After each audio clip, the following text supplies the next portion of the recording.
Hello once again.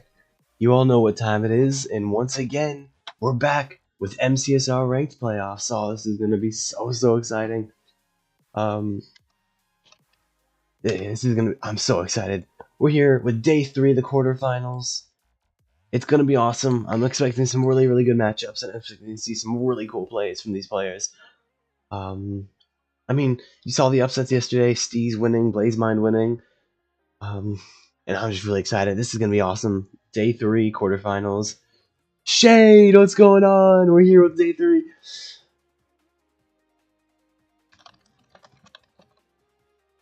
I'm just letting people know I'm live.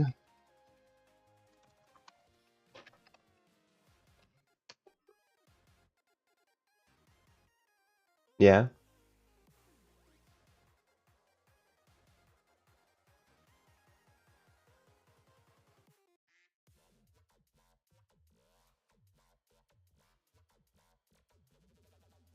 I'm so excited. Day 3 quarterfinals, baby. And let me switch scenes here. I'm gonna close Discord so that I don't have it open. That's generally what that means. Switching to live scene here. We should see the MCSR ranked playoffs pop up. Okay. We got it set up. Hacks versus Steez is the first game. We're starting with Hacks versus Steez, Dugal versus BlazeMind, Awkward versus Skycrab, and then ending off with Infume versus Loki. What an absolutely stacked day we have. This is going to be so good. Steez already pulling off one of the craziest upsets of the bracket so far, beating the #1 ranked EDCR. Does he have it in him for another upset against a player like Hacks? BlazeMind already beat Mungie. Mungie beat Duke last season. Does that mean BlazeMind will beat Dugal this season? We don't know. Dugal looked very good, very solid in his matchup. And then we have Aquacord versus Skycrab, obviously. Aquacord seems like the favorite to win. Aquacord is an extremely consistent runner. He's very fast, obviously. 3-0ing NHB, having being the only person in the bracket to not lose a game so far. And Skycrab, I mean, is one of the fan favorites. Like, who's going to win that matchup? Infume versus Loki. These are just two of the greatest runners of all time, especially in this format. Loki, a 3-time playoffs winner. Infume, who has the ELO record, who has broken the ELO record a couple of times. EDCR has it currently. I mean, Infume has the ranked world record. Loki got the ranked world record in a private match just a couple days ago. I don't know if you watched that video, but Loki recently got a new fastest time in ranked, although it was in a previous match. He didn't do it in the ladder. Loki beat Infume's time. Is that something that's going to be, like, I'm so excited. This is going to be so good.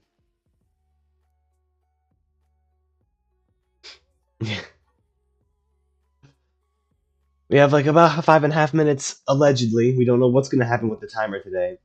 But yeah, this is going to be so fun.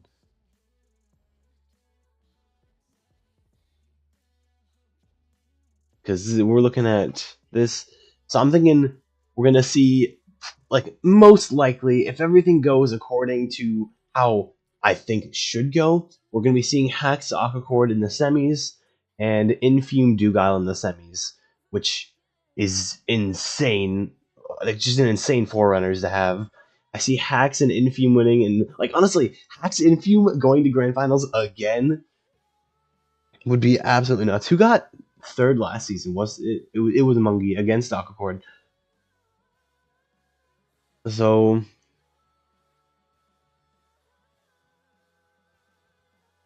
that's gonna be one of the craziest matchups. I'm really excited for this Hacks versus Steez one too. Let's close Spotify here. Turn up the volume on the stream.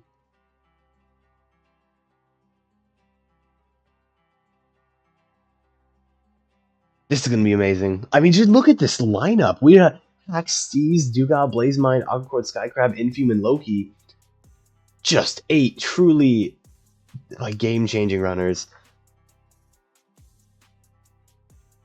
This is gonna be amazing. And I don't know if you guys saw it, but Loki recently beat Infume's crit fastest time. I think I talked about it with you, Max. Loki getting, what was it, like a 5:30? Right, I so badly want Skycrab to win. I want Skycrab to win so badly. I mean, Aquacord is someone that's very, very difficult to pull an upset against. Aquacord is a very solid runner. He's very difficult to beat at any level, or at anyone in the top level. Yeah. I mean, Infume probably knows about that. You think something that's like Infume's like thinking about? Like, Loki is recently peaking. Do you think, I was like, maybe is Loki going to be too fast for me? Like, is that, I mean, Infume has normally been pretty good with the mentals, especially since losing in Season 7 Round 1. I mean, he got to the Grand Finals last season. He's proven to be pretty good with his mentals, but is that something you're thinking about? Loki recently beat your record for fastest time in a ranked completion.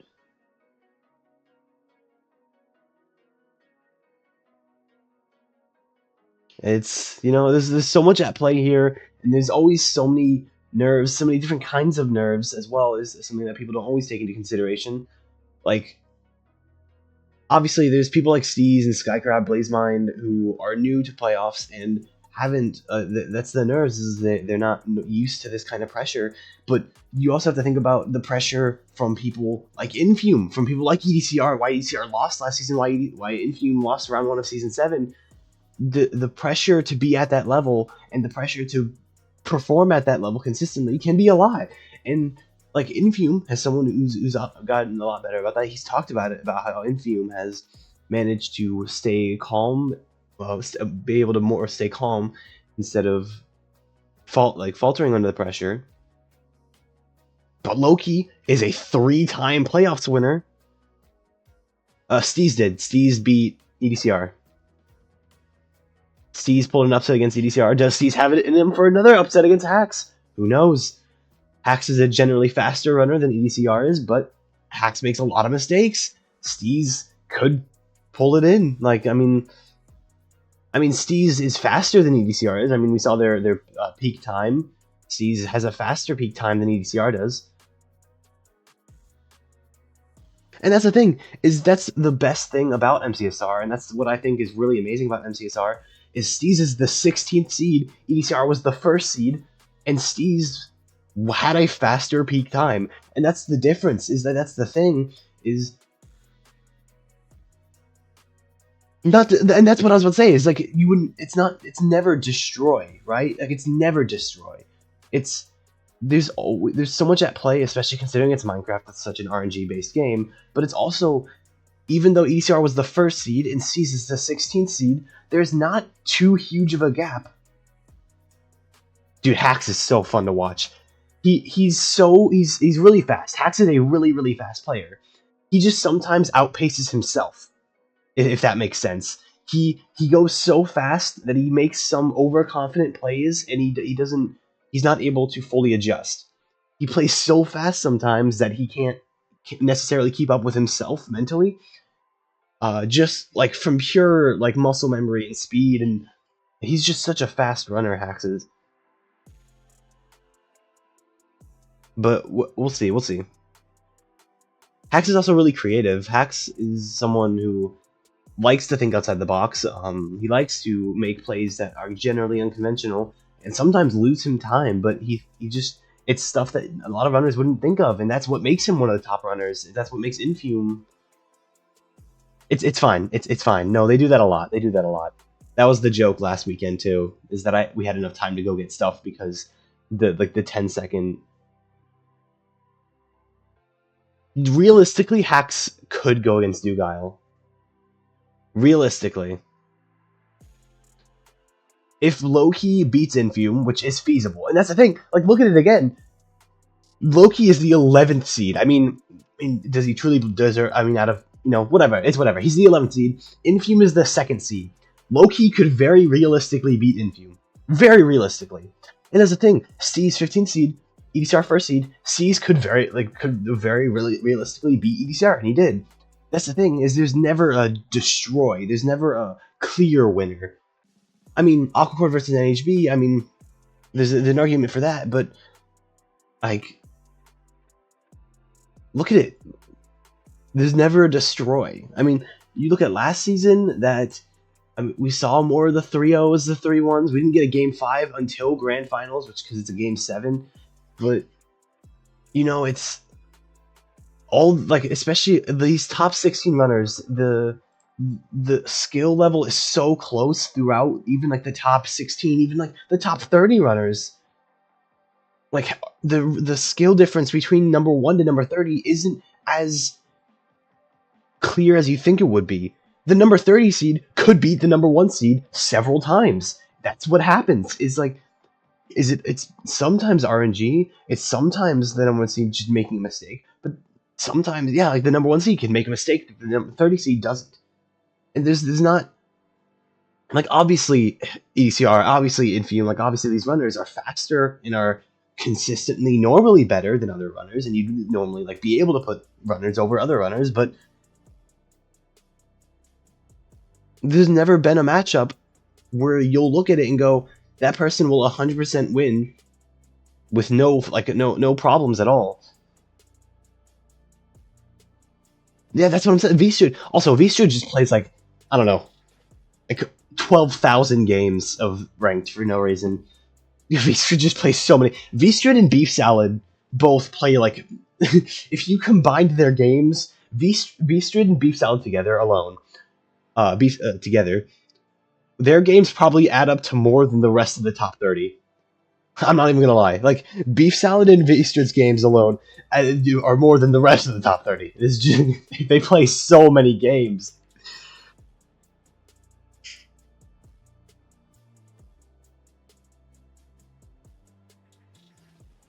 And that's the thing that people will like try and go at for like people like Loki, Dugile, Hacks, who haven't played as many games, right? Loki has what, like 500-ish games last season, and they're like, well, obviously his average times are lower because he doesn't play as many games. It's a lower selection pool. Like, I get that, but it's still hundreds of that seed, right? Like, it's not like it's 4 seeds where he got 3 really good times and then 1 less good time. No, like, he still played hundreds of that seed to get that average. Like, obviously, it's not as big as a selection pool, but it's still big enough to put him here, right? Like,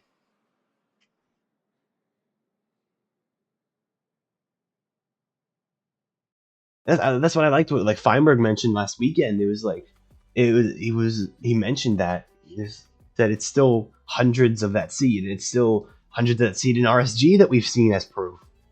Especially with someone like Loki, like Skycrab here, who are both Infium still has a record. I think it's like a pre 1.9 record.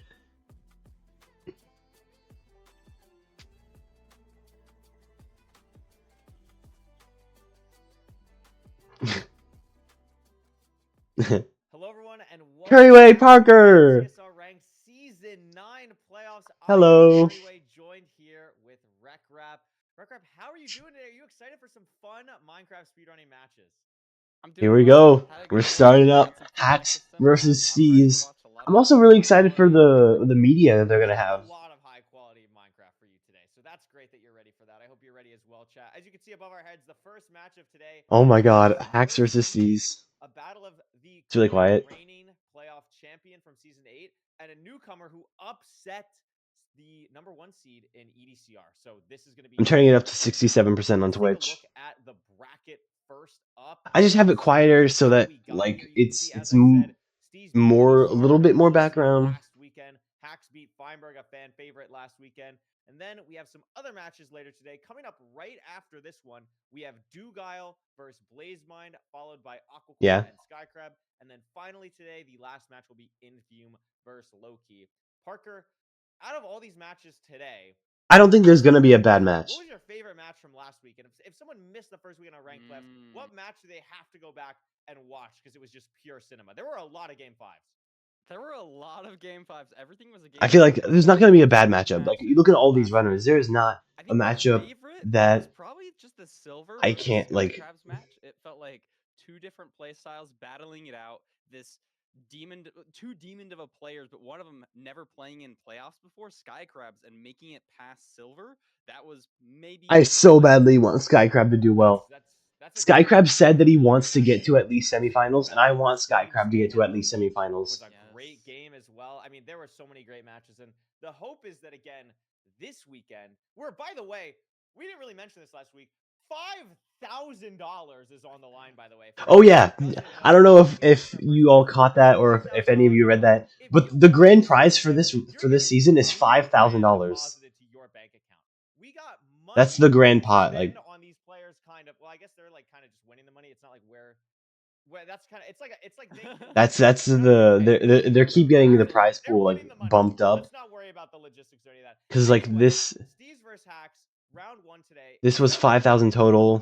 15 seed versus the 12 seed. It's been 5,000 total for a bit, I feel like. Hacks should not. Yeah, ever since season 6, it's been 5,000 total. I think it's the same here.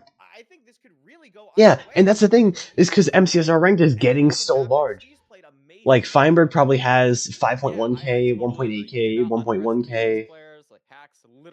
Like 1.4k for Fulham. We're already up to like probably over 10,000. Tubbo's streaming it too. That's almost another 1,000. Like a newcomer versus one of these old demons.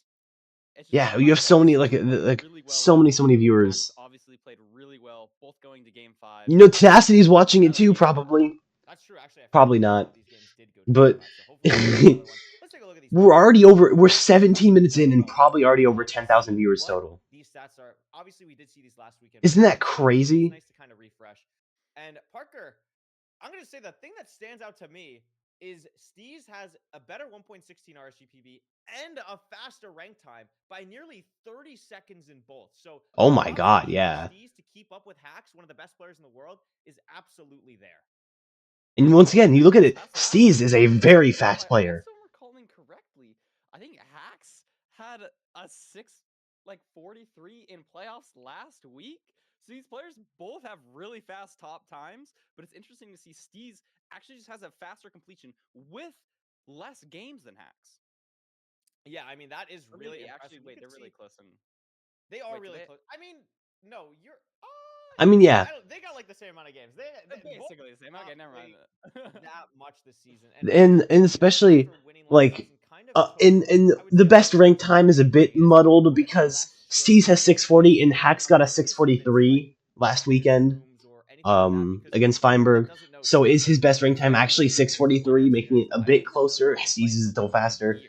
But like you look at their RSGPBs too, like they got so good so quickly with only that many games. 810, 831, you know. Just like private rooms or bastion maps or anything like that. But I mean, yeah, both of these players, some really high level top speed and some really impressive stats to go around. And we can see a little bit more here with their average win percentages. All right, what are the bands looking like? Hacks has a sub 930 average on 3 seed types. Steez has a really fast average on BT. And you look at those times, but look at the average times. Hacks has faster average times on every seed. I mean, that 44% win rate. If I'm Hacks, I'm thinking I want to play Ruin Portals. We've seen some crazy. Yeah, Steez's 640 was on BT, not even Ruin Portal. Steez's 640 was on Buried Treasure. Not Ruin Portal. Yeah, it was Buried Treasure. Because I don't want to be dealing with that low win rate. Yeah, I mean, maybe he's not confident today though. Maybe, but I mean, Parker, we've seen in the past, I think if there's any player in ranked playoffs that we associate with like a ruined portal seed, it's Hacks, right? Like he always gets like these crazy ruined portals where you're getting like yeah, if you're Hacks, you're probably banning BT. If you're Hacks, you're probably banning BT, choosing Shipwreck if Steez is banning. If you're Steez, you're probably banning Ruined Portal actually. These really linear seeds where I can go fast, show off my mechanics. But the problem is that's what Hacks wants as well. So I'm really curious, like Hacks, and that's the thing. What they're talking about right now. Is both of these runners have similar playstyles.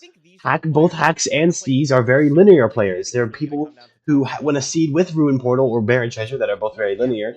You have like you could categorize it as the more you can, yeah, like and Hacks, the more he can just play out a seed and not have to worry about the decision making too much.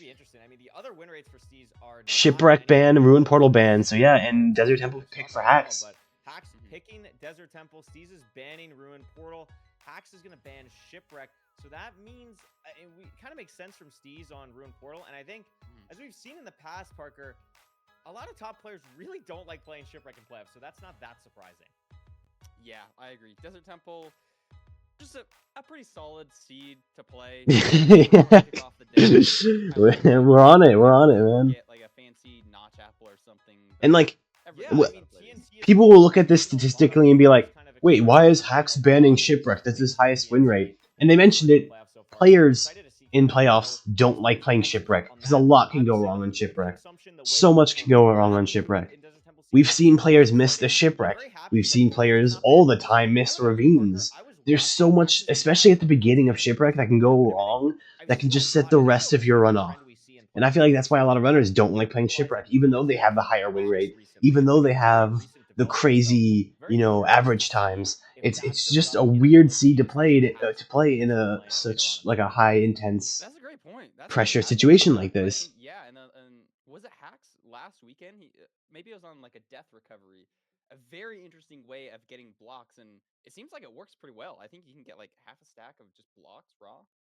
Yeah, you can get like Alex, 50 if you get welcome, lucky on the low end, Alex. 50 if you kind of get lucky I'm on the so high end. excited for So day can be 3. very, very Yeah. useful in a pinch.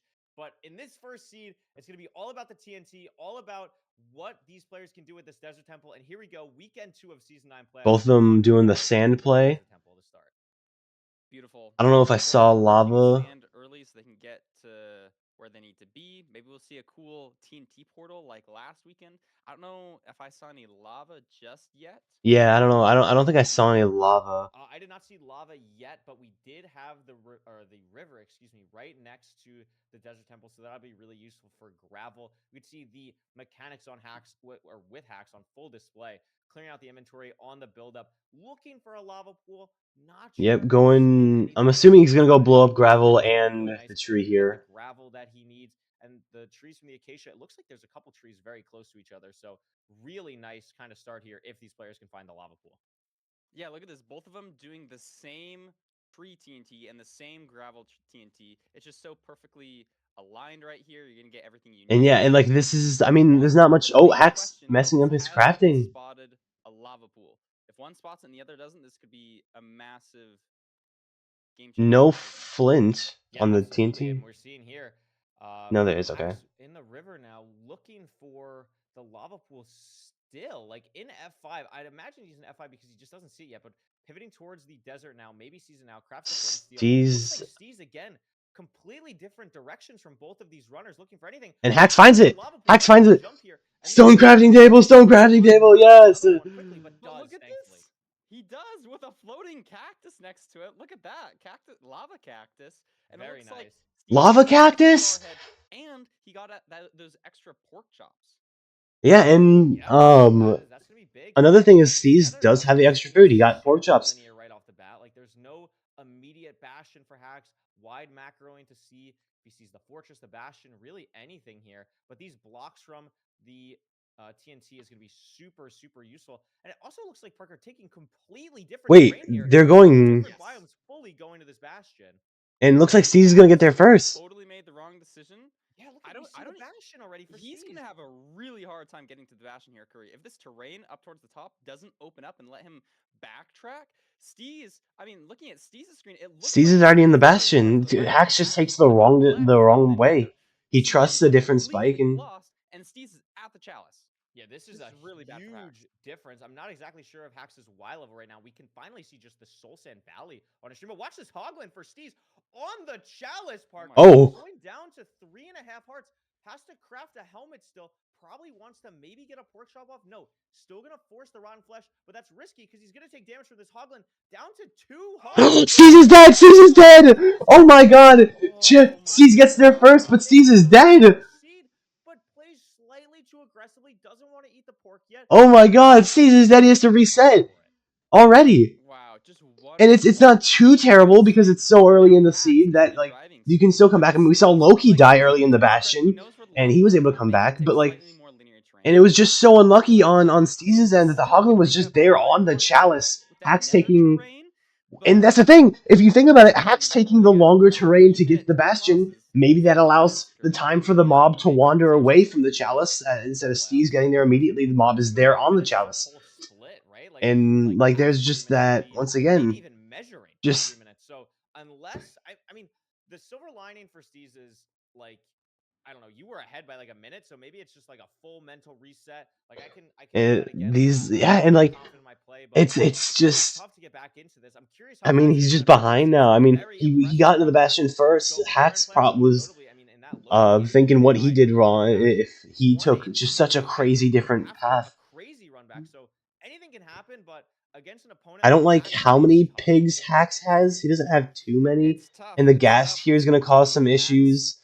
now checking chunk borders to see what direction the fort is. Looks like it's pause Z. Not sure if there's any great terrain. Probably going to be pearl hanging back towards the chalice. It's going to be a little bit more in there, but scuffs the pearl a little bit. And yeah, that terrain looks great. So I don't think we're going to be Okay. seeing.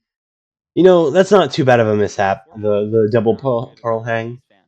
But Steez he's entering the nether now.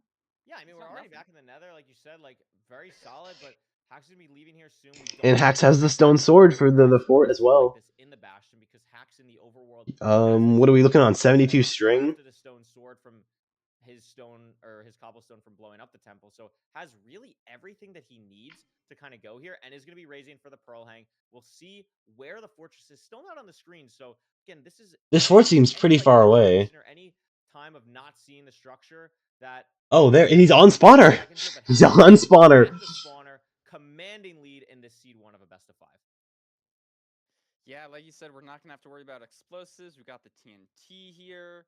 This is also bad for Steez. You know, we were hoping for some sort of enclosed spawner if you want him to make up time, but that's just like a pretty linear path to the spawner. Yeah, and he's just on spawner, and 1.5 on this spawner. A very low render. I'm not sure exactly why. Maybe a gas, the skeleton, something, but does decide to eat the pork chop this time. The hoglins are there, blocks them off. And once again, Steez has having trouble with these hoglins. He was on low health once again. I don't know if you saw that. He was on 3 hearts. It is 4 blazes to kill. It's going to be a really tough time for Steez, especially with having taken so much damage and already having to eat his pork chops. And that's the thing is, like, Steez got the food, but does it matter? Like, Hax didn't get food and was, like, just that time save as well, getting in the nether, forcing Steez to play aggressively. Maybe that hurt him in the Bastion. Obviously, the hoglins hurt him in the Bastion. But, you know, maybe the extra food play, the slower food play was something that was changed. Oh my god, he down to 2 hearts again. But something I really love And about Steez is taking a lot of damage. One of the players who forces gold pickaxes, I think, more than almost anyone else, and I think it's become a staple in everyone else's gameplay. But like I feel like every time I look at Hax's inventory when he pre-crafts, there's also like 5 gold pickaxes in there. So and that's the Hax does opt for the gold pickaxes so much. This could definitely be sub 9, sub 830 even. It's a 1200 distance stronghold, and only needs 1 more rod to be able to go here with 3 blazes already at the spawner.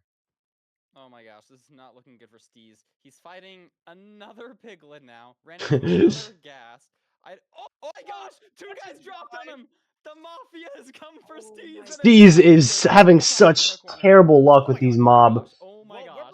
We'll pretend that we didn't see him see that piglin through the chunks. Steez not X-raying for piglins. And this is not a great starting seed for Steez. If you're looking for this, like, this is just a bad mental to start on. Like, no matter what you do, finally gets it. So is gonna be able to raise the render. Finally gonna be able and like you're just looking at this like this is such a bad mental start for Steez. We're just gonna hunger reset. No real worry there. And Hax knows he's ahead, right? These players can see the split that the other players in. Hax knows that Steez hasn't even made it to the fortress yet, so can play a little bit calmer maybe in this final part of the game now that he's digging on cords, especially on low health. Yeah, literally. Like you could have the debate to yourself, do I even go for a 0 because I'm just so far ahead? I mean, Steez is now just getting out, but he was having to deal with And this is a crazy first seed. Health, and maybe now sees the fortress, but Hax is just going to be entering the end any second. Yep. Had a pretty good preemptive spike. Sees the portal room there. There we go. And Hax is in the end. And we saw there at the end, actually, to get the 6th rod was pretty bad rates. Hax had to kill, what, like 5 blazes to get that 6th rod after getting his 5th rod? It's not great rates at the end there. So, I mean, 91 tower for Hax is something that he could literally potentially do with his eyes closed. So I think he's going to be okay here, especially with like 10 beds. And I mean, Parker, if you're Hax, you got to be feeling pretty good, especially after taking so much worse terrain in the Bastion. I think Yeah, Hax just has so many explosives here. Like he could do a Feinberg 0 if he wanted to and still be fine. Saw, but I think it was quick charge. This guy better not freaking. If there's one guy who would show off when he's ahead, I think it might be Hax. I remember in LCQ he went for like a crazy like one rotation 0. Oh, we got it. My god. He flicks the boat. What is this guy doing? He flicks the boat. The and Hax wins 909. He double shot the dragon with a crossbow. I don't know if I've ever seen that before. Yeah, that's very solid rare. gameplay from Hax. I did. I may have been in Hax's chat earlier asking, like, trying to brainstorm how we. He flicks the boat. He flicks the boat. We didn't find anything, so we're still looking, but at least we didn't see the heart-stopping respawn anchor play in the fountain. For those of you who know. So crazy first seed. Steez gets to the Bastion first because he just takes way better terrain and then dies. And then he's just behind, and then Hax just plays the rest of the seeds so phenomenally, pre-crafting everything, and having just such a linear line to the fort, and to the spawner, and just everything was so good. Like really late pigs drop, so maybe if you toggle earlier, you don't get those. Not sure exactly what was going on, but he was definitely taking far more damage than Hax was. Yeah, absolutely. And that's the thing I love about Hax, and that's the thing that I love about how he plays, is Hax almost never takes unnecessary damage, like, consistently. He will, like, he'll play seeds on no food. I'll talk about it as many times as I can, I love it so much. Last season, Grand Finals against Infume, Hax had no food. 0 food on, I think it was an Ruin Portal seed. No food. And he just played out the seed. He got hit once unnecessarily in, he got one unnecessary hit in the fort against a Blaze. And that was it. That was all the damage he took without, like, purling. And Hax he'll just send any seed. Hax will absolutely send any seed. I mean, Hax doesn't really play that much RSG, but I mean, still, to have a faster time than someone like Hax is still very, very impressive. And I mean, but Steez is not out, right? That was one seed. We've seen people make a comeback. Hax lost the first seed to a death in the Bastion as well against Feinberg, and he won. And BT, this could favor Steez. Steez has a 640 BT time. You know, this could very well favor Steez. And Steez plays a lot of RSG, which is a lot of buried treasures they already talked about. But I mean, gameplay later on with Salmon, etc. So we'll see how easily the BT is for these players. It usually doesn't happen where it's, you know, any big struggle for these players at this point, but looks like Steez will be getting here slightly earlier than Hax. Yeah, I think Steez is going to get this first. Confidence boost in the beginning to see the achievements first, right? Oh, 100%. And that's something you're going to be wanting to assure you that you're still in this. You know, you don't want to be going. But Hax just loots it so much faster. Everything. You know, Steez was holding his own on that last seed up until the death. And it looks like we're going to be swimming to a completely different island. Always a little bit awkward when you just don't have trees on yours. But we do have TNT, so we're going to be... Both players punching the sand. Diamond pick. The diamond pick is... You love seeing... Yeah, I was going to say, like, I was going to mention, like, this BT is awesome, right? Like, 3 diamonds, a couple pieces of distraction gold. You get TNT for your Blaze spawn. They're punching the same sand. Never wanted more, really, here. Yeah, now the question is, have we seen a magma ravine? I thought I saw a ravine on Hax's side. Yeah, he's just heading out. I think I saw a ravine on Hax's side. And it looks like Hax is going to be out first. I think Hax ended up taking a little bit of a lead there just because I think his TNT was slightly better. Didn't have to grab some logs. And Hax is crafting. And that's the thing that I feel like, even though that's also like in Steez's domain, Hax's crafting is just so fast. Like his mechanics are just so crazy fast. First game nerves or you know, something to kind of monitor in the rest of the series. We'll see here. As it looks like actually Steez built a much quick... Oh, didn't grab gravel yet. Never mind. That's why Steez looked like they were ahead for a second. Just slight differences, but yeah, you're totally right. Let's see if Hax makes that same mistake here. Hax's crafting is just so insane that he's not playing exactly the top of his game, but both players appear to be going the same direction. No? Steez taking the lower left terrain here. Yeah, and and Steez gets hit by Hoglin again. Don't just say it ain't so. Say it ain't so. He's on 2.5 hearts. So that's really annoying. Not for the time loss or anything, but just. And Hax's terrain closes. Hax doesn't have any terrain. Like just really unfortunate situation. Doesn't really want to waste time killing the Hoglins either. But also Hacks has to go down. Curry. The Again. same thing has happened. Steez takes different terrain. Hacks went right. Steez went left this time, and Steez is in the Bastion first. I didn't think it was gonna happen again. I was kind of joking about maybe Hacks is gonna make the same mistake. But And Hacks once again takes the wrong terrain. Steez doesn't die again. I mean, this is a similar match. Steez has been taking more damage already. Yeah, the Hoglins, they don't like Steez, but I mean, that's the thing, right? Like, I mean, he's got the health back up. He's gonna want to try and conserve. But he's just down on. But Steez is just down so much food from taking so much damage to those Hoglins. He got down to like 3 hearts. And Steez, I mean, although he's doing so well, like he's in the Bastion first, he's got the lead against Hacks, especially someone like Hacks. You want to have the lead. I mean, you want to have lead against whoever you're facing, but you know what I mean. I really wish Hacks would have crafted more gold to distract here, but have to go to the bottom, which is huge. But again, this is a really back and forth game right now, and I'm really worried about what the food situation is going to look like for Steez, because has taken so much damage and is down just to 2 salmon after this, Parker. Wow, yeah, he really has been cranking to the food. And I think Hacks lost his gold block. Hacks lost his gold block there. I don't know if you guys saw that. Hacks got the top and then tried to get that bottom one, but I think it fell off. He's going for maybe a high roll play, assuming that where he needs to go. Yeah, Hacks lost that gold block. Just wasn't, so he had to dig into the Bastion. But I mean, both have a diamond pick here, so we should be seeing a fairly fast treasure route. And again, we do know where that fortress is. Yeah, I will say though, Parker, it doesn't look like there's that many gold blocks. Like these players actually might still have to go down to the bottom just to get. I would play bottom here if I was them. I would play bottom here. Just full commit. Like you don't even want to think about it. You know you have low gold. You know like. That's gonna be a lot. It's gonna really. Oh wait, actually maybe not, because that was 16 hobby. That's a. And you already have decent explosives. Like these players can make anything happen. You already have. I don't know. Actually, I don't think I would full commit yet. It depends on how many pearls you get. Wait, they have all the pearls they need. I mean, they would like more, but with gold to spare, like Hacks has the 5 gold, he's gonna be able to get a diamond pick. But it looks like he's going. Maybe he didn't the see bottom Spawner. treasure. How many pearls do they have? They have 20 pearls. Why is Hacks going bottom treasure? And Steez is out. I'm so confused. Yeah, has to break Spawner. That's all he wanted to do. So he didn't see it on the side. But because he went a different terrain. Steez played a different terrain and he saw the fort. Hacks didn't. Yeah. Oh my gosh, I can't believe that. Hacks didn't see the fort because of the terrain he took. And Steez did. And now Steez. And just looking around, but Hacks maybe entering from a different spot. Better sight line on the top here, maybe. Yeah, Hacks maybe not going to go inside. Maybe can find the spawner quicker. I saw Steez did the thing that Loki did in the other match where he like. Oh, did he do a head hitter? Side to do a head hitter, yeah. Yes. That was awesome. Hitting the head hitter, getting the ore again. Like you got to put yourself in Steez's head for a second. Like you're the underdog in this match. You know you're the underdog. And Steez is once again ahead. Like have some fun.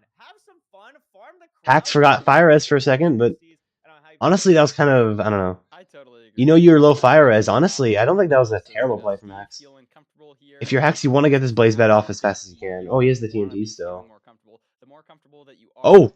The closer that you can play how you normally play and not have to worry about any shakiness with nerves. But I mean, Steez not really ahead by too much here. Ahead of Rod and a blaze spawner. Hacks messed up his explosives because that blaze hitting him. You've always got to be wary of that. Yeah, absolutely. I mean, Steez already building the portal.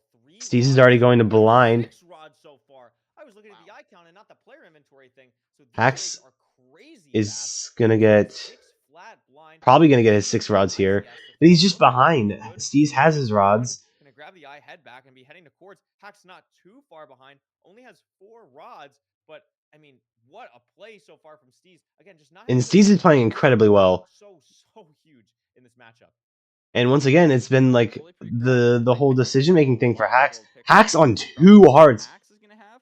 Also, the health advantage. We have a 2,000 block stronghold. Yeah. I don't know why Hacks didn't hunger reset there. He's going to have to burn an anchor in the nether. Did Steez almost die? No, Steez just hit a crazy bow clutch. Just a crazy, like, wasn't going to die from it because it had fire res and stuff, but just, like, full reach distance bow clutch. And yeah, this is really scary for Hacks. I think I don't know why Hacks isn't hunger resetting. Yeah. Hunger reset now. But again, Steez Parker basically on cords, not too far away. Wait a minute. We're in a 2nd ring stronghold. How many times do you go 2nd ring in rank? This is And look at this, Steez using his gold picks here. So if Hax doesn't find any better terrain, he's just going to be losing a lot of time there. Also, again, had to burn. Oh my gosh, did you see that drag click into the lava? Did he bring it all the way down? Oh, almost. Very close. Oh my gosh, brilliant. That's great. Dude, That's Steez. Love that. And that's the thing is, these are two players who are insanely mechanical. Both of them are. Well here. In the lava, looks like there's a lot of terrain. So in the lava, Hax doesn't have fire res. He can't pearl into the lava. But Steez is in the stronghold. I can't believe. I'm sorry. I can't get over there in second ring. I don't know if we've ever had a second ring stronghold in playoffs. I'm not even kidding. Like, really? I cannot remember the last time I've seen a second ring stronghold in playoffs. And there's the point. And Steez is in. He wants the hunger reset first, yeah. Steez has got to be feeling confident now. Hax isn't even in the stronghold. If this is a hittable 0, Steez is going to be bringing it back to 1-1. Crafting his eyes, he has 5 extra. You can hit any 0 with that, but it's buried. 56. Buried and back. Parker. This is tough. Oh, this is a pretty good tower. He's gonna wait, throw a delayed second pearl, probably just pushing 90 here. But if the dragon doesn't fly, I don't think it flies. I don't think it'll fly. There, rotation early, has the bow but no arrows. It looks like it flies. It flies. Oh my gosh! It flies for Steez. I'm sorry, Steez. I didn't mean to jinx you. 95 on the 0. He had a whole rotation. He had a whole rotation. Yeah. Hax could know Hax that's the win con. Oh my gosh, Hax might win here. But he's low pearls, Curry. Only 7. Oh my god, he is. He might not have enough pearls. He's gonna have to do the same weight. I didn't mean to jinx Steez. I didn't mean to jinx Steez. 1, 2, 1. So he's gonna have 2 pearls only. Oh, but it's a 1 cycle. What's happening? What's happening? Oh yes, look at this. Oh, but he has half a heart. Steez can't finish. Steez can't finish the dragon. Where'd all of his health go? He has half a heart. He has half a heart. He can't. No, Steez can't. It's gonna fly here. It's gonna fly away. He doesn't have enough axe hits. Have to play for a 1 cycle, which little does he know is gonna win him that. Never mind. He's still going for 0. Even if he makes 90, he's just not gonna be able to hit it. And Steez just dies. Oh my gosh, Curry. He bails though. He bails. So he's gonna just be. Steez can't finish the 1 cycle because he doesn't have the health. And that's the thing is they both didn't have food. Hax hunger resets, and so did Steez, but Hax the health that. Oh, and it's second ring. It's actually Jover. God. No, it must have been an Enderman or something, because I think he only threw 3 pearls, but then when he got into the fountain, he was on like. The Hoglins were scripted. All right, I figured the Hoglins were scripted. Full analysis of all time after this match. We're gonna need to stall so much because he's gonna have to clip 17 different things. Why not? Hax also with the aura farming. Aggressive head hitter than either what Steez or Loki did because it's on flat ground, and now finishing off with a. And Hax will win the second seed too. Oh my god, what a seed! Wow. And once again, Steez won the 1 seed against EDCR. I don't know if you guys remember that. Steez won that seed against EDCR, the one where they were in the end for like 4 minutes, because he had the health to finish because of the armor. He didn't have his armor this time. He didn't have the health to finish the 1 cycle there. What a crazy back and forth seed, dude. This is why I love playoffs. The dragonfly, I mean, Parker, I don't even know what to say. I'm so sorry, Steez. I didn't mean this. I'm so sorry. I jinxed Steez.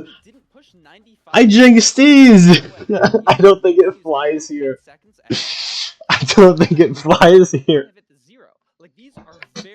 No, Steez. Just choking his performance. I think he's feeling pretty confident though. Yeah, I think it was an Enderman because Did you guys see what happened to Steez? Was anyone watching Steez's POV on how he lost so much health there at the end? Because he didn't throw that many pearls, did he? Steez is up 2-0 here. You know what I mean? Like just doesn't die in the bastion. Steez is not up 2-0 here. 2 deaths is really what's given Hax this advantage. So I don't even know if you're feeling great as Hax if you go back and watch these replays. But I mean, speaking of replays, Fulham is ready. Yeah, I don't know. Analysis. I can't wait to see what he caught in these. I don't know. I was looking at Hax and suddenly Steez half. Yeah, me too. Yeah, because I saw Steez fail 0, and I'm like, wait a minute, I'm watching Hax now. Good morning, everyone. Welcome to Lewis Fulham mid-match analysis of MCSR ranked playoffs. We are in day 3. Let's get it, Fulham. What do you got for us? What do you got for us on this match? Hacks versus Steez. And what a match it has been so far. What an amazing match it has been. Let's send you back to that first seed, right? Steez in the lead, taking amazing terrain towards the Bastion. But again... And that's the thing, if you're Steez, like, as disheartening as the deaths are, like, you're making better decisions than Hacks is. How much of an advantage that gave him. But I want to talk about one small thing that you may not have noticed. And that is that last week, Steez was playing in Yiddish. You might remember this. He played in a different language so that his search crafting was easier. Since then, he has changed from Yiddish to Norwegian. As we can see in his subtitles on the right-hand side of the screen here, these are all in Norwegian. Now, this change is completely, obviously, optional. You can change it in the settings, and that encourages Steez to save time on his search crafts. However, one small thing that I noticed during this is that during Steez's search craft here, as he tries to speedily craft his helmet while the TNT is exploding, firstly, he mistypes. He's intending to type LM here. Instead, he types NM, which doesn't give him any valid searches. So he leaves the crafting table, re-enters it, and as you can see, the first craft available for him is a pill maker bank, which I have been reliably informed is Norwegian for fletching table, because that's what it is in English. A pill maker bank. Unfortunately here, he attempts to craft the gold helmet, which is the option right next to him, but instead he almost crafts the fletching table. He isn't able to correct himself before the chalice explodes, and if he was, then he would have been able to leave this chalice instantly. Instead, once he does this, grabs this block, he has to take damage from this hoglin, comes back down here, takes another hit from the hoglin, and then still has to craft. And notice, as he's crafting here, he does it again. He almost crashed the fletching table again! He has these 2 flint in his inventory that he didn't throw out in the overworld. Now, this is after TNTing the gravel on the floor. He still has, because he still has the flint. Has definitely messed up his muscle memory, and being relatively new to Norwegian search crafting language could definitely have caused him some mental strain here. Definitely having, leaving his crafting table there, for example. Struggling and having to be chased by a hoglin as we speak. Hoglin in front takes the fire tick damage to avoid knockback. And of course, obviously taking the death here. Piglin jumps in the way. Hoglin, unfortunately, able to hit him, even though he does triple stack and tries to block himself off. It is really unfortunate. And after the reset, notice, I believe that he noticed this as well, because after TNTing here, notice that he starts throwing out his flint instantly throws in the flint, so he can't make a pill maker bank. That repeat a second time. Yeah, now, that was just a really, that's crazy. Really small thing that I wanted to mention.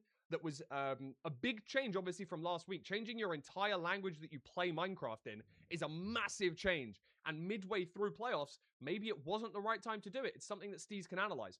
However, in that second seed, Steez found himself miles ahead again in the end before Hacks was in the stronghold. And this is how it ended. I know that the commentators didn't quite see exactly what happened, but he's playing max distance for a perch. And somehow, this dragon perches in a very, very unorthodox way. It seems like it perches diagonally. It seems like it perches before it even reaches the node that's opposite the 2 towers. It perches so fast that Steez decides to pearl in on 4.5 hearts. And he then leaving himself on just 2. The dragon is already insanely low down. And he takes an early bed, dealing very, very minimal damage. As you can see, to retain the height. Leaving himself on just 1.5 hearts. Gets another bed out. Tries to save the 1 cycle, but with very minimal damage. He realizes it's not going to be possible for him to kill the dragon on this rotation, and with no arrow. And you saw there with, I don't know, with the little mouse flip there, you can see his mentals are not doing well. He's obviously very frustrated. He's obviously very annoyed with himself with his play. And maybe, honestly, he's annoyed there that the speed be able to see him through and maybe hit a reverse sweep. Stick around to find out. I'm going to send you back over to Curryway. And that's the thing, is like, Steez, like, this is the first time in playoffs. He could be getting, like, just very frustrated. He could be getting tilted. That was a very fast perch from the dragon, which is something that's very unfortunate. He was forced to pearl in order to make it to the 1 cycle. He was forced to do the early bed. The early bird gets the bed to keep the height on the dragon so that he could continue to do the 1 cycle. but he just didn't have the Yeah, I health know a from the lot of Pearl. weight, He didn't have enough like, for the damage from the literal early room bed. between It was sequences just, where it there's was no so amount of unfortunate. line to change the search crafting because they know it's just gonna be bad.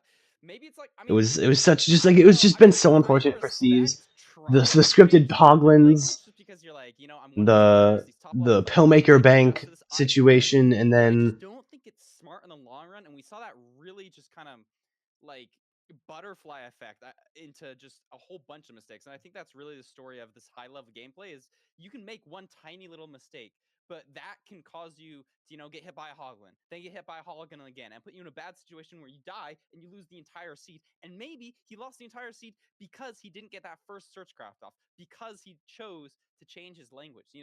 Love that analysis from Fulham. It was crazy. And Scouts in the chat, I see you saying that like Steve's already knew Norwegian. That doesn't change the fact that you are literally changing from another language lurking while you eat breakfast. Okay. like during a playoff. Thanks for lurking anyway. I really appreciate it. Almost, I don't know if impressive is the right word. It's like really bold. It's really bold. Is a good word. And it's just like it's a crazy decision. This is a crazy matchup. I don't know if like this has been so entertaining. It's been so back and forth throughout every split. Yeah, I'm waiting for like the lolcat or the pirate speak or like upside down. Like that would be awesome. So hopefully we get a player that wants to experiment with that eventually. Anyway, Village, very excited for this. Steve's is the only pick that he can pick left. He tried to do it on Buried Treasure, didn't make it work. But again, Parker, if you're Steve's, like you gotta kind of feel like okay, you know what I mean? Like, sure, you're down 2-0, but like this is probably like maybe the best way to be down 2-0. I don't know how to say that without sounding like we're crazy coping as commentators, but like crazy coping as commentators. Like that's not nothing. He has had a lot of situations. What are you eating for breakfast, Max? It really is just those like two mistakes. I don't know. I want Hacks to win, but I want it to go to a game 5 because I love Steez. And then he gets a diagonal perch. I want Steez to have good mentals. Like you almost pull a reverse sweep on Hacks. Like I want it to go to game 5 because I love Steez, but I want Hacks to win. So I totally agree. I mean, I don't think Steez is going to be out of it mentally. Pop-Tart singular? You know they come in packs of 2, right? His back is pushed against the wall. He has to win this seed, otherwise he's out of. Are you just eating one? Is it like your rations for the day? Pretty nuts. It is tournament life. Steez here. Day 2 invite tomorrow. I guess day 4 invite tomorrow. On the line for Steez. Acacia Village spawning right next to a lava pool is a pretty interesting village seed. See Hacks grabbing 1 gravel. Don't see Steez doing the same, but curious to see where the blacksmith is.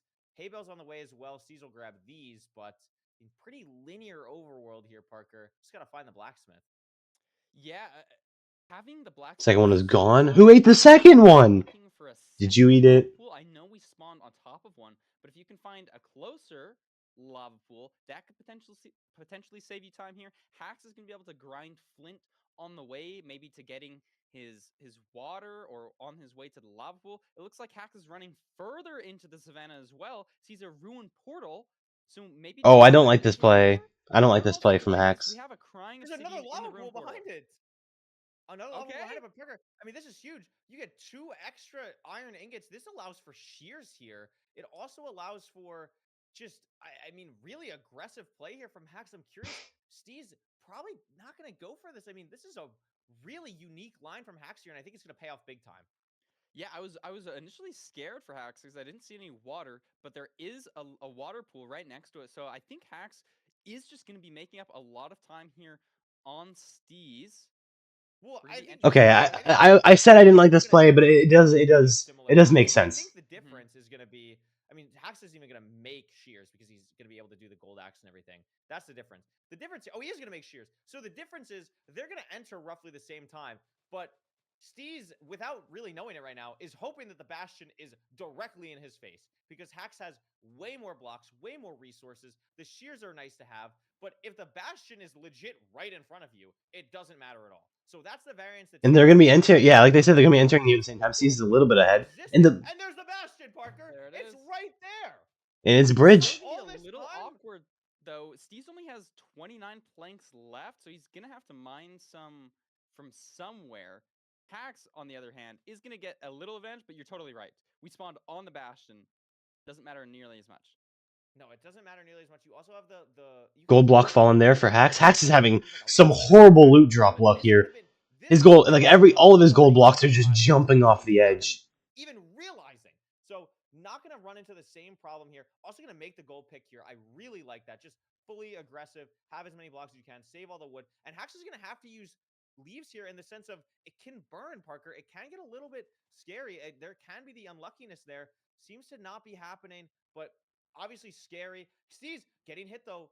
Going for the bridge. Oh my gosh. Barely survives. Oh my gosh. Oh my god. Both going for Sug out here. I really like the recovery from Steez, but it is going to lose him some time. Hax already getting the piglins in the trading hall. Dude, there's so many pigs for Hax here. There's so many pigs. He's not and once again, Hax just doesn't take as much damage as Steez does. Hax is up a bread. Not that he needs it. He probably could just drop his bread here for inventory space. I mean, it's in his offhand, but... haven't seen the Bastion yet. Steez trying to wide macro and also... No, we have seen the Bastion, Corey. We're in the Bastion. We haven't seen the Fortress yet. Is going to pie chart. Hax probably will be doing the same shortly, getting this last stray pig. Both players pretty close here, but again, that like advantage that Hax could have had is much less because of how close we are here. 100%. Looks like they're both pearl hanging a similar direction. We do have a Crimson Forest, so maybe it's potentially weird finding the fort or pearling because you have all the trees, but I think the terrain looked decently open. Hax also doing his pre-crafts. Dude, Hax's crafting is so fast. I don't even know what he's like. Yeah, absolutely. I mean, this is... And you see it? Out though, sees the fort. Hax is out faster. Maybe did have a little bit more pigs. Oh, taking a lot of fall damage there. Doesn't see the spawner, I don't think. No, does. On it right now. Hax doesn't see the spawner. He's in the spawner, very well. Again, I mean, Steez's life on the line here in this tournament. Has to bring it back here, and it's going to be tough. Struggling to find the best terrain into this fortress. Can't really find a good spot to pearl, Parker. Yeah, and he's just losing time on time with Hax here. I mean, he's losing time on time. GG. He's got no time. Going into the Bastion, but now does going into the fort. Like Hax is already building his portal. Hax only has one rod though. That's crazy. Really aggressive. Why are we blinding on one rod, Hax? Gets the pie chart set up for preemptive, hits the blaze away. Ocean, which is a little bit annoying, but should be okay here. Can obviously pearl. Blinding on one rod. I don't know if I completely like that play. Some time here. It's really going to come down to second portal navigation, which is actually going to be a big play, Parker. The stronghold is over 2,000 blocks away, and they're playing the same spawner here. So it could really come down to nether terrain nav going to second portal. Phenomenal point. And if it's anything like the last couple of seeds, Steez has been playing the terrain better. Wait, Steez lost a rod? That looks bad. He hasn't lost it entirely. It didn't fall into lava or anything. But it is just a little bit awkward. He's already behind. He's got 3 rods. Hax is at the 4. But it's definitely not as ideal as straight up. Hax getting his pre-crafting done and is about to... Oh, close blaze there. He should be able to leave here if both of these... Oh, if 2 drop. Oh my gosh, Dolphin. Dolphin's almost punching.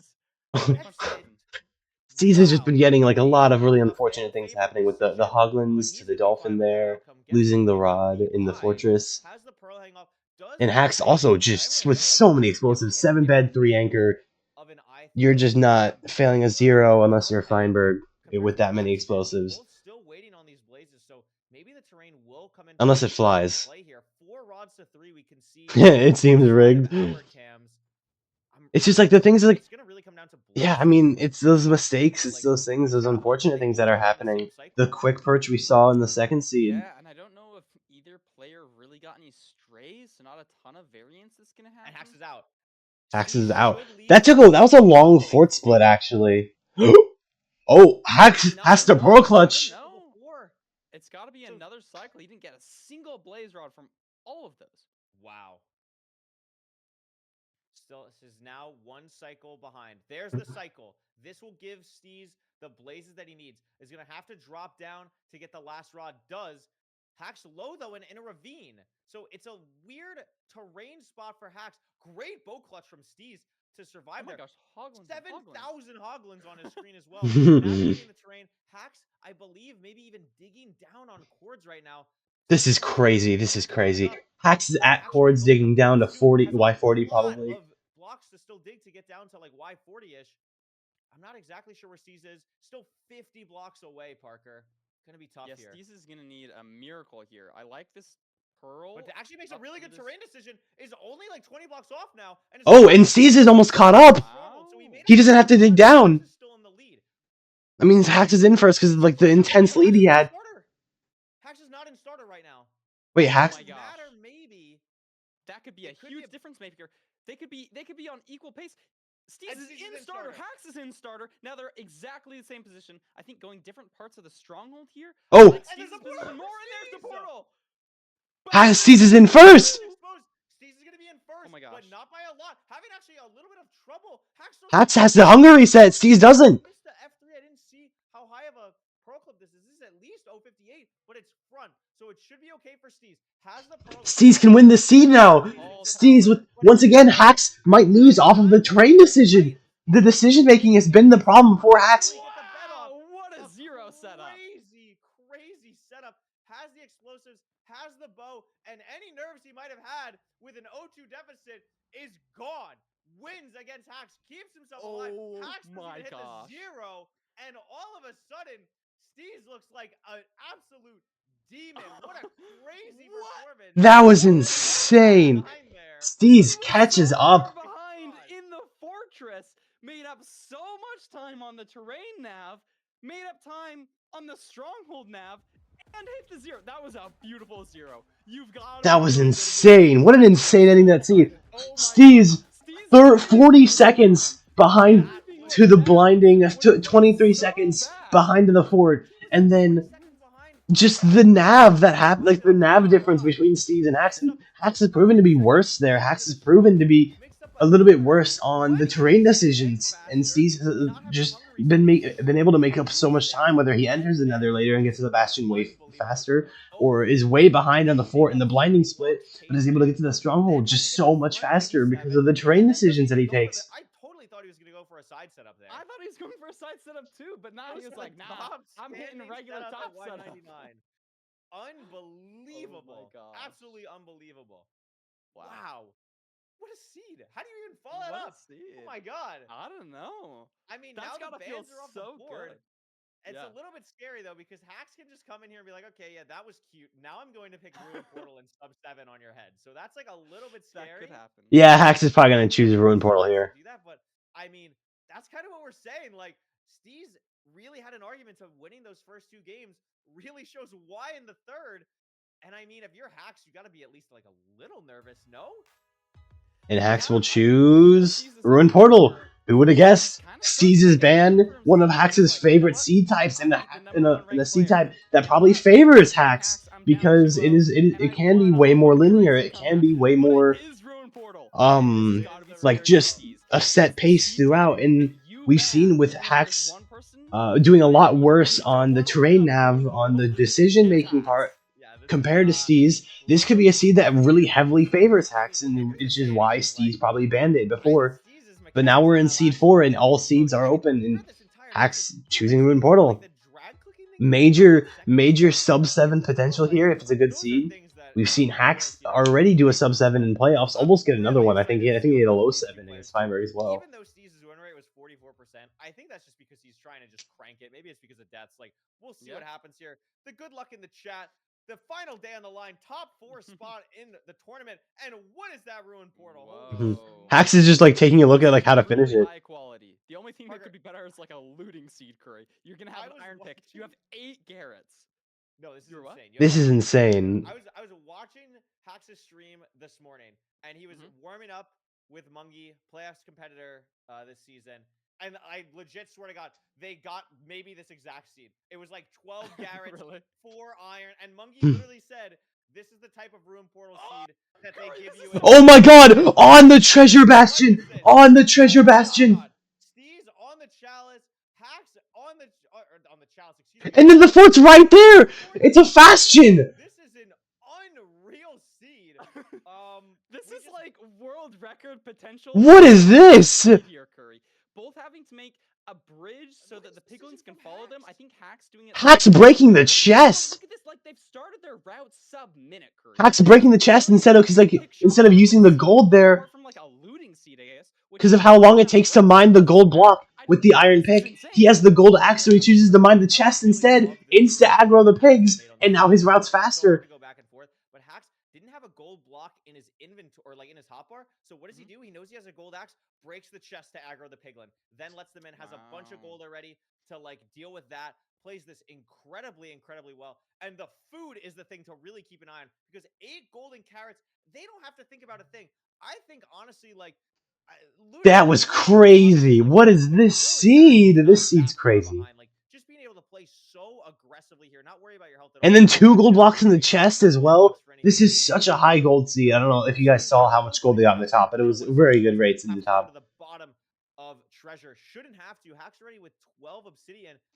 I haven't seen the spawner, Parker, but I don't really think it matters. I think we're going to be in for a very fast seed. This is a crazy seed. Did lose a gold block, but there were 2 more in the double chest, so we're probably totally fine on trades. Oh, and Hack's messing up his pay attention to crafting. the mechanics here, the micro, because it will be mattering, as Hax, I think, is about to leave. Has 20 obby. 52 extra gold. 52 extra gold. This is an insane seed. I'm not exactly sure the explosive count. 5 to 3. Sub 234. We're on the top. No strays. No spawner. Oh, that is the spawner that he's prowling to, I believe. So he's going to be on it. No, it's just the good part. We're getting to the good part. Steez isn't out yet. Steez has a pearl hangout. Steez is choosing to trade more of his gold. Sub 3 spawner, Parker. Not sure if he saw the second one. I don't think he did. So he's going to be playing here at the first one. Has the blaze bed set up, ready to go. Steez also in the fourth at a different spawner, Parker. Found better terrain. And Steez gets better terrain. Apparently made up a lot of time just on that bastion and getting to the... Oh my gosh, the drag clicking from Steez. Sorry, that was so good. Even though he made up so much time, Steez right back at him, finding the spawner faster and now at a very comparable position. Maybe Steez even having a better position pearl hanging wise for potential terrain. Hax has got a lot of awkward overhangs here. Yeah. Steez is potentially a little bit more open. And now it's just a game of how fast can we pre-craft? We've got good spawns here. Steez has a 4 spawn. How many rods we at? We're both at 3. It's not even 4 minutes, Corey. No, it's this not is yet. And Hax is already at 4 rods. Hax is building the first portal. We have 4 rods. It's Hax is gonna be blinding. This is insane. What is this? I think you made a great 340 blind. What are we doing? Watch out for. We could be going to different strongholds. One of them could have an advantage. We'll see. I don't like that measure. I think that was a bit off for Hax. He has to throw a second one. Hax has to throw 2. These could be different strongholds. Hax is 258.82. Do we see it on Steez's screen? It 14. looks like it's the same stronghold. It's far for both. 2 different blinding biomes, by the way. Looks like the same stronghold. So Hax is going to get the pre-crafts done now. Again, the gold picks are going to come out for both players. They have a bunch of explosives. The gold picks are down. The golden carrots are there. It's going to come down to, can Steez or Hax leave off this blaze cycle? Steez needs 1 more rod. Doesn't get it. So still on 5. Gets the pearling off. Does Hax leave? No. Also on 5. They're both fully stun locked. This is crazy. Blaze cycle spawns in. Can't do much besides craft more gold picks.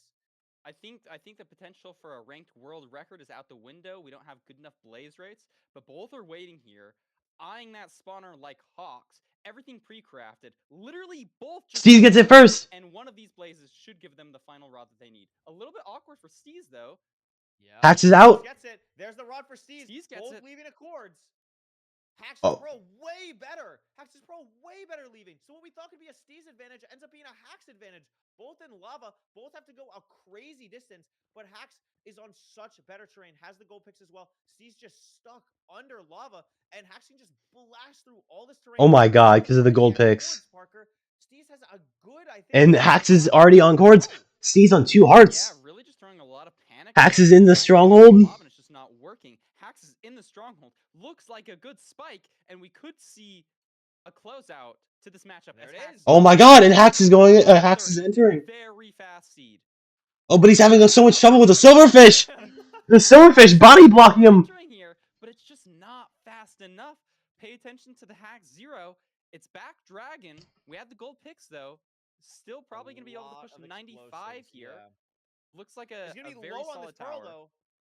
1 heart should be okay. The pro wasn't great, Parker. Should be able to get to 95, but it's going to be tight.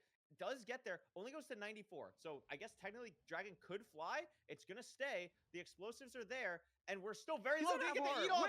He's going to finally get it off. Gosh. But this damage isn't amazing, Parker. I actually don't even know. This might break crystal. It doesn't. But it and this matter. last anchor should be okay. Hax just barely. My gosh. Wait, oh my. Oh no, that's the Yeah, the last one broke. Okay. after- I mean, Well, that honestly, was if scary. Steez...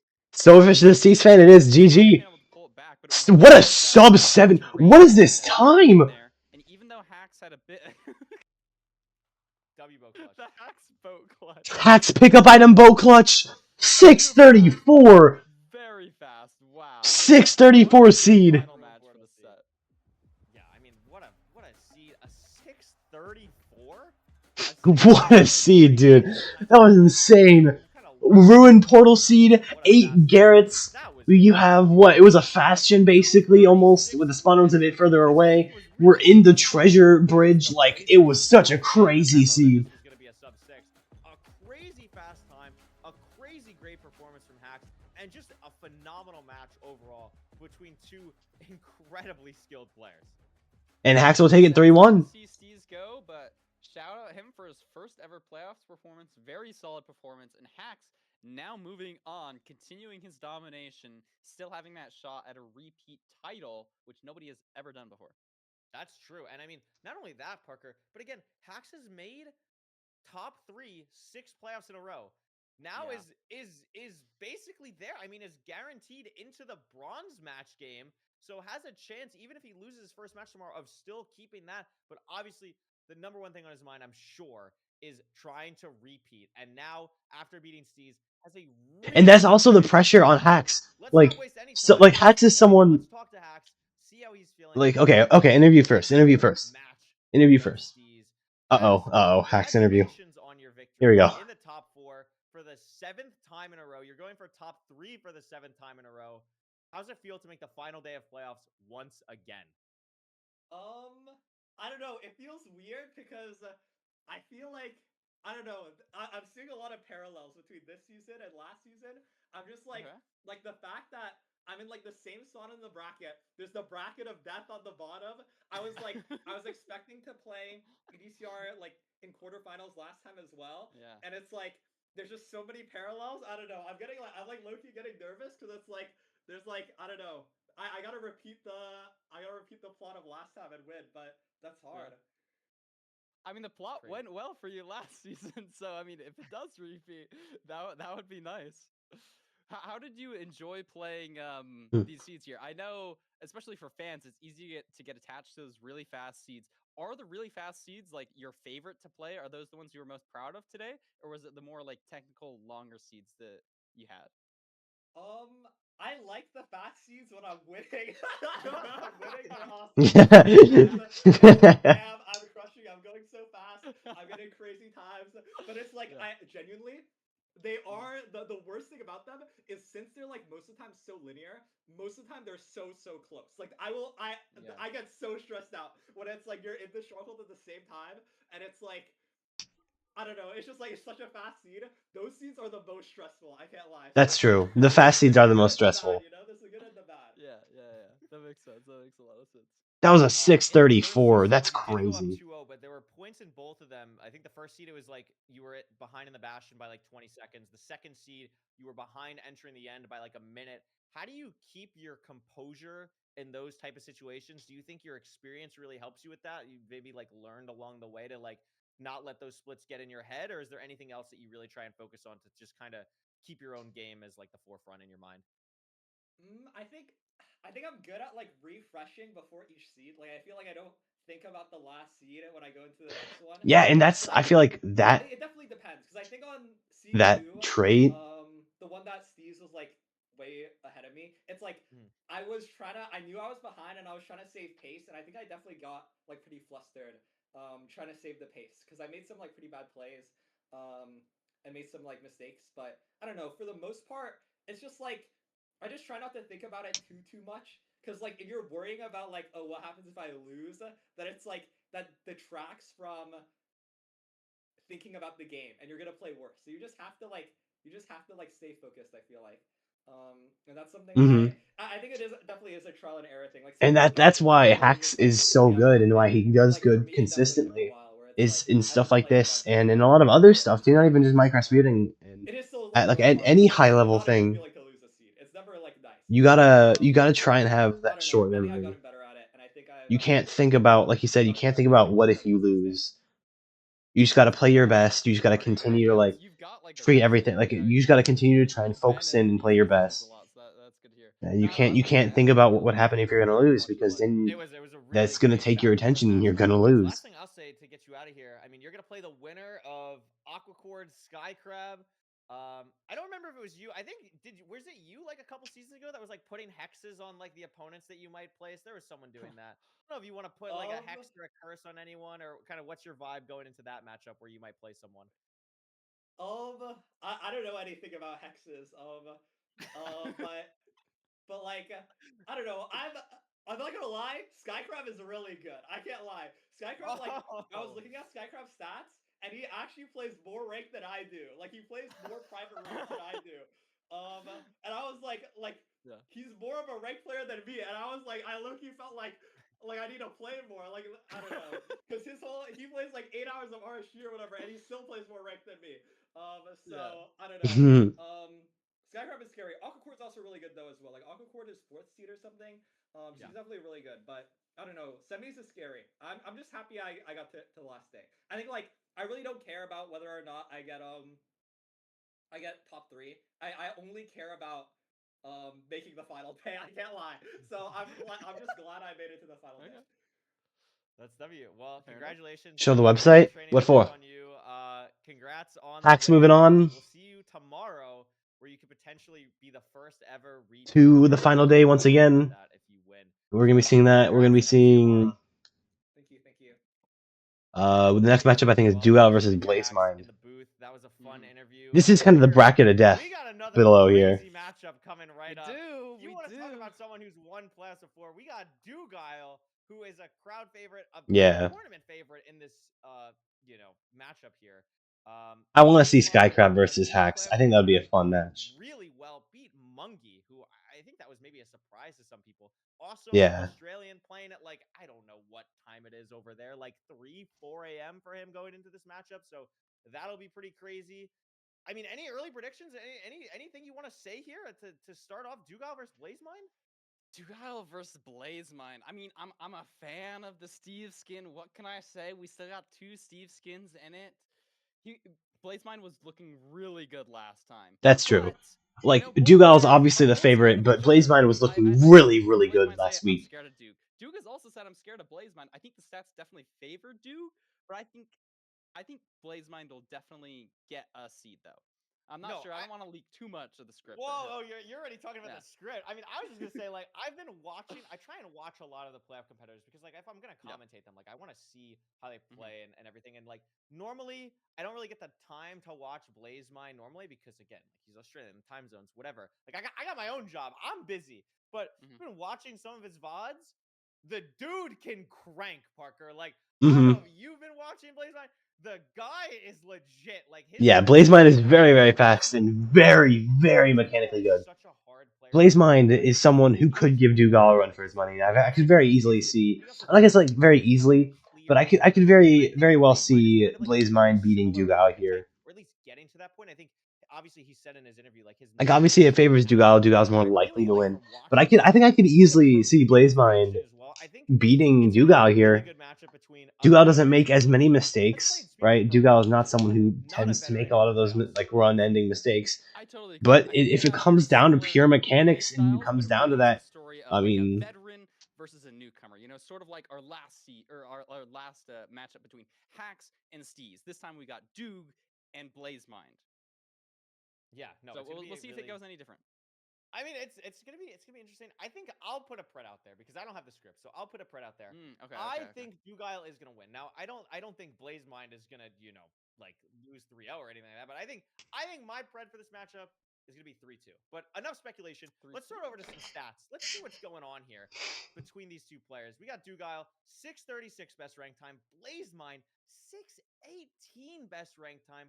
Yeah, and look at that too. In this format, Blazemind has a way faster rank time. I like to say way faster. It's like 18 seconds faster, but like that can be a huge difference. If someone's 18 seconds faster, that's insane. I would be very surprised if there was a faster one. I'm honestly surprised it's 920. I thought it was hovering like 924. Infume has a 919. Like, okay, Does he like, really? of course it's Dude, did Infume. Of course everybody it's Infume. drop at like the last couple of days? I swear, all of these players had like mid 920s, and now a 919. Anyways, sorry. Don't mean to detract, but these are very impressive stats here. Yes, both players here. They 920, 939 average times is insane. Again, new to this, so don't have as much. It doesn't have as much playoff experience, but we can see in his stats, won the Australia-New Zealand playoffs winner. That's not like, that's a pretty big who's who. Like, we have a lot of players who have played in playoffs or LCQ, or obviously like Blazemine, Mungie, Super C, Eric. Like, there's a lot of Australian and New Zealand runners that are very impressive. So winning that in a tournament format shows that Blazemine can keep his composure, keep his cool. But Dugile, 2-time playoff winner. I mean, Back-to-back sub-7s, that's crazy. The guy has been around. He is maybe the best all-around player in this tournament, and I'm just excited to see kind of how they match up in the seed department as well. What's going on here? 70% buried. That's still an 850 average time for Ruin Portal is insane. Are we serious? Like, what are we doing? What is that about? Whenever I see an 8 on the average times, I'm like, is that a mistake here? How are these players so good? But these are the best players in the world. You're right. That looks really scary. Even though Blazemine has insane stats, only one seed type that is average above 10 minutes. Duke's, I think every single one of Duke's splits is just better than Blazemine's. Yeah, it just is. It's tough. I mean, it's really hard to, when you compare yourself to Dugile, it's really hard to have a split that's better. But you know what you can say that's very impressive is that they are comparable. Like, there's nothing here where I'm thinking like, oh, like, you know, Blazemine's just cooked. You know, there's no way Blazemine can win. Like, absolutely, Blazemine can win this. Again, we say this every single match. Like, Steez beat EDCR. We've seen other upsets. Like, Blazemine deserves to be here. Anything can happen. That's why we play these games. Like, I'm very curious. Yeah, maybe. How this matchup's gonna go. But you know, people hate playing shipwrecks. Who knows, actually? They don't. Thank gosh. And Dugile picks Ruin Portal. Of course. Why, Blazemine? Why didn't you ban Ruin Portal? Blazemine bans BT. Dugile bans Desert Temple. That makes sense. But Ruin Portal seeds are usually fast. I mean, we saw in Duke's stats. We should expect a sub 9 here at the very least. No, 850. 850 is absurd. I think Loki's as well was like 824, or just like mind-numbing stats. So like when these players get Ruin Portal, you know they just want to push it to the limit, because like I know ranked is about like consistency and like playing smart and all that things, but like at the end of the day we're speedrunning, right? Like Dugile has a lot of composure, but I'm sure he sees a Ruin Portal. He sometimes is like, okay, like I just want to go as fast as I possibly can, like just full crank it. You know what I mean? Like, I mean, yeah. Like that's what I try to do when I have a Ruin Portal seed, is just full send it. I play. You know how many times I've played a Ruin Portal seed on a no food because it's like a 40-50 second enter on in the Nether. Like, it's just I send every Ruin Portal to the like as fast as I can go, because it's just so much fun. Desert Temple is very unique compared to the other seed types, I would say. Yeah, I think I remember hearing on like a silver VOD, Duke just really analyzing the stats, kind of just picking whatever he thinks looks the best. But we're into the seed now, Curry. Looks pretty solid. I mean, we have chickens here that we can kill. Unfortunately, no iron pick to start off, but both managing to kill these chickens before they swim into the water or anything, so that's nice to see. Yeah, we're gonna see here. Blazemine kind of struggling here. For shears with that iron, you're gonna save it, try and get even though like a bastion chest is guaranteed to have 3 iron, you can still get other chests with less iron, or you know, having that 21 nuggets to start is gonna be really, really nice. Interesting to see like these players in deciding how they're gonna grab their wood. Dugile has such an advantage here, 1 less chicken, but I really like how he managed the trees to get the wood types that he wanted, instead of Blazemine having 3 different wood types. Wait, what? Why does Blazemine have 3 different wood types? What? Blazemine. Neither runner has a gold pick or anything like that, so having to use a wood pick here from Dugile could be a little bit awkward. The seed definitely not as Blazemine doesn't even have a pickaxe, by the way. Yeah, both kind of making their way through this ravine past the lava. I think Duke may be taking it a little bit more linearly, but Blazemine not too far behind. I think did lose a good few seconds getting that extra chicken, having a slightly worse line to all of his trees, but maybe has slightly more wood than Duke. it's hard to tell, especially with the 3 different wood types. I have no idea. I think the birchwood is just like hiding in the background right now, and like we just have like all the other seed types. Yeah, And but look Dugal at is this. having to mine some netherrack compared to Blazemine, who is just Yeah. continuing to crank. Doing the math in my head, 7 plus 5 is 12 plus 6 is 18. So did have more wood entering than Dugal. Still has 21 wood total. That's 7 beds. Probably is gonna have to use like 1 block or something to get around this. So probably we'll have like 6 beds worth of stuff, which is still great. Like obviously good for 0. Dugal is still utilizing a wood pick so much more than Blazemine, who hasn't even crafted one. You know what I mean? This is really interesting playstyle developments here. I was thinking I like Blazemine's position better just because he's been like faster to everything. Oh, he Blazemine died to a pig! Why are we seeing so many early, like, Bastion deaths? Blazemine was in the hole, right? Why was he... Not really forgiving. I don't know. Nerves? Yeah. I don't know. Last time I saw Blazemine, he was in a hole, so I didn't watch much of that. But like, Rampart, I mean, this is a second seed in a row where Dugal doing a little bit of an audible here. That's tough. And look at this. I've never seen this order of blocks broken from Dugal. I've never really seen this gap paired with the beef salad hole. I kind of like that route though. But you're totally right. Blazemine, I mean, you have to get a pick here. You have to get a boat to navigate all the way back to the Bastion, so that loses you a little bit more time.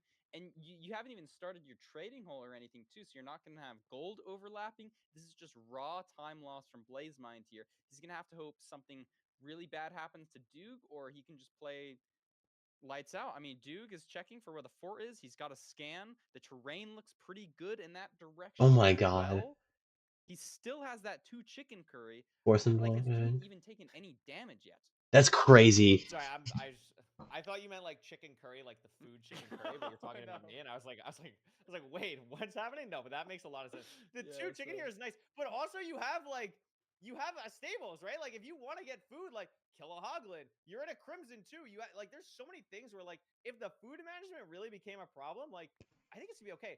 Unlucky chest here for Blazemine 2 gets like sure the 8 iron's great, the 6 obby's great, but you need armor, you need a piece of distraction gold at the least. Gets completely Oh hosed. my Has to gosh. use the obsidian Building to with build back obby is up, crazy. and we still have no gold. The piglins might have traded it. I'm not sure if he's gonna have something here. Does get the chest plate, so it's gonna be okay there. But I mean, on the other side, there's the fortress for Dugal. Where Oh my god, this is crazy.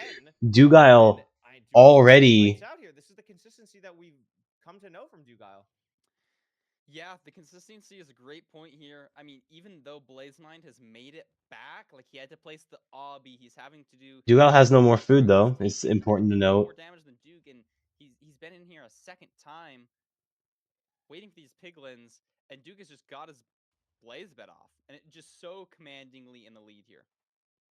Yeah, similar stable stuff from Blazemine here. Barely gets the block off to live. But again, just secondary to what Dugal is doing. Already at the spawner, already has a blaze bedded out, clearing the fire, has the blazes, lowered RD, I guess probably for a gas. I'm not exactly sure, but not sure why we'd have to pearl hang or anything. So I'm assuming gas. Already 3 rods. Yeah, this is just so sad for Blazemine. He's just like died to the piglins on his route and is just behind. Like yeah, I mean, just very technical gameplay. Look how clean Duke's inventory is. Not only has he pre-crafted everything, but he has like 4 empty slots. He's thrown out all of the stuff that he doesn't need. Look at that portal build. Jesus Christ, Duke. And he's just so, like, that's the thing, is like Dugal is one of the best runners, and like at times he can be one of, if not the best runner in this tournament. He is just so insanely consistent is like the big thing. Like he doesn't make as many mistakes.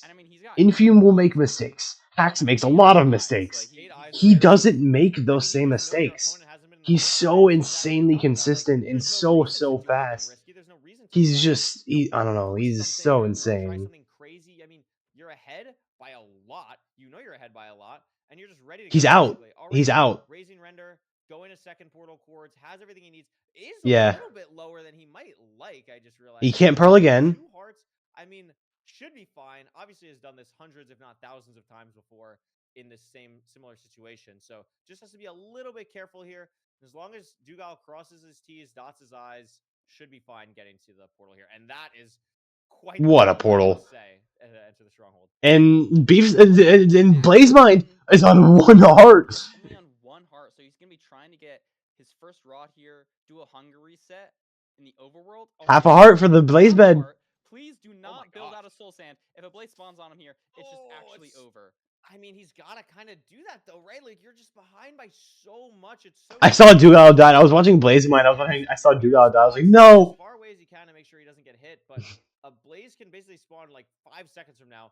Dugal's, in the end, a really weird Pearl clip because of the terrain, but... It's a Dugal, no! His whole inventory is ready to go. A little bit of a weird Pearl, but should still be fine to get to 99 here. Actually, going to be a little bit close, but should make it. Yeah, has the time, half a rotation to spare, plenty of explosives, and unless we see something crazy, Dugal will be... Okay, Blazemind died. Confidence booster. I mean, that was not... Yeah, he's so low, yeah. Yeah, because he was like, I don't know, he was trying to like keep up time. Yeah, I mean, I guess that's what we were saying, huh? Tried to fire charge himself, forgot he had fire res. Very solid gameplay from Dugal. Love to see it. And it's going to be a 7:42 completion. Oh! It doesn't matter at all, but like just the icing on the cake there for Blazemind. Goes down, tries to pick up his eye, picks up a piece of string, didn't realize it wasn't the eye. That's crazy. That's What? Really? I didn't see that. He picked up his string that he threw out instead of the eye. It's hard to pick up time in that type of situation, especially like... That's crazy. I didn't even see that. But like then having to reorganize your whole hotbar. Dugal's so fast. Look at that, 742. So Blazemind, I mean, we heard Hacks talk about it in the interview. Like trying to go into the next seed with a clear mind is so important. Blazemind's got to find that right now. Yes, goldfish memory. You don't want to be spending time thinking about it. I think I remember maybe it was in a Hacks interview, but sort of the same position on like last season grand finals when Infume loses a seed. He's talking in chat about what he's done wrong. Hacks is like, I'm just trying to think about the next seed. And out of the people who won, it was Hacks. You know, the person not thinking about the previous seed. I think that's a very important... Goldfish, yeah, you gotta have goldfish memory. When you do anything at a competitive level, you cannot spend time dwelling on what you did wrong. You can learn from it. Obviously, like, failure's the best teacher. You learn the most from failure, right? When someone's learning, when I've been doing something for a while and someone asks me for advice and they're just starting, I tell them to fail. I tell them to make mistakes. I tell them to do those things because you learn the most from failure. You learn the most from making those mistakes. And that's the thing is you just got to be able to, and like Hack said, you want to learn from it, but you don't, especially in a tournament and in playoffs specifically where you don't really have that time, right, to do that. You cannot spend time dwelling on it. You can't. You absolutely can't. You gotta play each new seed and just play your best.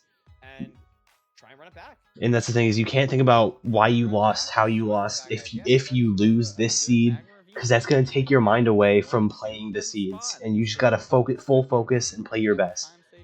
That's why all these runners are here, and that's why you see those players, like some players do so much better than that. Maybe EDCR was going over it in his head as he was playing, and that's why he was making those mistakes. And just the kind of variance that can happen in the specific overworld. We see the good lucks in chat. The food, are we getting golden carrots? Are we getting rotten flesh? We'll see.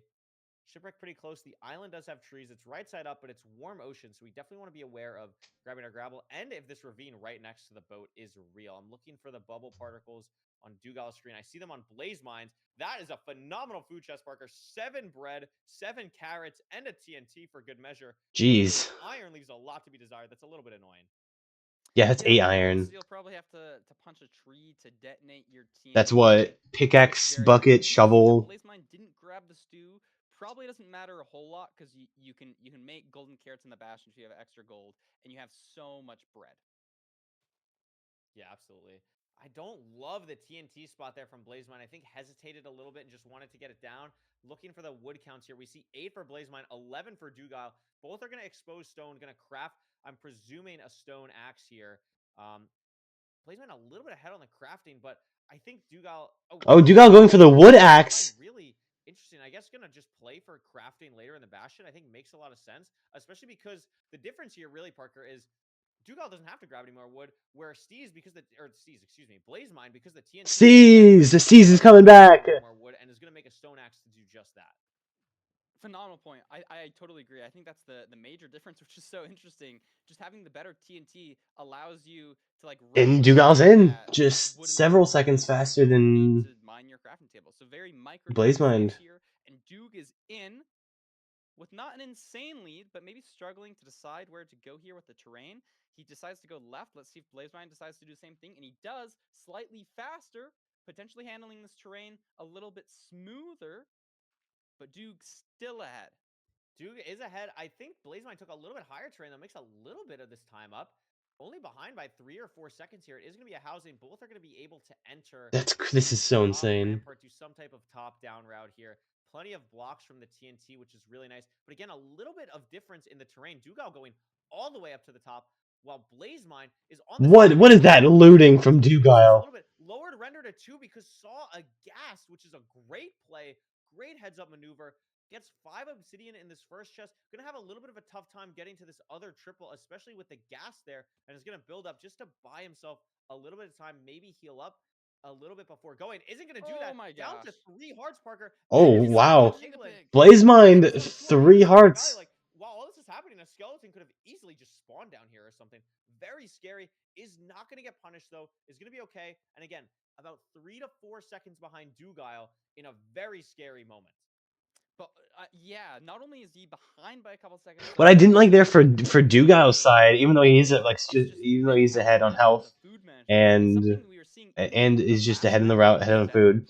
Like his pigs were pretty close to his hole there. The pigs, that was bad phrasing. The pigs were pretty close to where he wanted to enter the trading hole to get the rest of the gold. So, he could have like messed something up. Like if he didn't throw enough gold to distract, then he very easily could have taken damage there. It's a blindness suspicious too. Oh, extra pig. Golden carrots is gonna be big. Dugal has a stray piglin, which is annoying to deal with a wood axe, but finally gets it taken care of here.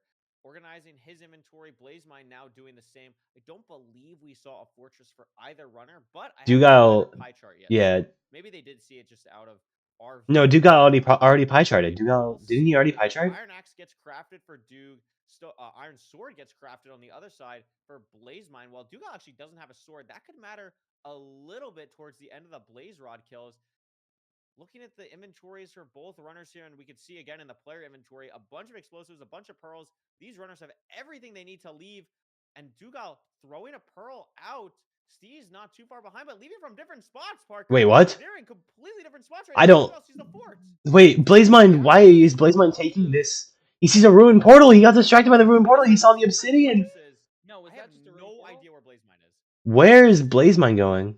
It was just a ruined portal. Maybe got baited slightly there, but I think it was just the knowledge of quadrants. Dug looked out the direction that Blazemind left and said, no, I'm going back into the bastion so I can leave out the backside, because potentially he knew that it was this quadrant that now Blazemind is getting to. Wow, what a crazy, like, different play there. Blazemind lost a lot of time with that terrain decision. So can potentially get some strays. Only got one. Is that one spawner. Has a couple in the distance, but the thing with strays that a lot of top runners realize at this point is, sure, they can be like okay if they're like bundled up and everything, but when you have to really chase playing for strays, it can be difficult because you just really want to have the really good rates here. The Dugal already on 4 rods. So I keep saying Steez. Blazemind. Blazemind is playing right now. Steez is making his comeback. I keep seeing the strays in the background. And I think it's just not really worth it to go, because playing at the spawner is just so much better to overlap everything else that he needs.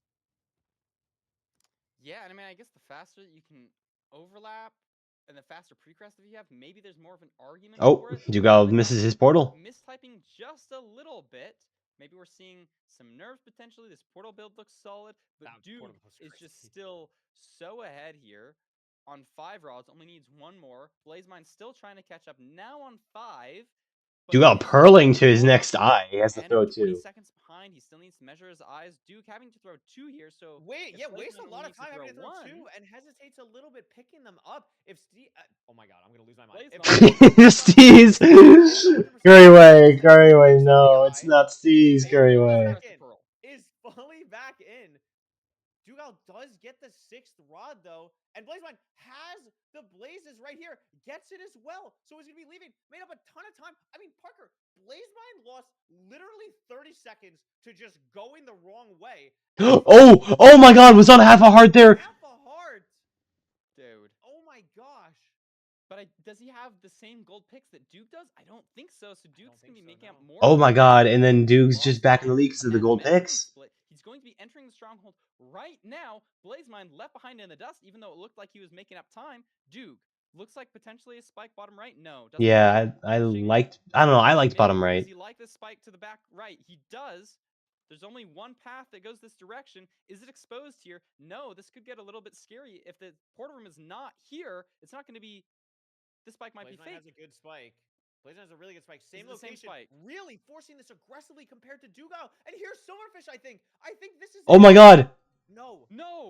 Oh, he abandons it. Go this way. Both players in the same sort of position. Duke now mining the same blocks that BlazeMind was. Maybe also hearing the Silverfish. Dugal really going... That entire bottom left. What is happening? What is Duke doing? Forcing a mine here, and it's back in an awkward position. But I think this is going to be the portal room. And Duke finds it. Duke mines into it. He hears it.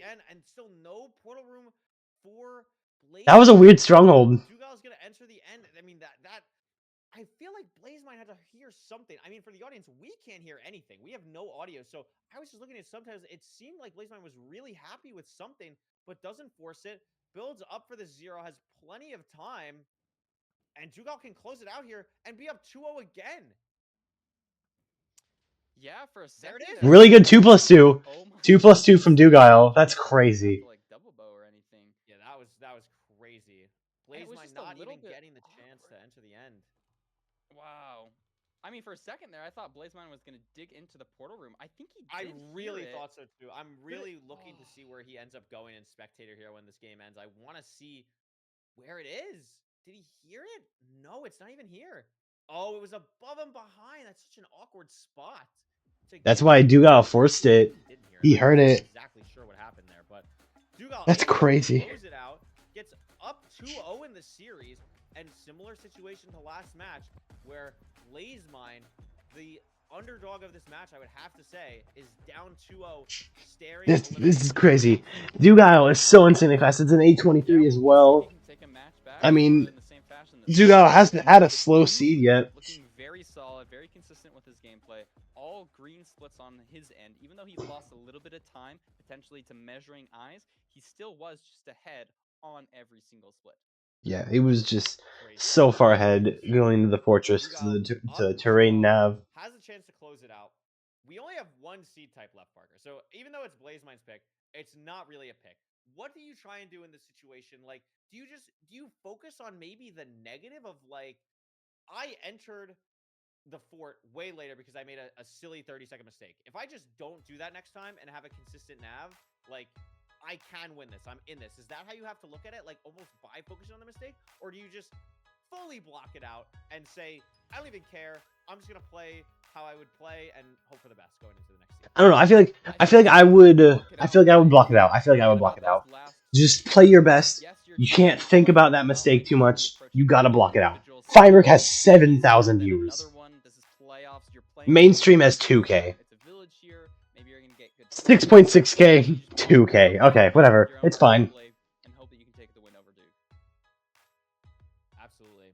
We're going to village. Yeah, I would block it out. There's almost 10,000 viewers between these 3 streamers.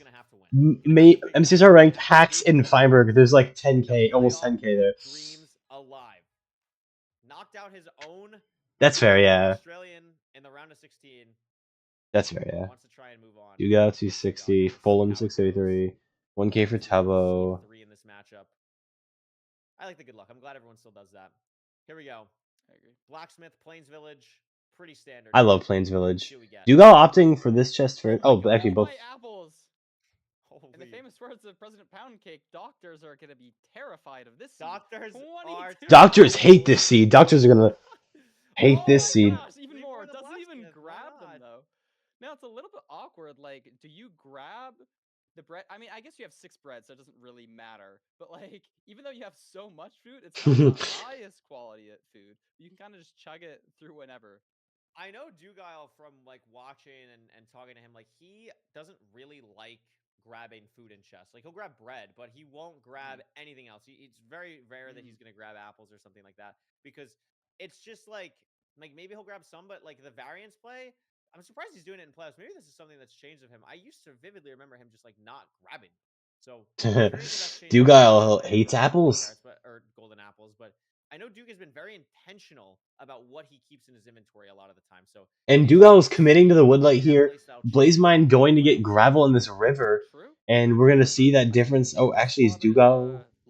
Oh no, he's gonna get the gravel in this river. Okay. No, maybe he looked like he was just woodloading to get the Woodlight, but Blazemind maybe making up some time here, taking a totally different line, potentially sees a lava pool that Duke doesn't, and I think Blazemind is going to be entering here first, Curry. Yeah, that's really big. I mean, the thing here to note as well, like Duguile has less apples, but has more of the better food. Also, Duguile does find a different lava pool, but this one is really awkward with the sand kind of falling into it. It's always, you got to be careful because it could flood like that.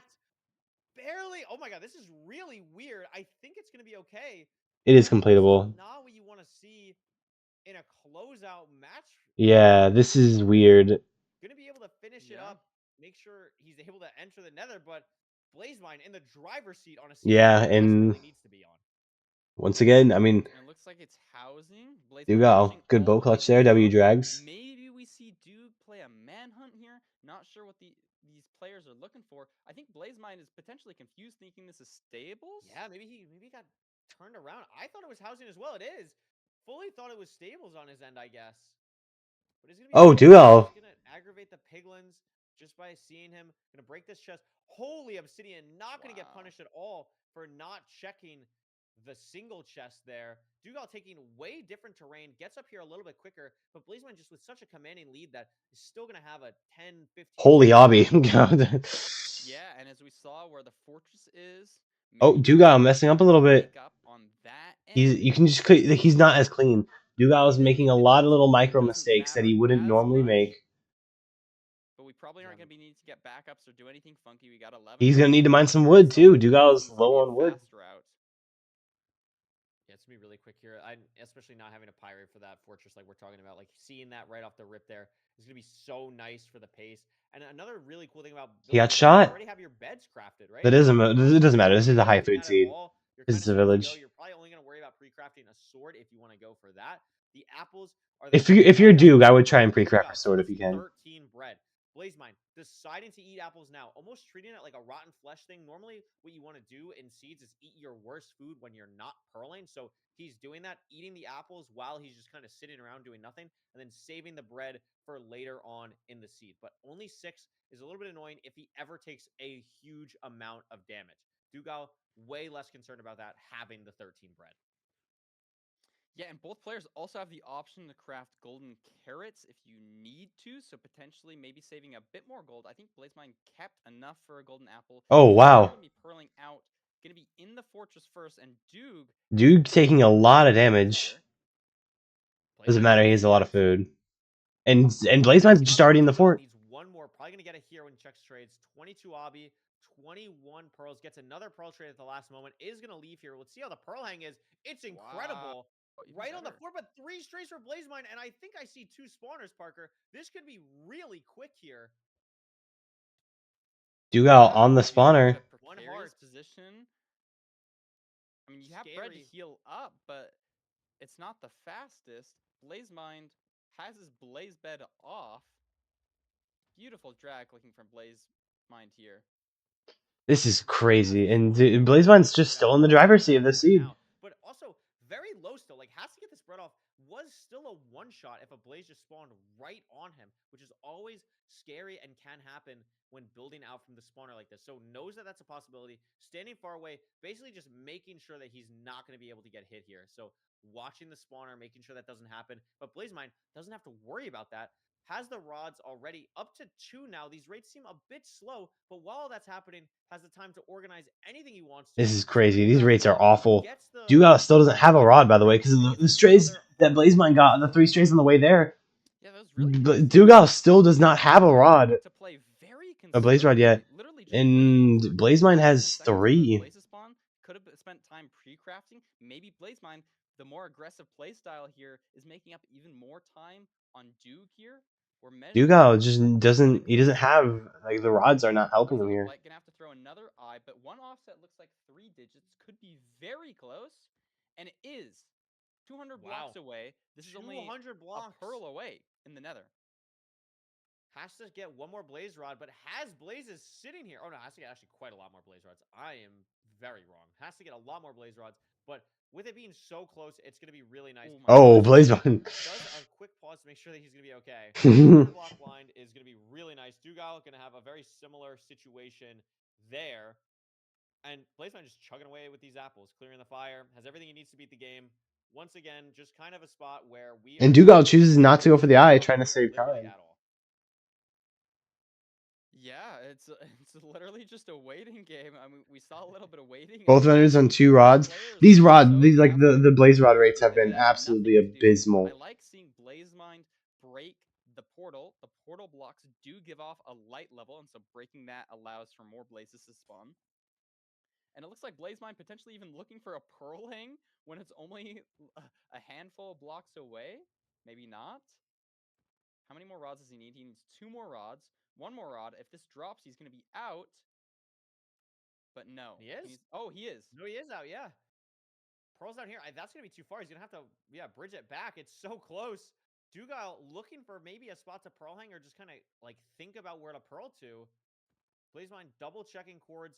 Has the time to. Dugal's just so far behind because of that fort split. It is. I think Duke is ready to leave. Pearl's down to a different spot. A little bit off here. Should be pretty close. Having a little bit of trouble in the lava. Blazemine, meanwhile, in the stronghold.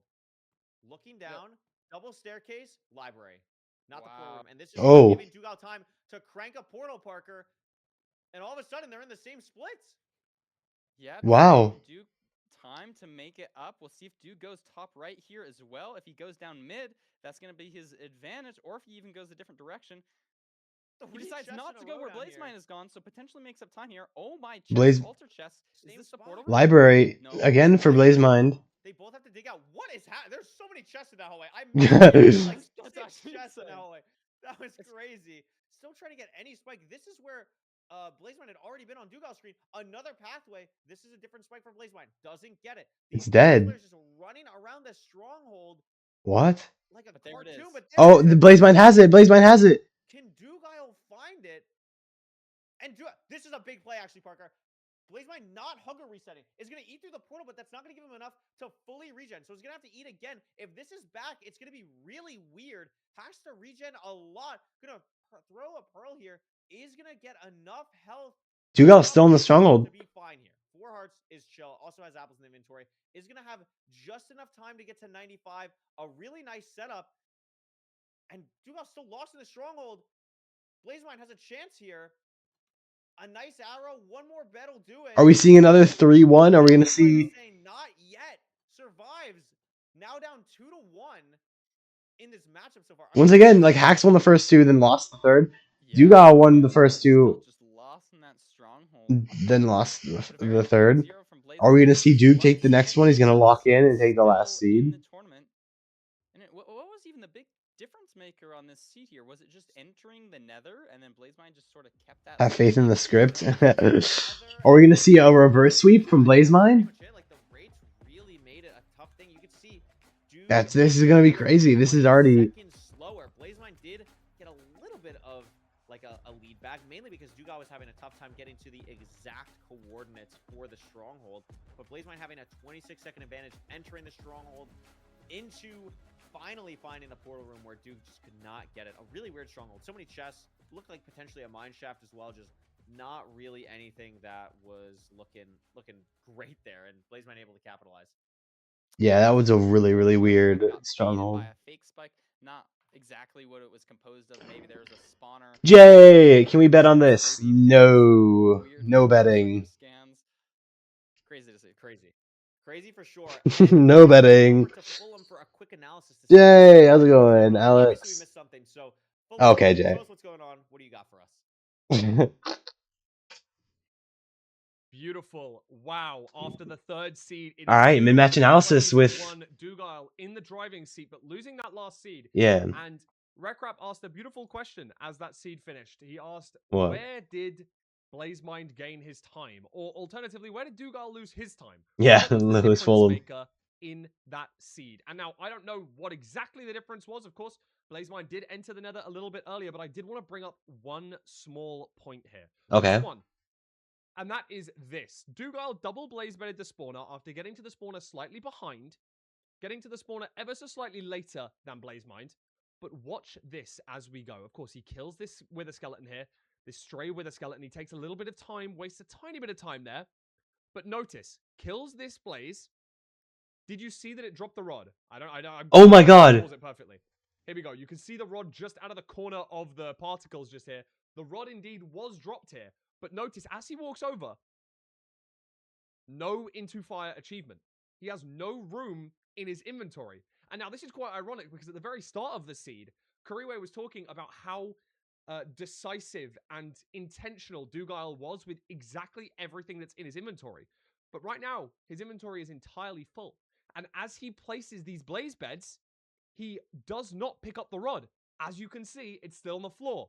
And as soon as he blaze beds this first one, that blaze rod explodes. And he notices, but he notices too late. As you can see him flick around, try and go back to pick up that rod. Oh my, he lost the first rod to the blaze bed.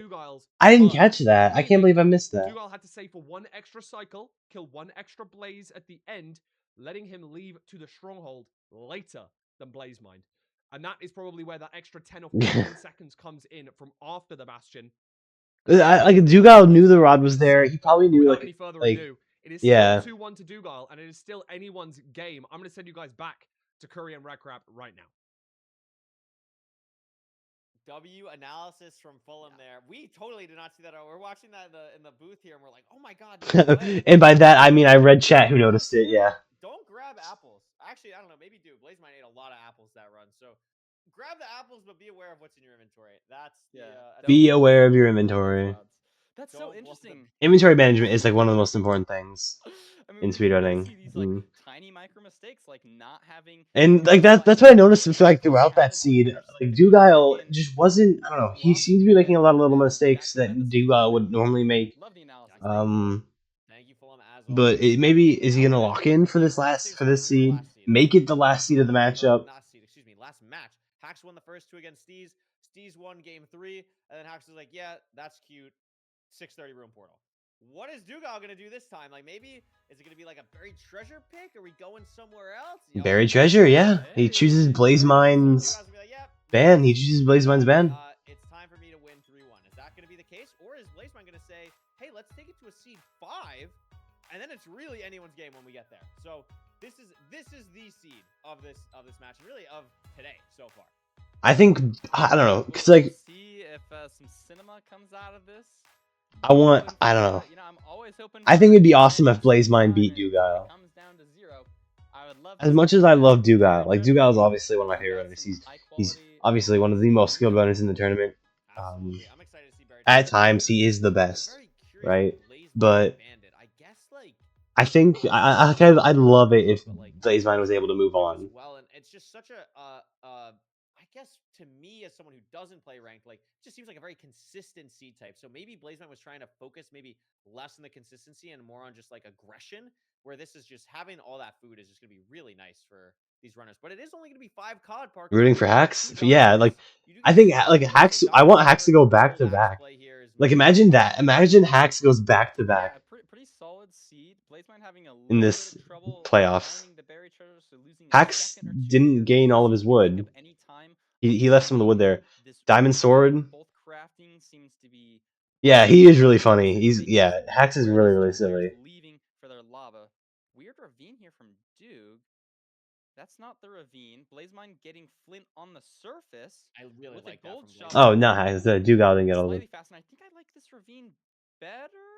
Yeah, Duke doesn't like this. And BlazeMind going down has bubbles. That's huge, Parker. Dugal goes to the wrong ravine. Game in the first 30 seconds, to be honest.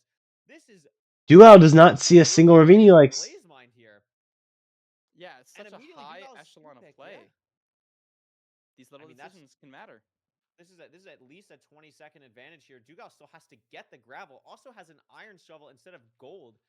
I really didn't like the gold shovel play from BlazeMind, but obviously makes it work here. And the Bastions here, I mean, again, 20-second lead here for BlazeMind. I don't think we've seen the Fortress yet. I could have missed it, but we saw last time Dugal played the housing really well as well. So could be a little bit of room to make up some time here. Yeah, both are probably going to be playing top. And yeah, you like getting those chests. Dugal is just behind because he goes for a different gravel play and then he misses the ravine. We haven't seen either of them do a wide macro, so I can only presume that was a fortress, and they've both seen it. They both seem pretty confident and like, okay, I'm just focusing on the route here. Don't need to worry about looking where this fortress is. We have 6 obsidian from this first chest here. And Parker, this is a really fast seed as well. I mean, we're going to be at the trading hole at like 210 for BlazeMind. This is quick. We'll see how many piglins both runners get. Yeah, this is that many from BlazeMind. And this is, I like BT seeds. They're one of the fastest seeds. Like obviously, like Ruin Portal seeds can be the fastest with like if you get like a looting 3 sword or if you just enter immediately. The BT seeds are up there for some of the fastest seeds. I'm not exactly sure why, but very curious here at the start. Yeah, potentially some micro toggling hard mode, maybe a block or 2 that piglins are getting stuck up on. Maybe one player minded, the other didn't. It looks like BlazeMind is pyring, so I guess didn't see the fortress that we saw Dugal do a wide macro for on the way down. So it shouldn't be a crazy complex way to leave the Bastion. I think it was just straight out forward. We get even more obsidian from that double chest, so not going to be having to worry about backups. Probably. We have that diamond sword too, which I love to see for play splits. Yeah, the diamond sword is going to be great. I mean, we could see BlazeMind's inventory is pretty much ready to go. I think just wants a little bit more. I'm actually not sure. Yeah, we're leaving. I was like, what else we need? I really like this. I don't know. This is a good seed so far. For the spawner, does crazy. What is that boat clutch? Now, a little bit of an awkward spot, but is going to be leaving. Still haven't seen the fort. There it is, and is ahead again by 10-15 seconds or so. Dugal in lava. That's going to be a really tough spot for him because he's not able to get a. And Dugal's in the lava. BlazeMind is in the fort with the diamond sword.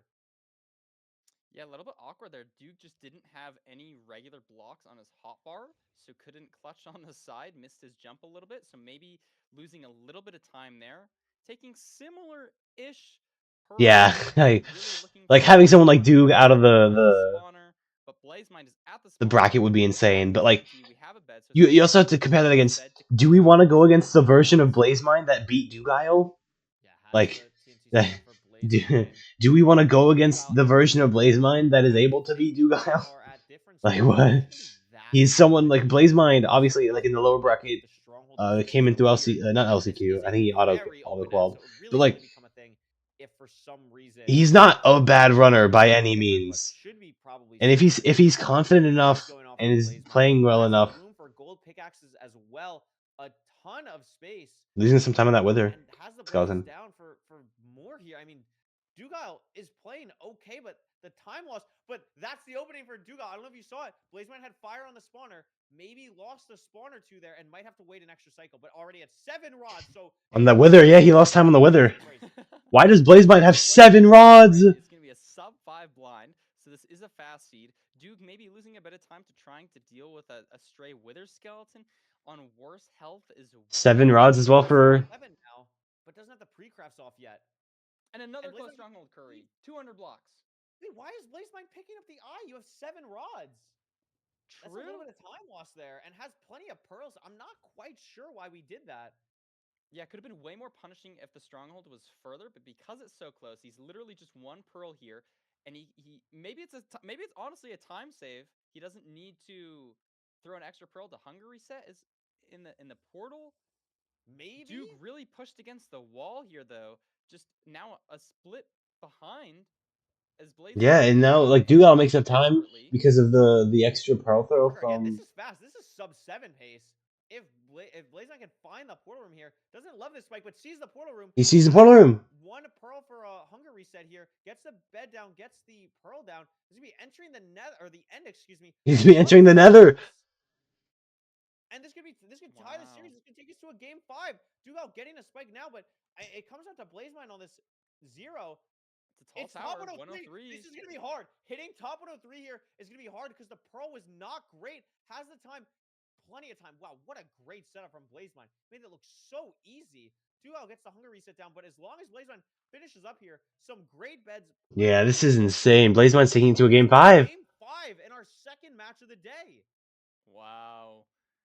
Very clean. Blazemine taking to a game 5. He had to do an aggressive Pearl to get to a setup in time, showing off the mechanics there, even after an I told you. And that's a sub 7. Wow. I actually cannot believe he made top setup there. I actually cannot believe 646 for Blazemine there. That's insane. We've already seen 2 sub 7s today. On top 103, the tallest tower in the game, Blazemine every split just chipping away at the lead more and more and more. And if you're Duguile, you gotta be scared. That was a really clean performance from Blazemine on your seed pick. 100%. Yeah, I don't Why did Blazemine ban that seed? That was it. Yeah, that's the thing. Is like that was Duguile's seed pick. A little stressful now. Like that was Duguile's 1 seed pick so far, and Blazemine's sub 7s on it. So you gotta feel like anything you pick is just gonna be in his favor. You chose his ban, and then he sub 7s on it. Last season we got so cooked. We've been very, very spoiled this season, which is great to see. But I mean, the thing is, like, Duguile has been in this spot probably countless times. Like, I can't remember. I don't know how many game 5s he's been in off the top of my head, but has obviously been in this situation before. Has played so much playoffs. So if anyone can come back from this, it's going to be Duguile. Yeah, has a lot of experience. It's again that story of the veteran versus the newcomer. Who's going to come out on top? We saw a veteran move on in our last matchup. Is the same thing going to happen here? We're going to see. What's the seed type? I'm actually really curious. Who do you think is pulling through? I hope Blazemine wins. Desert Temple. 7D chess move decides Duguile picks his own ban. Duguile picks his own ban. Duguile picks his own ban. Throw your opponent off guard. We got a whole overworld tour. Wait, didn't we decide on a name of this? He picks his own ban seed. That's a good name. Hey, I mean, if you pick their ban and they win, you might as well pick your ban.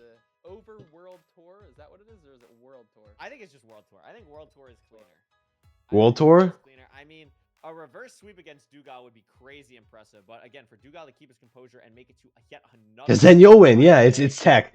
If there's anyone who knows how to TAS, if there's anyone that's TAS in this tournament, it's Duguile. Comes out on top here. It really could be anyone. That's why we play the games. I know a lot of people probably had Duguile just going through this, but Blazemine is a force right now.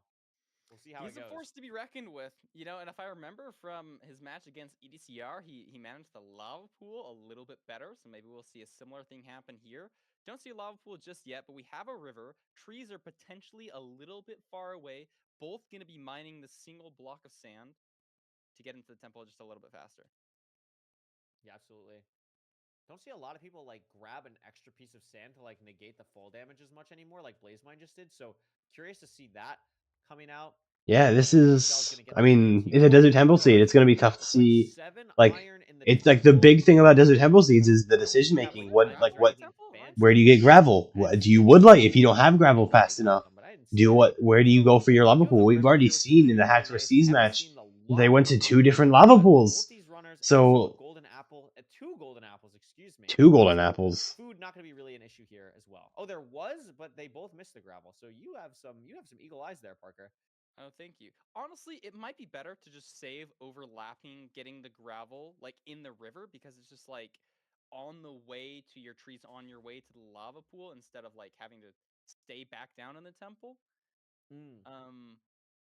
Definitely. We'll have to see. I mean, there's a lava pool here for both of them, so I'd be surprised if one of them missed it.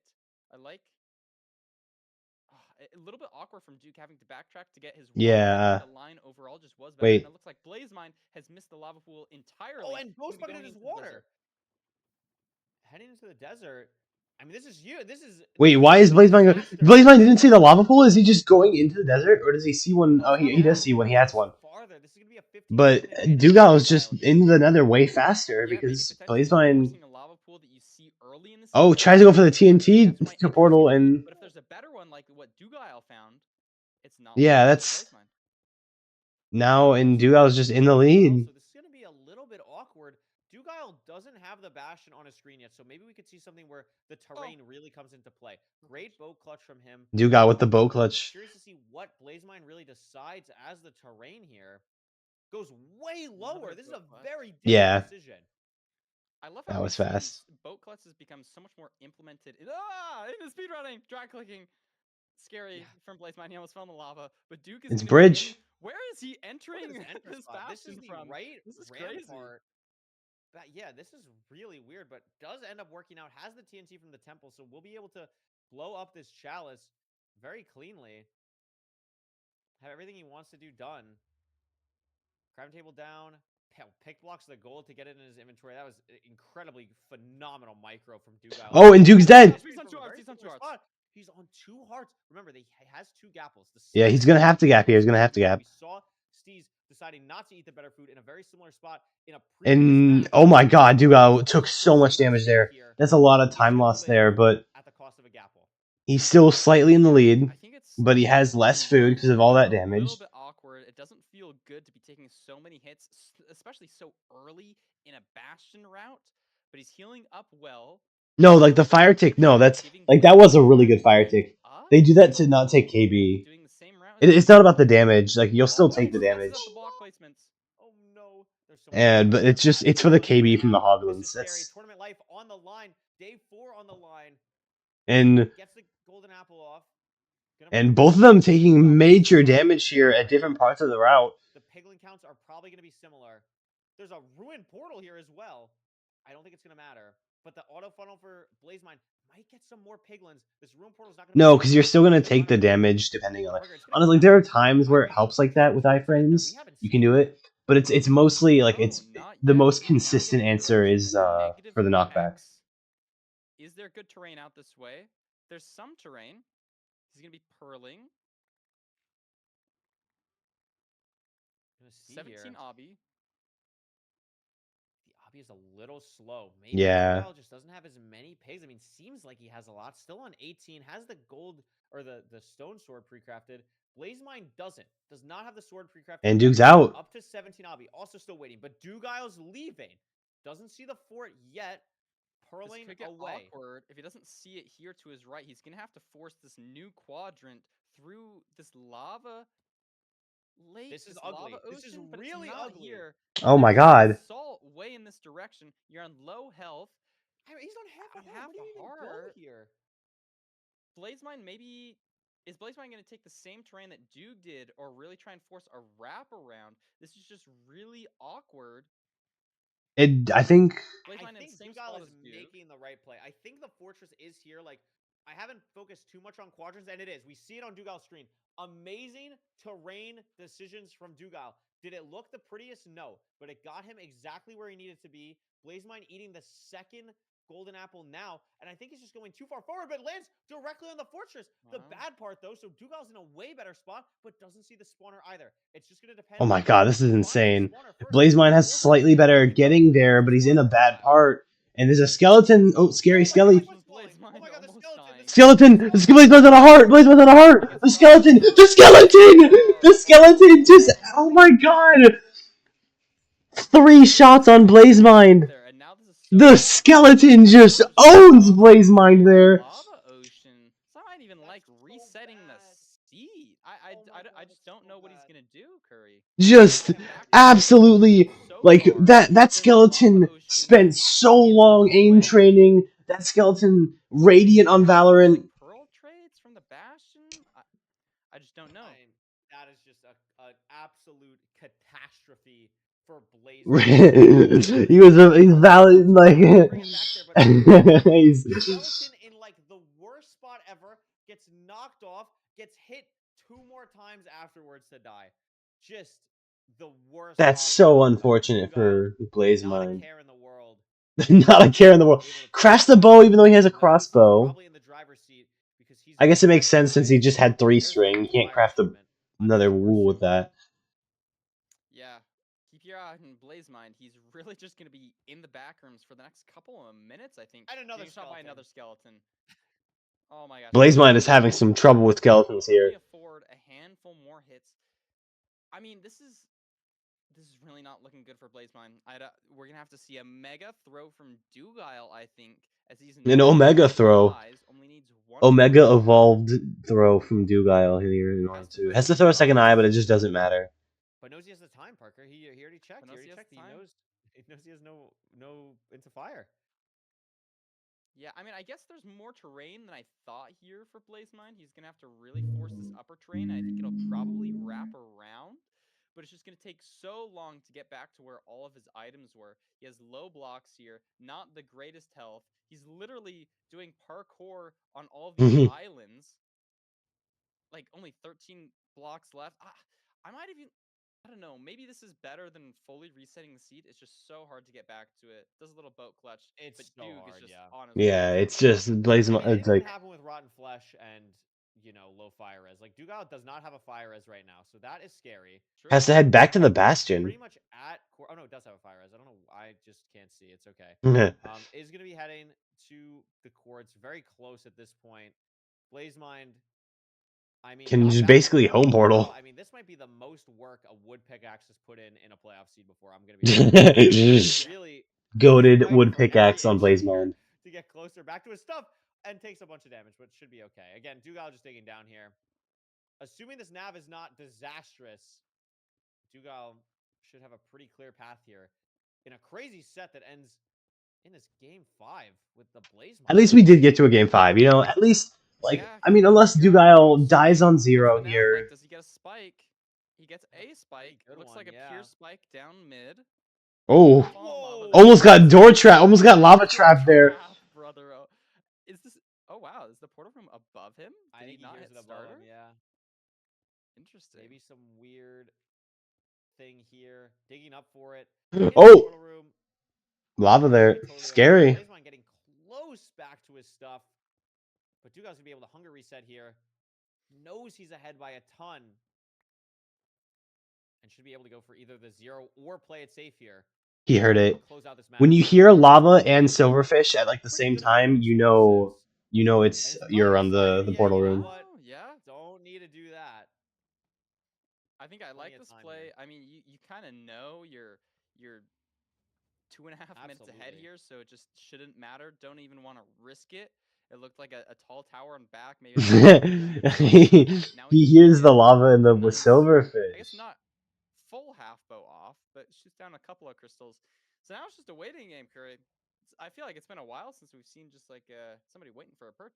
It's pretty rare. I mean, Dugile has like 5 or 6 explosives or so. Blazemind does have all of his stuff back, but Dugile has 7 explosives. It doesn't matter if this dragon just decides to perch, and Dugile making the very smart business. What's your new MCSR tech? To potentially have a chance at $3,000 tomorrow in first place, or any split of the 5,000 that'll be given away. So, Dugile really, I mean, instead of E-Ray, just use X-Ray. Really good showcase of I'm thinking about it. How he approaches. I'm thinking it won't be accepted. Just calm, cool, collected. I'm thinking about it. I'm thinking it won't be a thing. Yeah, calm, cool, and collected are great words to use here. I think we've seen a lot more like Dugile waiting 20 Minecraft days for a perch. Think that he's got it there. More of just safety plays, and we've seen it pay off for these veteran runners. And it looks like Duke is nope. Oh, misread the perch though. It doesn't matter at all. Just a little silly from Dugile. Just hanging out. Just a dog with Dugile's just chilling. No biggie. Dugile's just a chill guy. Dog with some pants. That's all. He's just hanging out. Dugile's just a chill guy waiting for. Blazemind building the portal now. I mean, unless Dugile somehow messes up a 6-bed, I think it's gonna be. I think it's a pretty open and shut case. But hey, props to Blazemind. You gotta always play. You never know. You gotta always play. I mean, there's a lot of dragons left near it, but it's just now dissolving, so it shouldn't. Yeah, he's like. Dude, kind of just tracing this dragon, eyeing it down with his hunter-like eyes. Yeah, it's like it is like very intimidating. Like I would be scared. I'd be scared if Dugile was eye tracking me the entire time. Against this dragon. Whoop. I mean, this is a long perch. if you're Blazemind, you want a max perch, and I think this is basically a max perch at this point. This is basically a max perch. That should be it. You're guaranteed a perch after 3 minutes in ranked. That'll do it. We'll see how this one cycle goes, but again, Dugal has done this literally probably tens of thousands of times. Should be pretty okay here, and Dugal will be making it to another final day in ranked playoffs. All right. We haven't Dugal ends it off. too much, Parker, but low-key Blazemind, the dream was there for Blazemind. Blazemind. Then it was ended by a high tier 1 bow skeleton. Where two of the best players in the world just keep winning on and off. I mean, yeah, that's gonna be so insane. Dugal versus either Loki or Infume. Those are like just those 3 names together. Dugal, Infume, Loki are just 3 of the best runners ever to like speedrun. Like that's gonna be so insane. Like just those 3 names together is such an insane thing. When the situation and the circumstances might not be the easiest. It's gonna be insane. And then we have I'm gonna go get a snack real quick before this next matchup. Skycrab versus Aquacord coming up next. I'm gonna be right back. So thank you, Blazemind, for showing up, and congrats to Duke for moving on. That was a great. Yeah, I mean, again, like after C2, it really looked like Dugal was running away with it and everything. Blazemind really brought it back. Like I thought the momentum had totally changed. I thought Blazemind played incredibly well, but at the end of the match, it's gonna be Dugal. So let's bring him in here. Let's talk to the man himself, the dog himself, after a very impressive 5-game win. Dugal, I don't know how many final days you've made it, but it's definitely not your first. How does it feel to be back? Final day of playoffs, you've made top 4 once again. Yeah, it feels really good. I didn't make Final Four last season, but like the last 3 seasons before that I did. So, Wow. I was feeling shaky though. Like, I'm not gonna lie. Like, okay, I felt like I played the first seed really well. The second seed I played like okay, and then like when Blazemind started winning, I started getting so nervous, and you could probably tell in my gameplay. I was just like, I was just losing like so much time on micro and stuff, and like, I just like when he died in the last seed, I was like, okay, I can finally relax now. Like, I was so stressed. Yeah, we were watching that. Like I think Seed 4 really did feel like a crazy momentum shift. I mean, we were looking at the splits, like he entered, 10, 15 seconds ahead of you, but then made up another like 10 or so seconds. So like it does it adds up that you were like a little scared of that. And then, to come out with the win is really, really impressive. And I think what we were talking about is like, do you think playing like obviously it helps, but like how much does it help really that you've played in so many playoffs for situations like this? Or, with what you're saying, like you were still nervous. Do you think you would have been more nervous or how does kind of playing in so many kind of affect that? Yeah, I mean, I'm not gonna lie, like I still get the same nerves that I like kind of always had for playoffs. Like it hasn't gotten much better. Like maybe it's gotten a little better, but I mean, I still get nervous for every match. So I don't know. I mean, maybe I've learned how to deal with my nerves better, but like there's no playoffs match where I'm not nervous beforehand. Yeah. On that last seed, I really liked you just like playing for half bow, not even like attempting a 0. What's sort of like the threshold in your mind? Like at what point did you decide, oh, okay, I don't even need to go for a 0 here. Blazemind is so far behind. Do you like pay attention to the advancements a lot? Is there any sort of like fear in the back of your mind? You're like, oh, maybe I shouldn't have done that. Maybe he could make up if I have like a max perch. Like what's the whole thought process like? Yeah, I mean, max perch is 3 minutes, right? And Blazemine hasn't even gotten into fire yet. So like in theory he could like do a fort to finish in under 3 minutes and I could get max perch, which like kind of almost did happen, but um He started like it's catching up a just little so bit. unlikely. Yeah. Yeah. I don't know, I did kind of start to regret not zeroing after like 2 minutes had gone by and I still didn't have a perch. But Yeah, we saw you like a curl lot in on of like, and then like the dragon like 1-8'd you. It didn't end up going in. And you're like, yeah. oh well, that's tough. I mean, even the best players misread their perch sometimes. It's okay. Yeah, Um, it's just unlucky. it is silly. It is silly. Okay, so you are playing. You have now the privilege of, I think. Correct me if I'm wrong. You're playing the winner of Infume versus Loki. So that's fun. That's enjoyable Yeah. for you. Um, Yeah. you have about 24 hours to prep for that, maybe a little bit less. How do you prepare for a match like that? Are you really rooting for one person you want to go up against, or are you kind of just would you approach each player kind of the same way? Yeah, I don't know. I mean, obviously, like, Infume and Loki are both very good. And, like, something else is that, like, either way, like, if Infume beats Loki, then, like, that's gonna be a confidence boost for him. If Loki beats Infume, that's also gonna be a confidence boost for him. So, like, either way, I'm getting someone who, like, probably has a big confidence boost.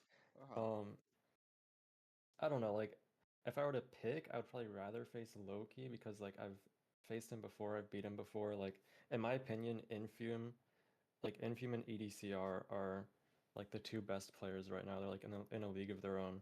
So like, I don't want to face either, but if I could choose, like, I'd rather face Loki. Makes sense. Parker, you got anything else? No, I don't think so. I mean, congrats. Like, even having some nerves, like, you still won. Moving on to the final day, like, that's something to be proud of. And I'm excited to see you play tomorrow. So good luck. Thank you, thank you. Congrats, dude. Good luck. That'll do it for our matches that we're commentating. Huge props to Duguile. Really impressive job from Duguile and all our runners today. I mean, Hacks, Steez, Blazemine, a lot of great close matches. And it's cool to see Dug and Hacks moving on. But up next, we have Aquacord versus Skycrab. Like I said, we're going to be heading out of here. But before we do that, let's take a look at the bracket. So you get the idea of what's going on here. Tomorrow will be semifinals, third place match, and grand finals, where top three will be walking away with a combined prize pool of $5,000. Those semifinals matches, if you win that, you're guaranteed second place. That's guaranteed $1,500 if you win your semifinals match. So Hacks is there, Duguile is there. We have Aquacord Skycrab up next, and then Infume Loki after that. Parker, what are you thinking when you look at this bracket? What stands out to you that's remaining? Infume Loki. I mean, you could easily picture these two in a grand finals, and they're meeting up in quarterfinals, and then they're playing Dug next. Like, just this bottom bracket is kind of like insane. No, like Infume Loki, Duguile. Those are such big names in the space. I think it's gonna be a good match. We have Infume, who got second place last season, gonna be hungry to win his first. So we'll see if he can do it. Absolutely. And before we head to an intermission, we have a really fun intermission for you. And I am really excited to give a little bit of an explainer for this. So really, do not go anywhere. I promise you this intermission video is going to be phenomenal. So it does need a little bit of explanation. So that's what I'm here to do.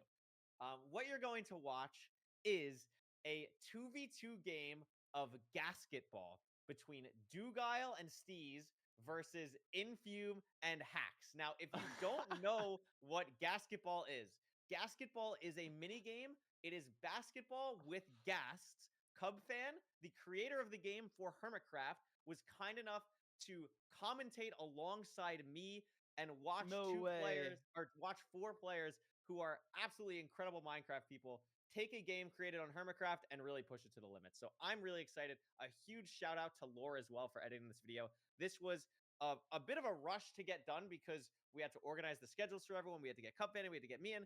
I spent like 2 hours getting a server ready for this, and I didn't know what I was doing. It was really scary, but I think it came out great. I think you guys are going to really love it. This is what we want to do with our content with MCSR Ranked, and I can't thank Cubfan enough, seriously, for kind of having a blend between Hermitcraft and the MCSR space. I think this is really cool. So please enjoy this video in the intermission, and when we come back, it'll be Feinberg and Nerdy commentating for Aquacord versus Skycrab. We'll see you all very soon.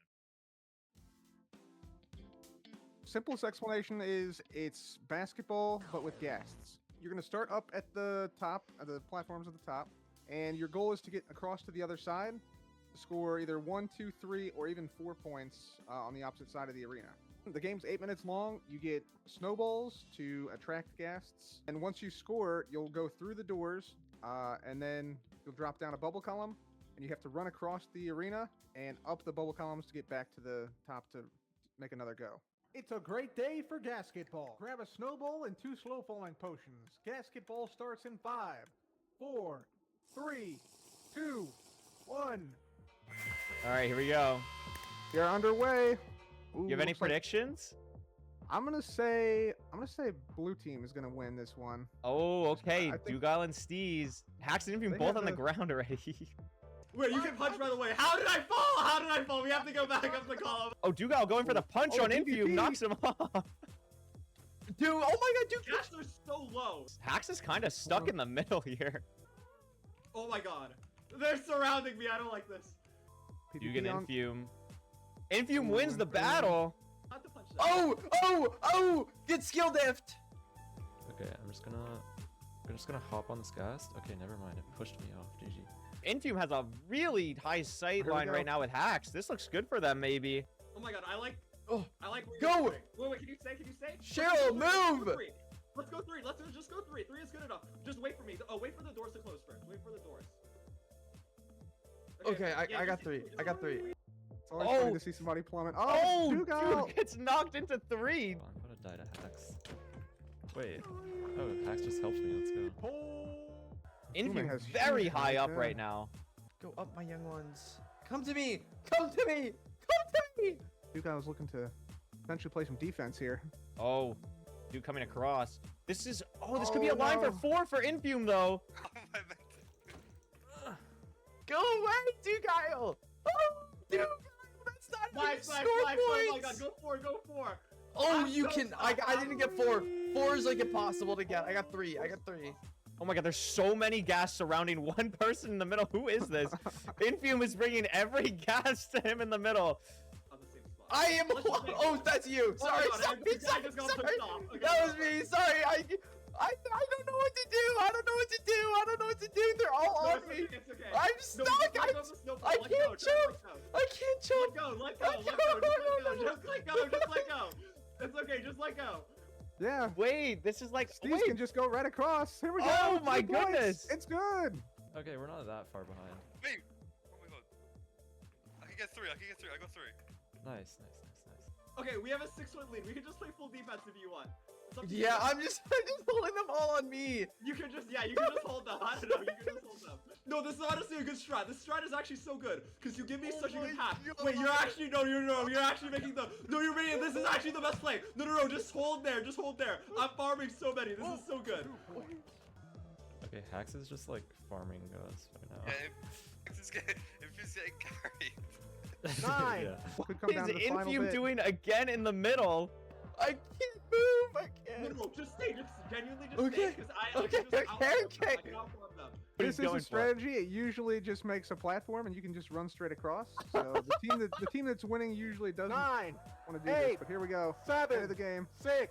Oh Boost no. one right at the end. 4. Not 3. going to be enough though. 2. 1. Wow.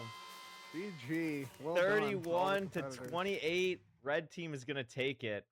Dude, I scored so many at the end. I scored like half my points in the last minute. I'm I a think, team in player. hindsight, it was kind of a bad idea to do that. You guys are frauds, by the way. The score you guys are trying to beat, when I was on Hermitcraft, I got 125 with someone. So you guys gotta pick up the pace. No, it's impossible when saying if you they're- stand in the middle with all the guards. Where are you about to go? They're not playing defense. I play defense. I'm a team player. Also, Infume, I think you'd appreciate all the gas names. I don't know if you picked I up on did. that I during. was tweaking out. Okay, they both scored. I But there was a gas name LeBron. Kareem. There's Kareem. Abdul-Jabbar. Oh my gosh, they have Candace Parker in here. Oh my god. They're too high though. They're Oh, too high. wait, Bill End Russell. of the They're off. Here we go, Curry. Game round 2. 2. Can blue team pull off the comeback? That's the question. Steve has a good line here. Could maybe even. Oh no, gets blocked by the gas. by Still gas. gets 2 here. I Oh, think gets it's a boost. 3. Okay, I got 1 point. No, like I felt. 1 point. Oh my god, Zor boosted me into 3. Wow. That was crazy. That Oh, was crazy.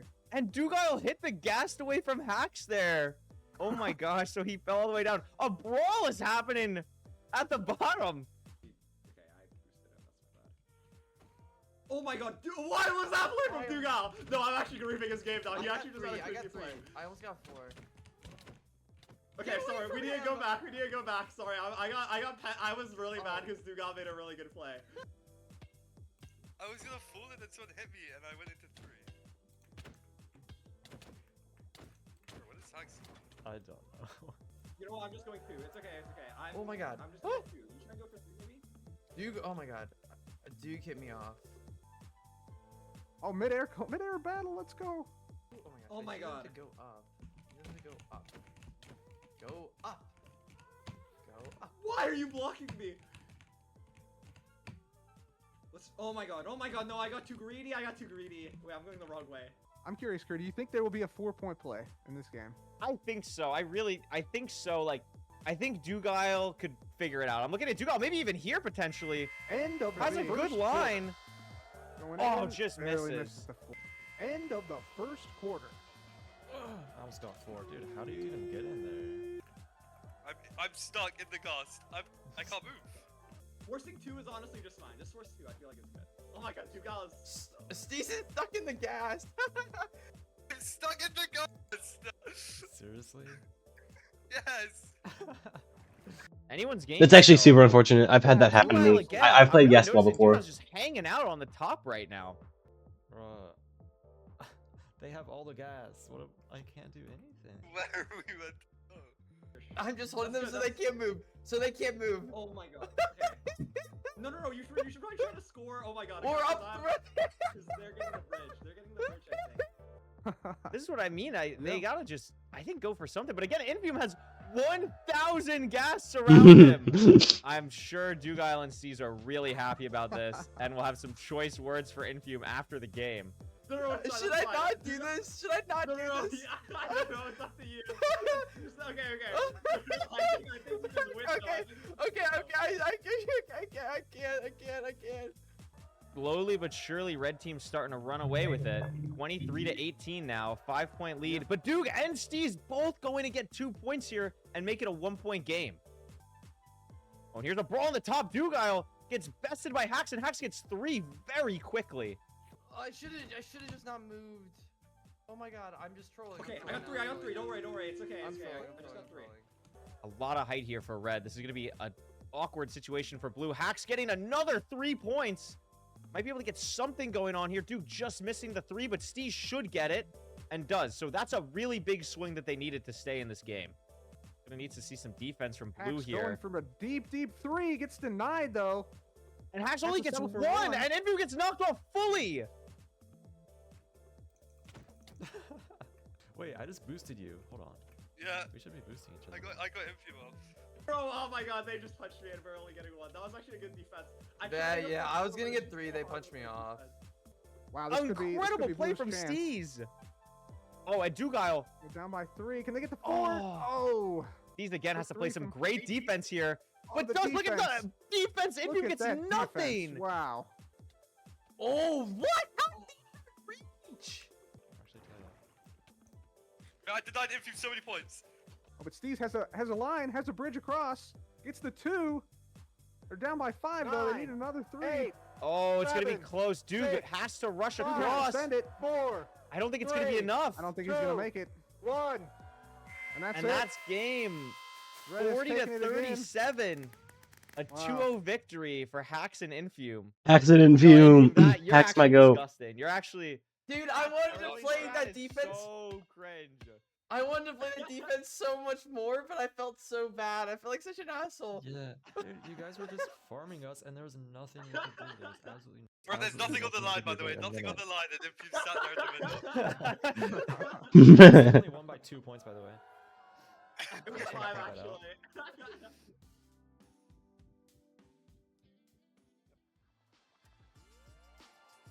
Feinberg, nerdy. I hope you guys love that intermission video. How's cracking up in the booth, setting up our little webcams and all that jazz. But Nerdy and I are here for the back half of our quarterfinal matches. Nerdy, welcome into the booth.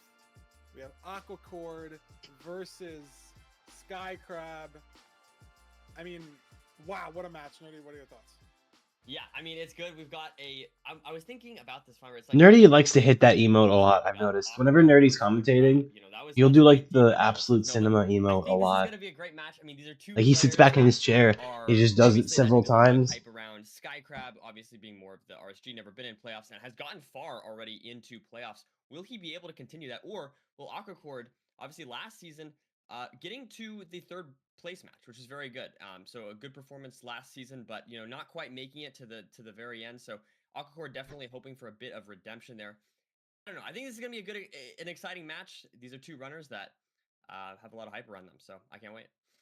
Yeah, let's start over the player stats already and talk a little bit more about how these runners match up. Yep. Perfectly even ranked average time. Mhm. Again, Oh wow, they have the exact same ranked average time. That's sample size crazy. on these They have not played each other at all. Played to Aquacord's almost 900, not over 900 in that situation. Yeah, look at the There's difference definitely a bit of in games experience there, played. both with the ranked in general, but also with playoffs experience. So that is going to be something to keep an eye on. I will say, I mean, look at that. I mean, obviously Skycrab is the RSG guy, but look at Aquacord at 724 Feinberg. That is not shabby at all. You know what I mean? That's only a couple seconds behind Skycrab.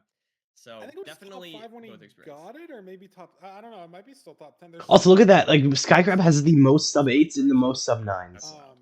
He has 62 sub-9s. But let's look at those seed type stats. I'm just ready to get into the gameplay.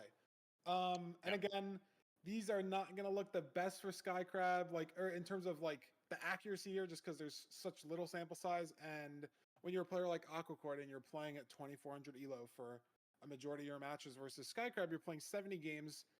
45 of those are just getting up to Netherite in the first place. So you're playing Diamond 1, Diamond 2. Any Ocean Seed, like BT is also like one of Skycrab's best seeds because because you gotta remember BT is such a common thing in RSG too. Like BT and Shipwreck, Ocean Seeds are Skycrab's domain, dude. This season, although the sample size isn't like the best because we're not even through the first phase yet of season 10, Aquacord has a 926 average, which averages change every day because again, people just have low sample size stuff. Like EDCR was at a 934 today, is at a 929. Infume goes up and down depending on when he queues, but 926 is, I'm pretty sure, top 2 in terms of like people who have played more than 10 games in like the top 50 elo. So Aquacord this season has a crazy average, better than the 957 he had last season. Wow, yeah, that's and super Skycrab impressive. again hasn't played too many games. Let me check his average to be sure. His average is 852, which is a whole 30 seconds faster, but he only has 7 completions counting towards that 852. Aquacord's got over 100, so 850, yeah, he has 7 completions, 852 average though still. There are people who have, I think Silver has a... He's only played 16 matches though. Like 10 completions. Hax has a low 9 average, so they get a little shaky when you... And Aquacord, because obviously you roll some room portal seeds. 926 on like 203 matches. We have the Desert Temple and Buried Treasure. But still, I mean, banned. Makes sense. Desert Temple and Aquacord bans Buried Treasure, by the way, which makes sense when you're facing someone like Skycrab. Aquacord, you know, makes sense that he's banning the BT. Maybe a seed type that he's comfortable with, but we're talking about Skycrab, right? Like, yeah, Skycrab, like you don't want to like. No, like BT makes complete sense. I feel like these bans. These make sense. These bans make sense. When Skycrab is in the lobby, because Skycrab is so great at BT and so great. He doesn't play Desert Temples ever, and he always plays BTs. So you want to get him. Well, that's in ranked though. Like, get himself off the Desert. Like I understand that, but like fully makes sense there. Room portal pick where you can't. You can't just go off of the stats. Like off of the stats, Aquacord shouldn't be banning BT. But like you look at the stats, and then you look at the player he's playing against, and it's Skycrab, and you know Skycrab's insane at BT. We saw that sub 7 from Blazemine on the Buried Treasure seed as well. I mean, we got that banned today in this match, but the room portal is still here. And it could be looting 3. It really could be anything. It could always be looting 3. I agree. That's the dream. So I want a looting 3 sword. It's gonna be good.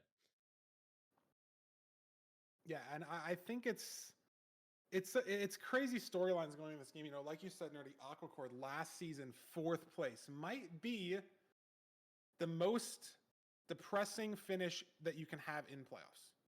Like Notch Apple. Wow, we have 9 iron. Okay, sorry, I had to like. I'm not used to doing the math. How do you divide 64 plus 20? Like 9 iron. So axe, pickaxe. Yeah, that's just crazy. And then we have a gold for a shovel. That's wild. As well. Wow. What a out of the box. Some hesitation here from Aquacord. I feel like Skycrab immediately getting the crafts off. So a little bit of an early lead, just a couple seconds for Skycrab. Getting some food there for Skycrab. Axe shears makes sense. I don't know why I just assumed we were going to be making an iron axe instead of stone axe shears. That makes a lot more sense. Especially because in this specific like big room portal generation, you can see on Aquacord's screen, there's a gold block up there, but it's about 12 blocks in the sky, so it's not really worth building all the way up there. And both these runners are getting some food, even though they have a notch. Well, it is very, very impressive food, right? Like you can go from 1 heart to 18 with the notch. It's only giving you 2 hunger, and the saturation is like worse than 1 salmon.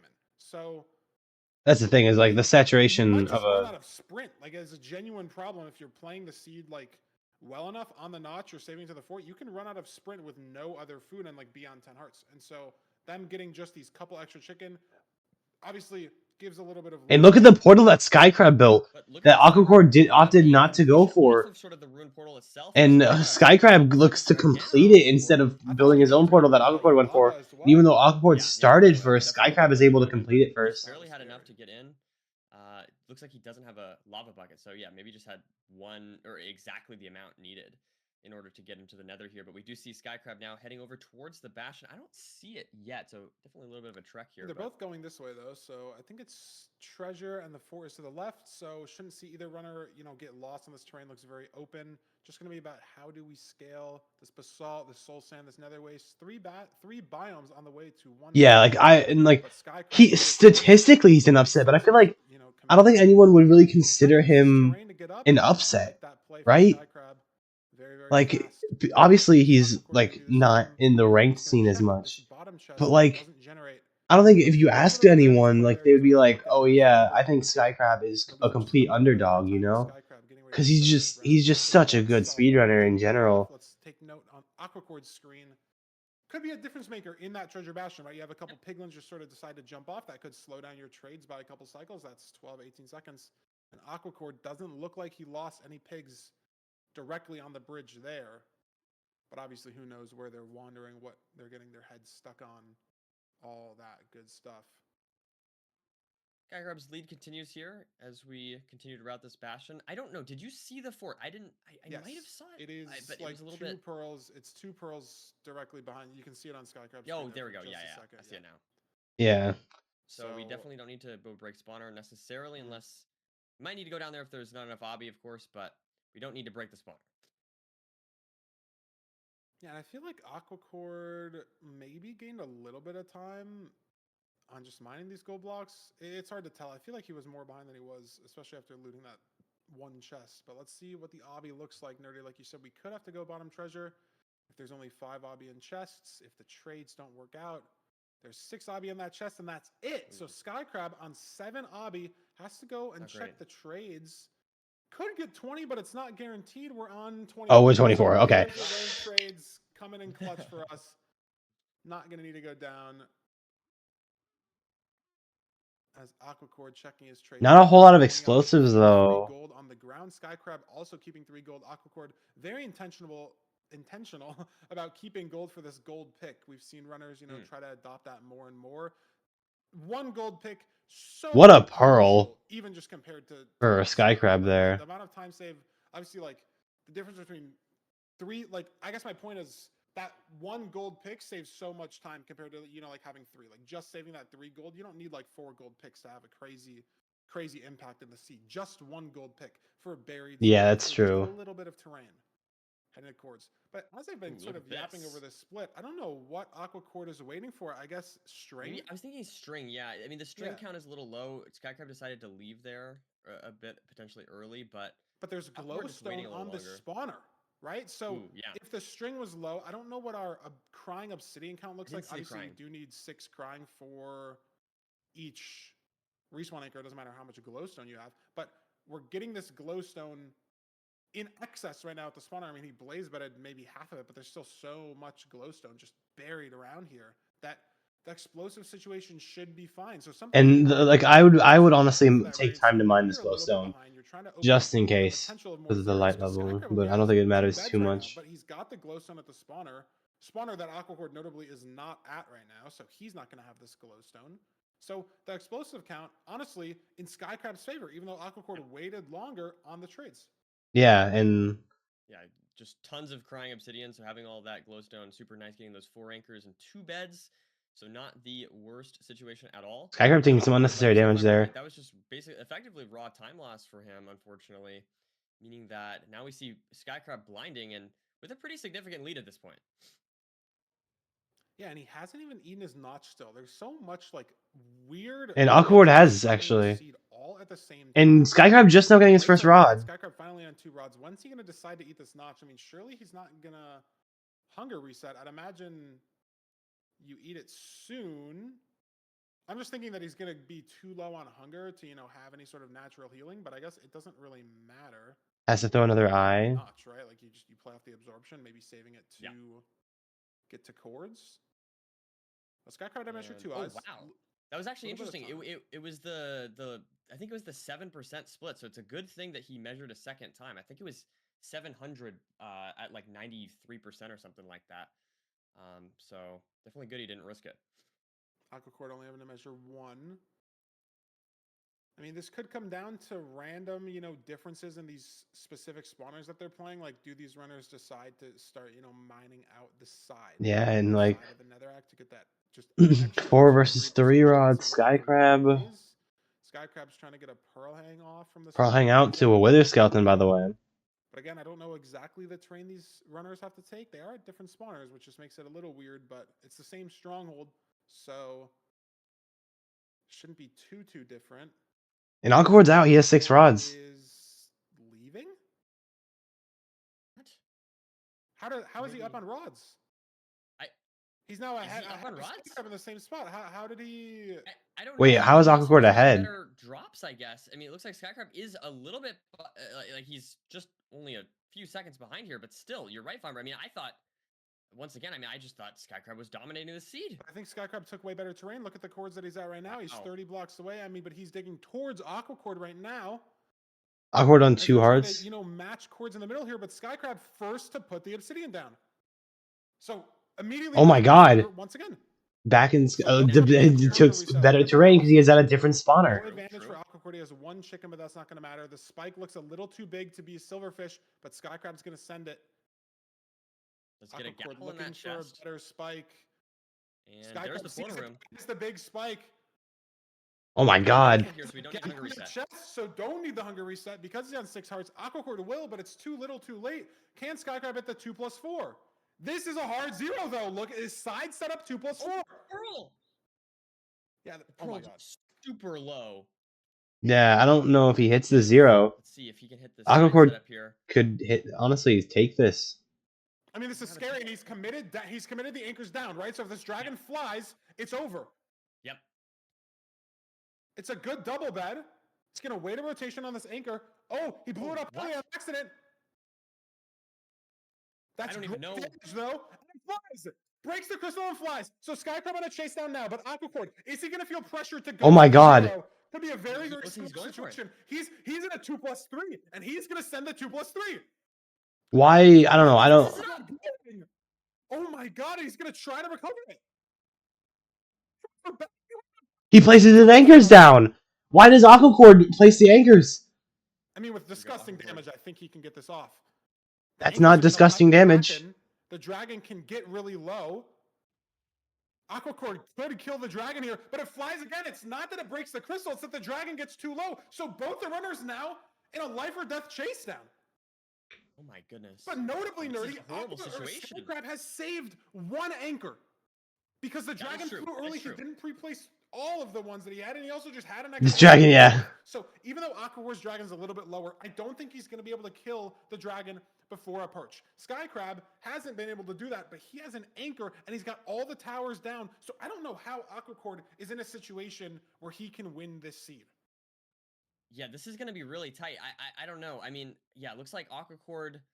Perch for Skycrab. Both dragons look very similar. So there's the perch. He doesn't have the anchor set up. He's going to set it up now. It's interesting that he puts it on the top instead of blowing it up on the ground, but it did enough damage to where this axe should kill. And Aquacord, yeah, just has to handle these cage towers. It's too much to handle. Skycrab. And Skycrab. Wow. Oh my god, that was so close. That was so close. That was a very hectic first seed. Like, let me just say the whole seed. And like, I don't even have the excuse that it's early because it's 1 p.m. for me right now. I feel like I could play 12 ranked seeds on the ladder, and I don't even have half the variance, half the decision making that just went into that 1 seed. Game 1. That was wild. And you just look at the differences in splits. Felt weird. How? I don't know. I don't know why. Why? I mean, I know like if you're in Aquacord's position, the spawner. you It's just send that, like, the that one thing, let 0. alone Like, the I get you're entire behind in what the we saw end, there with but just the most if chaotic if zeros that Skycrab had I not feel like we've seen in, gotten, I don't know. I don't eight think seasons of playoffs. I mean, that was wild. I don't like the 0 from either player, like going for the 0 there. I think I heard a But couple people in chat saying he had strays on the way to the spawner, and I guess the last cycle just too slow. But it came down to that one anchor, right? Like, if I mean, Skycrab we're had definitely going to be two seeing a plus Lewis three, Fulham min-match then analysis on he that wouldn't have had that fourth extra split. anchor. Maybe the chase down goes a little different. I think Skycrab's still ahead just because, you know, he entered first. They both kind of choked the 0 at the same time, but so he's just kind of ahead at clearing those cage towers and all that stuff. But It's insane. I'm Wow. so shocked. Aquacord was at like top 103. Yeah. For that, like back top 103. I don't even know where to stand on that tower. Like, I'll let you know a little secret. I've never even tried to build to back top 100. I don't even know where the blocks go. He just started going up there. It's uncharted territory in my head. And if he didn't slip off, like, maybe he would have made it. I just don't have any idea. That's crazy. Tried to do that, but Aquacord was confident enough to try on the 2+3 situation and still went for the save after slipping off almost the whole tower. I wonder if the seed would have been different if he just didn't go for the 0, right? Like, you just... Yeah, I don't know. I feel like that could have definitely gone a different way. Aquacord, I guess, felt really pressured to do a 0 since he was So behind. do you go for it? Do you think that it flew? Do you think that he messed it up because of low explosives? Because obviously the runners are getting the same trades, right? So Aquacord doesn't know that Skycrab has some glowstone on his spawner, but he can make an assumption that he's probably low on explosives because he only has 5 explosives. So yeah, it's just very, very interesting situation. And let's throw it over to the seed picks for seed 2 because I have to sneeze and I don't want to do that on camera. Now that I'm talking about it, it's going away. that is the worst. Shipwreck up next here, so that's going to be exciting stuff indeed. Maybe we'll see. I will say with Shipwrecks, Feinberg, I like Shipwrecks as long as we get 9 or more iron. Like, you need the shears, in my opinion, for a Shipwreck to be good. Yeah, the Shipwreck seeds that are 8 iron, rotten flesh, 1 stew, and then the stew, you eat it in the bastion and it's blindness. Or you eat it in the fort and it's a weakness. Like, those seeds are like, wow, ranked. Letting me have a good time. Or, I mean, I don't think this is going to happen in playoffs because we do hand screen the seeds in some way. They don't tell me how it works because I obviously play some of them. But some seeds on the filter, as those who play ranked might know, can have 1 tree on the island. And so an 8 iron shipwreck. There's 4 logs on your island. You can't even make doors. Like, so hopefully this shipwreck seed just has something for us, right? TNT in the food chest, carrots in the food chest, 20 iron. Wonder the last time. Oh, there's. It's a ruined portal seed. It's a ruined portal seed. So get some stuff off of that. Don't need to mine any flint here. It's a ruined portal seed. First, but he doesn't see it. Spike now, but neither does the Aquacord. Neither of these runners have yet to see the shipwreck. Yeah, definitely a bit of a funky seed. There we go, though. What is this seed? Look at how much time. 7 iron. Okay, no, okay, it's good. It's good. On the front left of the island, and I didn't see how many nuggets he had. Scan for it. Aquacord wasn't, and maybe has led to him losing this 10 to 15 seconds already. Skycrab checking the enchantments on the boots. There, and yeah, like you said. There's the carrots. Nice. We can't enter on this room portal. Not enough lava and no obsidian and a crying in the room portal. So this is, what your standard sort of Skycrab with that RSG crafting there. Some garbage. But we have the shipwreck. We have magma ravines in the ocean. So this will be all right for these runners. But Skycrab just so ahead. I mean, look at his hotbar. This is so absurd. He's got 2 gold axes, gold boots. Boots, no blocks or bucket or like look at his it is bizarre. That's absolutely bizarre. This looks like randomly generated. It's something that you'd like make fun of like a survival player for having, right? It's like, oh, why does he have 8 tool in his hotbar? But this is, the best RSG. Super long sand stick. That's the hotbar. And there's the bastion. Also, I'd like to point out with the oak log. I thought that was really funny. That's just like so bizarre. He's going around here. This is so interesting. Aquacord could save a lot of time. We spawned right under Manhunt, and he forced top down here. Aquacord's going to spawn right here. I would just boat down right away. Yeah, and not the Aquacord might best need to play for the situation. variance he's going to. Look, it's dry manhunt. I would like to send this. Is there obby? No It obby is- advancement for Aquacord yet. As far as I'm aware. There we go. Yeah, Skycrab's hotbar there was so scuffed. Yeah, no obby for Aquacord. Wow, some manhunt punished in this situation. But if it wasn't, Aquacord saves a lot of time here. But we'll just have to see, Nerdy. Bastion, so interesting of a split because Aquacord could. And I feel like I put like the decision making in Skycrab's favor there. Like Skycrab in this matchup probably has the better decision making, you know. And I know like it's a common talking point. Wait. Yeah, I think it's just in one of the front manhunt. Not manhunt. So front bad housing for chests, Aquacord though. That's so bad for Aquacord because he doesn't play with advancements on a pair. Yeah, RSG, like that's like the big talking point is like I know it's talked about a lot and I kind of sound like a broken record sometimes, but like it's I mean he's an RSG player like solely like first and foremost, so he like there's just such a difference in the decision making process because you're not guaranteed anything in RSG. In RSG you're not guaranteed the seeds that you want. It's 5 gold there. Can spend his time checking all of those outside housing chests, right? Yeah, the Mungie chest, the second floor chest, lantern chest, all out there. And he gets the Garrets too. Aquacord's gonna lose so much time on this split unless he maybe decides to play home. He didn't pick up the virus. Or we just get 20 from trades. Yeah, I was gonna say maybe we'll have to check out the trades here. We're at 18 already for Aquacord, so we might just not need to worry about that at all. So let's get 20. Let's get 21 obby from 12 gold blocks. I think you made a really good point. It's just they happen to get 20 obby. I tried. I liked your analysis. I liked it a lot. Here we are. Oh, by the way, Skycrab's in the fort. Like, okay, Skycrab's just in the fort. Sub 4 spawner. He's gonna play spawner 2 as well. Aquacord with a little bit worse pearls. Yeah, he went to the left and then cut back to the right. Skycrab now double blaze betting. So much fire to get rid of. He just has such a commanding lead on the sea. This is the better spawner to blaze bet as well. Aquacord's going to it, which just makes sense. But the terrain, sort of the netherrack out here, it's really hard to lose a blaze. The open spawner, you can lose those blazes if you don't, have time to build that soul sand out. You kind of hit them out of the way. And Aquacord's going to go for just the single blaze bed. Maybe he only has one crafted. I don't know. I mean, we have 9 explosives for both players, so I'm not sure why he's not going for the double blaze bed. Shouldn't really matter for this clearance, but maybe. Skycrab now pre-crafting. Like, look at just feeling this. comfortable with that gold pick. Just didn't want to. Maybe got a little lazy or something. But in either case, it's hard to say. I don't know Yeah, there's a 4 spawn, so maybe it didn't end up mattering. Oh, misplaced. Skycrab misplaces obby. This is 20 seconds at worst, but does this have efficiency? He has the obby to recover this situation, and you're overlapping the blaze spawner. So this unironically isn't like He misplaces obby, but it's not terrible. obby misplace. Yes. All things considered. This is the best case scenario misplace. Right? If you're Skycrab, you don't want these blazes to both drop because then you fully wasted time. But no, and he didn't lose a spawn cycle. He lost no time. That is very funny. That is very zero funny. seconds from misplace. Actually, 0 seconds.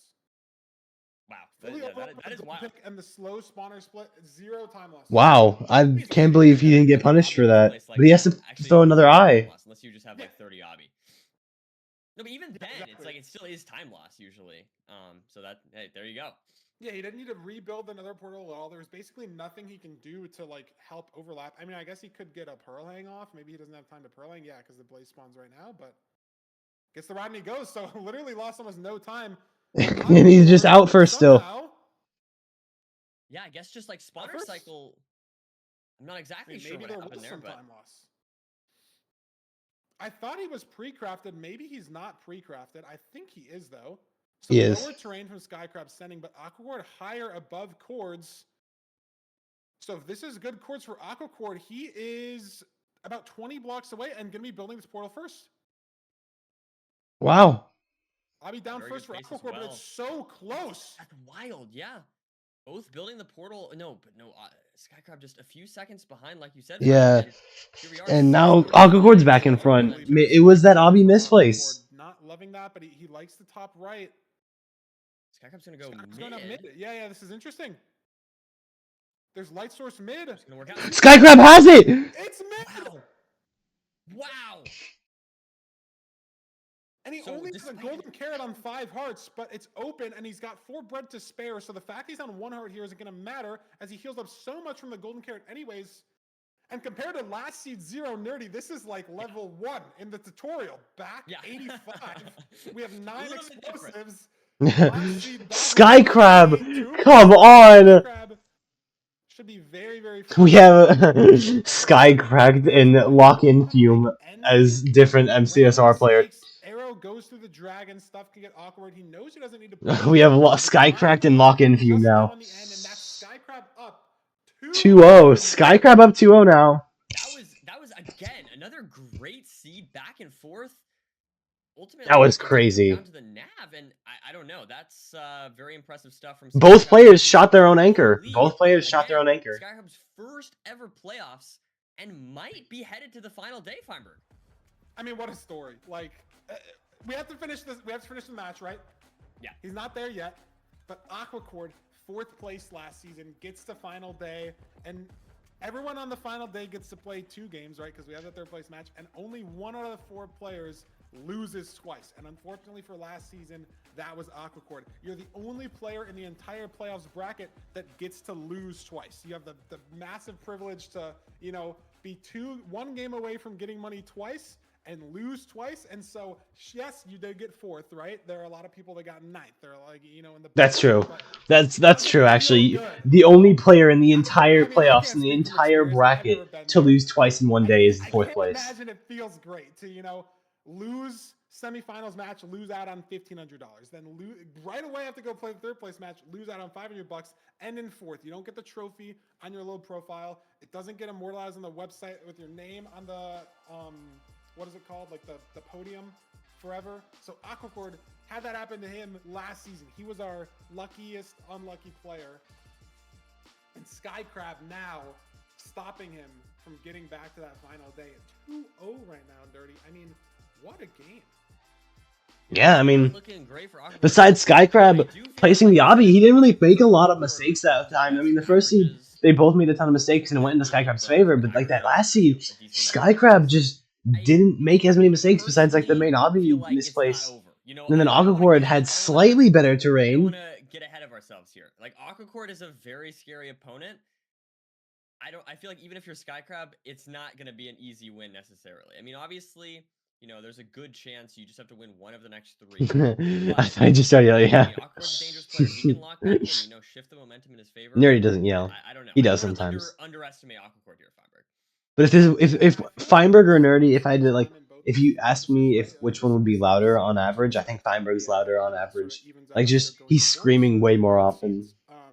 So we're actually gonna Because he's a psychopath. For a mid-match analysis segment, he's gonna see maybe where Aquacord saving that time, maybe where Sky Crab's, you know, winning the seeds. But we'll be back here after that analysis to watch Game 3, Aquacord versus Sky Crab. Alright, here we go. Lewis Fulham with the mid-match analysis. Okay. Hello, right.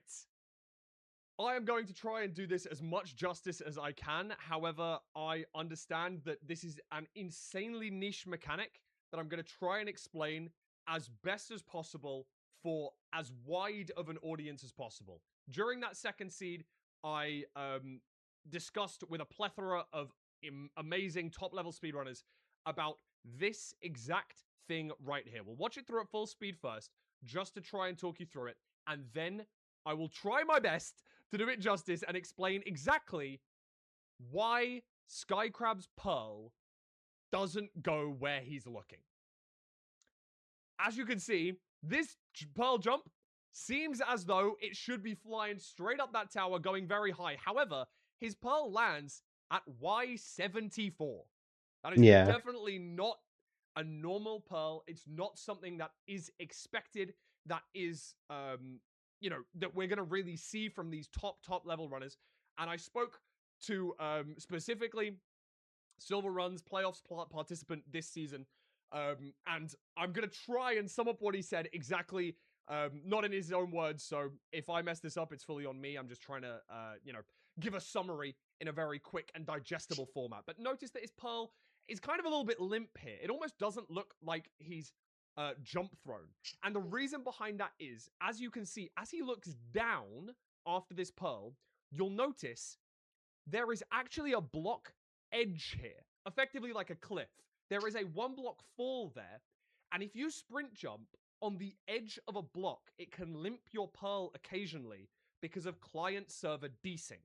So, technically, every game is run through an internal server on your PC, and this tiny little bit of desync can make the game think one thing and the server think a completely different thing. Yeah, Meaning, desync is a big thing. the server thinks I you're hate it. actually falling off of this block here, like you're falling down on a level, but the game, to you, looks like you're jumping up while you throw it. And this confusion means that the server throws the pearl as if you're trying to fall down, meaning it's kind of limp. Now, that is not a perfect explanation. That definitely cuts out a lot of the information that is, well known within the very, very top levels of the community. But I'm trying to give it a explain like I'm 5 kind of thing. Explain like I'm Cole 1, if you will. And I Explain like I'm Cole 1. We should start using that more often. Okay, explain it to me like I'm Cole 1, though. To, I think, Y90 standing here and not able to kill the dragon on the 0 cycle. But fortunately enough, does have that one extra explosive that the commentators did speak about early on, and is able to finish off the dragon. Apologies, I don't have that clip right now ready. Is able to finish off the dragon after a chase down. And obviously, able to finish out that second seed as well. It is 2-0. I'm not going to hold you guys for any longer. Sending you guys back to Nerdy and Feinberg in the booth. Skycrab almost lost a seed to desync. Crazy. Desync, we all know and love it. Nerdy, let's just go back to 1.2. There was no client-server split. Let's go to 1.2. Let's go back to 1.2. I think 1.2, the build limit got up to 256. That was a good version. That's cool. That's cool. It was a great version. 1.2 was awesome. You enter the nether and like half the time it's just strobe light flashing, black screen, like legit unwatchable gameplay. Let's have ranked season 10 on 1.2. That'd be good for our 10th season, you know. So, season 10 playoffs on 1.2. There's no ghost bucketing either. There's no ghost buckets. We see the fastest portals ever on 1.2. We'll see the fastest portals ever. We're here at the village. Aqua Horde, it's the illusion of choice. And it's the most, I can't think of the word, unlucky. It's the most in-depth, intellectual seed type out of the 5, right? BT Shipwreck, it's kind of just about knowing those crafts mechanically.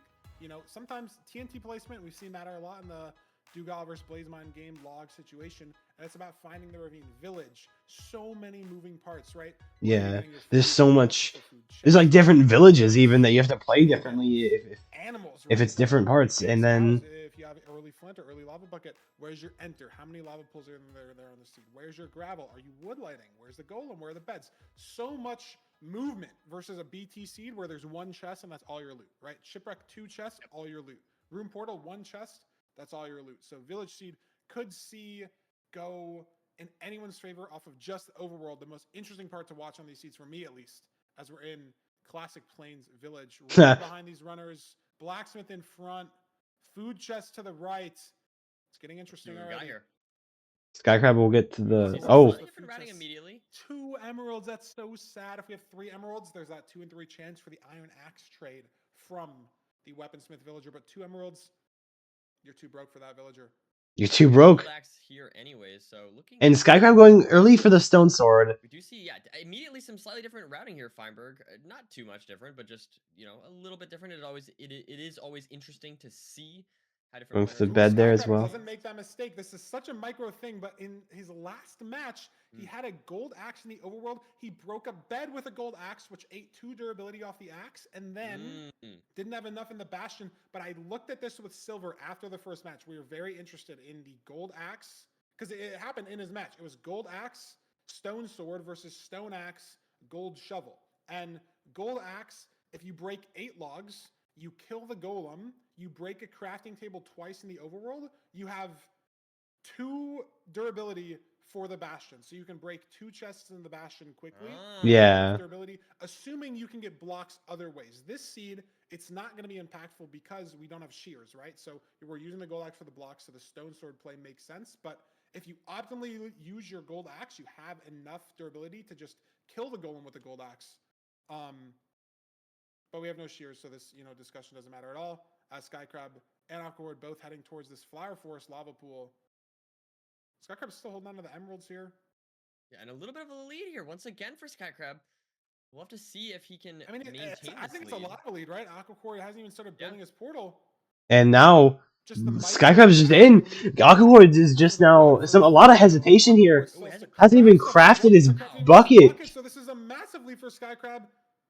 On the way to maybe the first sweep we've seen, second sweep we've seen all bracket, right?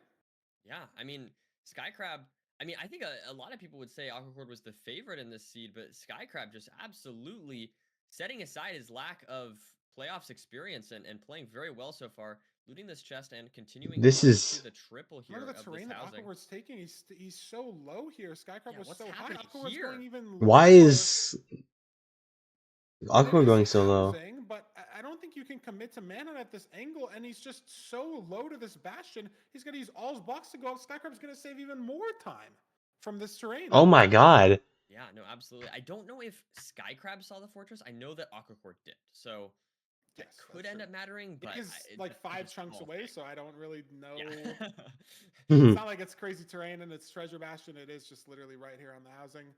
And Skycrab already down at the trading hole as Aquacord. This is a crazy lead already. Aquacord taking some suboptimal. Skycrab saw it as well. He hasn't made any attempt to pyrate so far. Suboptimal routing there from Aquacord. Right now, I mean, the 3-0, we'll see what the trades look like, right? But we've 4... And Skycrab keeping that 3 gold once again for the pickaxe. We see that become, like, we've seen Skycrab try and do that as much as he can. The other seed, he used it for Garrett's. Has 13, 14 obby already. Hasn't even checked this double down here. We've seen Aquacord make up time in these fortresses. That is true. Something we've seen in both the seeds. So it could happen again, which is interesting, right? Because it feels like Skycrab... at such a big skill in RSG to be able to, try to maximize how fast you can get 6 rods. Wait. Oh, look at this. He didn't get fire res. Skycrab doesn't have fire res. So gonna have to throw another pearl. A pretty decent mistake there.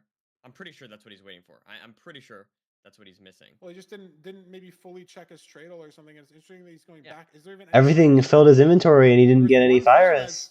Okay. But that's a lot of time lost, right? Like, what was maybe a 30-second lead. Oh my god. Now maybe only 10. Absolutely. I mean, every second health really situation, does matter 1.5 hearts, right? Any stray. Yeah, look at this. Awkward leaving. And Skycrab can't really. I mean, he's being so aggressive with these pearls, but he's on 1 heart in the spawner. He hasn't popped the fire as yet. He's got to pop it now. Ooh. This Awkward's stuck in the fences, but he's on the spawner, right? So all this time loss is now evened up. Skycrab purling still. Staying at spawner 1. So now some variance in this fort. And Skycrab's lost all of his time save that he had from the start. Oh my god. Just off of missing that 1 fire res. And now he's messing up a little bit. He's too much HP, 2.5 hearts here, so gonna have to hopefully eat some bread and he's panicking. Skycrab is he's not panicking. I don't want to say panicking. Yeah, no blaze bed, right? And he still gets the 3 spawn, not punished at all for the healing and the other inventory stuff he had to manage, right? Took an extra 4 rods already for Skycrab. Only 1 loss, 1 blaze loss. And Nerdy, these spawners are far enough apart where we could see different strongholds. We could see different terrain to the strongholds as well. Looks like Aquacord here a little bit ahead at this point, honestly, on 6 rods. Yeah, Nerdy, maybe people saying it was a 2+1. Dude, Skycrab with all of the explosives in the world. 2 fast cycles. So Skycrab, is he going to get the rods here? Even if he does, Aquacord's measuring on 6 with crafted explosives. So Skycrab going to try to go for the 7th rod. He does get it, so he can leave his measurement, and Aquacord got an eye break. So Aquacord needs another blaze, which is right here, but it's some time loss, right? He's got to get the Oh my god. He doesn't have the pre-crafts. So closer than we think now, because Skycrab can measure, leave this eye and go. And the pearl hang was towards Skycrab's spawner. Oh wow. Skycrab curling out as well now. Yeah, I think you're right. What's hard to say? Maybe they're on the same chord. Skycrab just a pearl ahead. Same terrain they're heading to right now. Do we build on this terrain? Do we build lower? 206, 220. Skycrab right here. Y49. Heading lower. Oh. But Aquacord just a little faster. And Skycrab flips. Does he have? How much fire res does he have? He's got time. It's not blinking. One. Okay. And Skycrab slipped off. I'm a little scared. Oh my god, and now He's in first. Aquacort's first in the Does he stronghold. get a clean spike? It's a good spike back. Skycrab though. I thought it was a good spike behind. Aquacord going down here. Some lights down again. This is committal. It's a lot of time loss if this is the wrong way. Skycrab doesn't know where he's going either. Have again. This is a weird stronghold These again. runners have a great spike. Is it just cold down mid? Where are we headed? Water staircase down mid. Skycrab's committing to it. Gets a great. Oh my god! How does Skycrab do this? Wow! Once again. Once again, just down mid, and Aquacord. Not even in the discussion 2 months ago. Crazy stuff. 2 pearls away, 3 pearls away, 5 beds away from day 4. 3-0 against Aquacord, and it's back. It's easy. Oh, and he messes up a little bit. A little bit are the nerves here, but even with still can get to 95, and we have 13 explosives. Oh my god, no way. Please. Doesn't have to push this at all. Aquacord just in the end. Wow. It's such a clean 3+2 potential anyways, even if he doesn't hit it. It's a beautiful storyline. Skycrab is going to make it to our final day. Oh my god, and Skycrab 3-0 over Aquacord. Oh my goodness. First ever playoffs. So many people excited to watch him play. And look, he's in the final day. It's not even a 3-1. It's not even a 3-2. He didn't let Aquacord take a seed, Nerdy. And Skycrab is in the top 4. 824. Dragon 2, it just does not quite fast enough. 824, a 3-0 for Skycrab. 3-0. Skycrab 3 over Aquacord. That's crazy. Wow. The Skycrab doubters having less and less to hold on to. Oh, he's so good. My phone's about to die. Actually, I'm gonna plug it in for a chat. He's proven you wrong. Final day in his first playoffs. That's amazing. I mean, 824 win. That is so good. I love to see Skycrab get this far. This is so exciting. I mean, I'm so happy for Skycrab. He got to semifinals. He's gonna go against Hacks. Obviously, very excited to see Skycrab here. And then we're gonna see Infume versus Loki next. I had Skycrab moving on to this weekend, but I did not have him moving on to the final day. So Skycrab is 3-0 against Aquacord. Yeah. Aquacord winning this game, and Skycrab just shuts out Aquacord with a 3-0 win. Yeah, and we have an interview, so let's talk to him and see his thoughts. All right, Skycrab. Let's see what you got. Moving on to tomorrow. Skycrab, welcome into the booth. How are you feeling after that 3-0 domination of Aquacord? I feel good. Dude, I didn't expect to actually win because I didn't have that much sleep tonight, so I was feeling pretty not confident. But what's your sleep schedule looking like right now? Is it good? Are you just No, it's horrible. It's so Oh, it's horrible? Oh no. Yeah. And also I woke up and I just couldn't sleep. Oh, yeah. Because I was too stressed, I don't know. No, it's understandable. It's a lot of pressure, but I think you've handled the pressure well. I guess my question for you is, do you think that this is going to give you confidence for tomorrow? I mean, taking a 3-0 win is pretty big. Or do you think you're still going to have that's pretty. I mean, that makes sense though. You look at some of the mistakes that Skycrab made, and it would be like. Yeah, I'm pretty confident tomorrow, maybe. Some stress, like sleep deprived-esque mistakes. Compared to today. That would be good. That would be helpful. Yeah. We noticed that in in a lot of your games, it came down to the nav. Yeah. How did that feel, like being behind and coming back in the stronghold? Did that feel? I don't know. How did that feel for the zeros? Did that give you confidence? Did that make it more intense? Like how did that feel to be behind and come back in those strongholds? Dude, I don't know. I just got lucky on the navs, I think. Especially the last one. I just went mid and just hoped for the best. But on both seeds, I was ahead by like 10 seconds in the end, so I just took it like. Yeah, that's fair. And like Skycrab, yeah, I mean, I did not expect that to be down mid on that last one. That was crazy. The first seed was super chaotic. Do you want to walk us through? Do you remember? I know it's a few seeds ago, but what was going through your head for that 1-0 with like the you know the zero I'm talking about in that first seed? I mean that was wild. What was going through your head in that seed? I thought when I was doing the 0, I thought of maybe like backing off and just go for one cycle because I'm not that confident with like 2-bed 4 anchor tall boy. So I don't know, but I just still went for it because I know Aquacord might hit it. I don't know.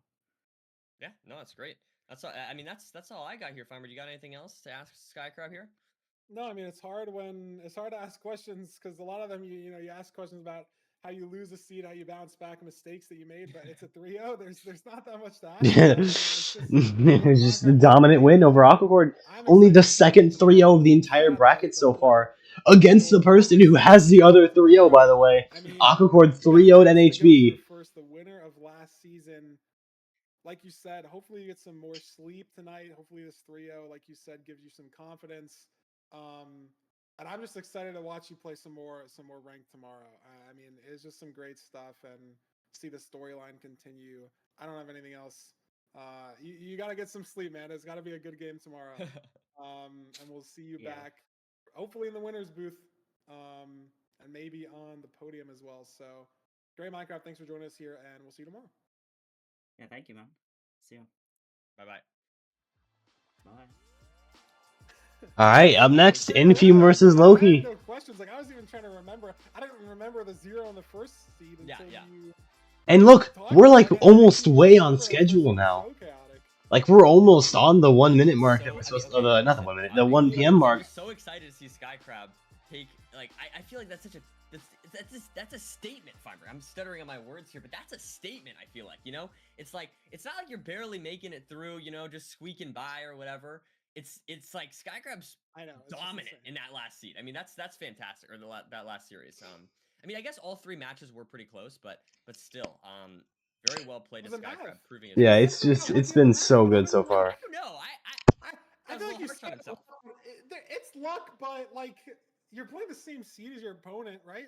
I feel like there's skill in knowing when to turn around, when to play for different spikes, when to try to fight through the culling, right? Like there's some skill in that decision making, even though it is you could say it's mental RNG, right? But I think on that last seed, especially, Skycrab recognized that that initial kind of spike that I even thought just watching was good, right? I was like, oh, instant back spike, it's great. And both runners go there, doesn't go anywhere. Skycrab pulls out of that spike early, right? Aquacord committed there for just a little too long, and you're thinking, oh, maybe it's cold. Let me check mid. Let me check, was there, a hidden room bottom left? And you go down that staircase mid, and he's instantly scanning, right? He goes down that staircase 2 rooms, pops the scan right away, and gets that spike. So there's skill in Nav, even when it feels lucky, and Skycrab showed that off today with the 3-0. I mean, so exciting. I don't know. Just I know. I can't love believe the story. I can't believe it. He's the least pressure in the whole bracket, the least expectations, and he's like, he's looking on fire going into tomorrow. Yeah. No, I mean, I was so grateful to have Skycrab in the bracket. You know what I mean? Like, I was feeling like, oh my god, this is so cool. He's in the bracket. I had him moving on, I think, last week, but like, I felt like, I mean, I don't even mean to disrespect Skycrab. It's just he's never been in playoffs, so I didn't have him going any farther. I thought that I'm back. whatever might get to him, but I mean, Infume versus Loki. This is going to be insanely entertaining. But 2 runners who are insanely skilled, some of the best runners in the game, some of the best runners to ever do it, and 2 people who also know how to put on a show. But like you said, Nerdy, one more game. It's a repeat in the same exact spot in the bracket as it was last. Exactly, like what they're talking about. Infume versus Loki. Exactly same spot. Exactly same match. It's a rematch. Infume won last time. Is Loki's peaking? Is Loki like hungry to win against Infume? Against Loki. Last season. Yeah, Infume went 3-0 against Loki last season. So is Loki hungry? Is Loki set out for revenge? I mean, he was looking pretty good as well. So I definitely, this is gonna be exciting no matter what happens. I mean, both of them having going to a game 5 in their previous match, so very exciting Minecraft regardless in those from both of them. Now going against each other, I cannot wait for this game. I mean, last season I was insanely hyped. This season, I feel like these are 2 runners with very different approaches to Minecraft. Infume being a much more you could say, you know, decision making. Also, I want to point something out. Nahan is the 7th seed, right? So he got the second to last pick. Do you want to know the last 2 people that Nahan had to choose from? He either got to pick Loki or Hacks. What is that choice? What are you supposed to choose? Can I lose or lose? Let me think about this for a long time. Can I lose or lose here? The last 2 picks that were available were Loki and Hacks. You just look at it, do I go with Loki or Hacks? Beef salad this season to get to this point. And I guess it was a pretty obvious pick for Nahan because, like, Loki, also the Steve skin. Loki got 3-0'd last season, and the other person's Hacks, who won last season. So it was a pretty obvious pick, but it's just very funny. Last 2 picks available were Loki and Hacking Noises. It's just like, They're not playing beef salad in this match; they're playing each other. So let's see the stats. Let's see if they've even queued into each other all this season. I like looking at the comparison, the wins against opponent. I feel like that's a big mental thing, and it's wow, 7-2. I mean, dang, 7-2. Loki a win in the best of 5. Infume can give him 4 seeds. 4 seeds is a wash, and he still wins. Yeah, I mean, it is definitely looking good for Infume there, but I just feel like I understand that's a pretty commanding lead, but I really don't think you can ever underestimate Loki in playoffs. I mean, oh no, never. Our most decorated player in all the playoffs ever. So I feel like we can you can never ever count out Loki, especially not in playoffs. Loki is a 3 times playoffs winner for a reason. Everywhere. I'm thinking in my head, I'm like, because I'm thinking what you're thinking, right? It's like, wow, the stats look so good for Infume, but low key, right? If you read the bottom right, 3x playoffs winner, RSG world record, we gotta spice this graphic up for next season. Like, let's on that 650, assuming he still has this world record in 4 months, or whoever has the world record, let's put some like gold, like flames around it or something, right? And then maybe above their heads, give Loki like 3 trophies. Put 2 trophies up there for Dugal, right? Put some trophies up there. And then oh yeah, we should add stuff to their graphics. Next season, whoever has the highest peak elo this season, put some flames on that peak elo. If there's a good like the 547 rank time, let's put some flames there as well. I think Feinberg's just a pyromaniac. I think he just wants fire everywhere. I think Feinberg is just a big fan of fire.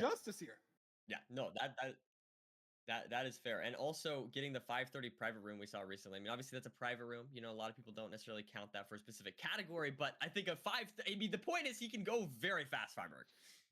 The point is, Nerdy, even if you take the although it was a private room, I don't think he had any settings, like any extra settings. On YouTube, he's got 300k views on this video in 1 day, and I think it took Infume's 547 a month to get there. So if you're a casual viewer, you're just going to look at a slower time, you're going to think it's more impressive. So I mean, both these runners can crank the pace. Yeah. So we will see. Also, that 824, both the ruin portal times are disgusting. 850, 824. I want to point out again the 63%. I want to see exactly how many games that is, but I think you said it was like 30 or something, right? So I mean, or I guess 20 completions, 30 games total. I think is what your mental math was last weekend. I don't know if that's exactly right. And Loki has better average times on Buried Treasure and Ruin Portal than Infume does. So very exciting stuff. Just dominant stats overall throughout the ranked season for both these players. Infume playing a lot more, but Loki's stats are looking quite gnarly. I mean, yeah, other than the averages for, Desert Temple Village Shipwreck, the stats are just so good for both these runners. It's like, what are we nitpicking, right? Yeah, like only has a 62% win on BT. Oh, he only wins 5 out of his 8 games. Like, oh, that's so bad, right? It's like Loki only has a 61% win on Village. Oh, that's so bad. Like, I don't know. It's just, let's look at the seed picks. I'm expecting Loki to ban that Village, just looking at the average and the percentage, but we'll have to see what the situation looks like and what seed. Oh yeah, I'm definitely banning Villages if I'm Loki. That's your worst win rate, one of your worst averages. It's Infume's best win rate, and he has your average by almost like 30 seconds. Yeah, Village ban for Loki, and we see a BT ban from Infume. And we're going to Desert Temple first. Infume selects Desert Temple.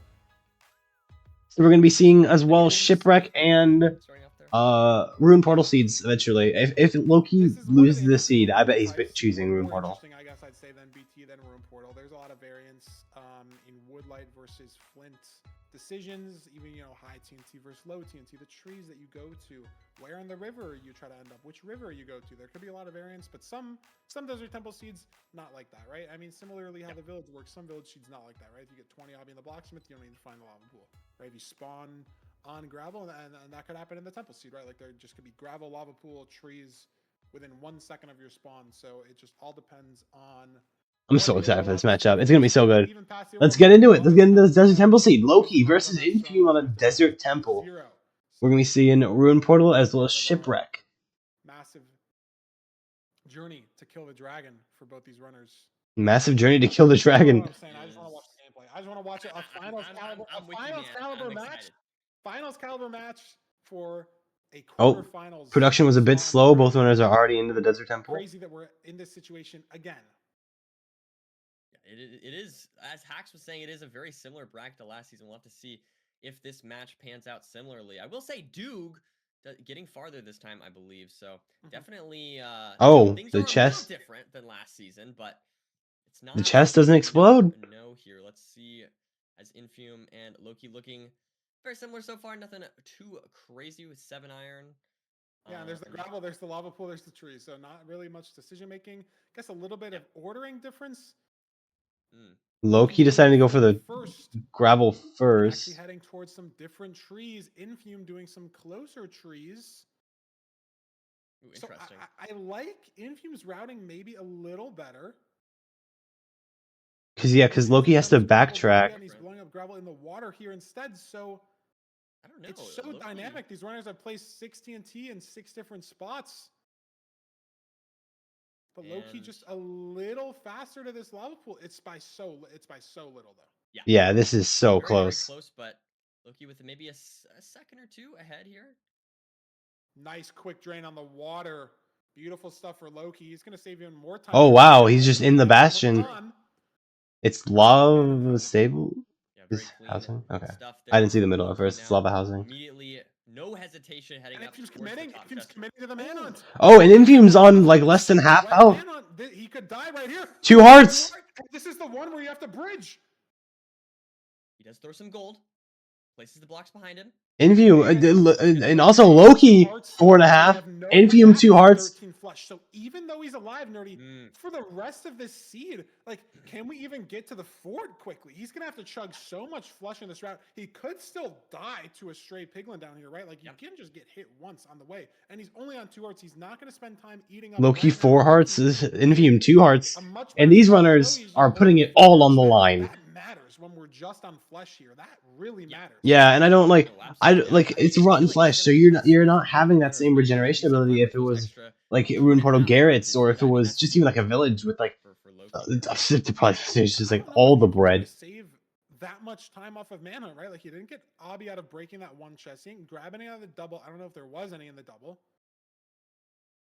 I think this variance play didn't work out in Infume's favor, and maybe he felt like he kind of had to go for it. It feels like something that Infume doesn't send that often, right? Wet manhunt, you have to bridge a while, but he knows he's behind against low key off the overworld. So did he feel forced to go? And he didn't even let his pigs up. Look at this. He didn't even break the block. So the benefit of manhunt is now gone. Yeah, that's oh my god. A mistake there from Infume. Now on 4 hearts, while Loki here on 5.5. I mean, we just have to keep an eye on that. It's gonna be and like both runners are still really low, and that's the thing about rotten flesh is like. So far, I think playing the seed. I mean, Loki's leaving. Loki's leaving right now off of this, right? It's a 14 chunk fort, so these pearls are going to matter a lot. Look, Loki can throw one more, but he's going to be on half heart, and he's going to throw this pearl. If this lands weirdly on a tree, he could just be dead. Oh, 1 heart clutch. Yeah. 1.5 Infume's hearts 2.5, now.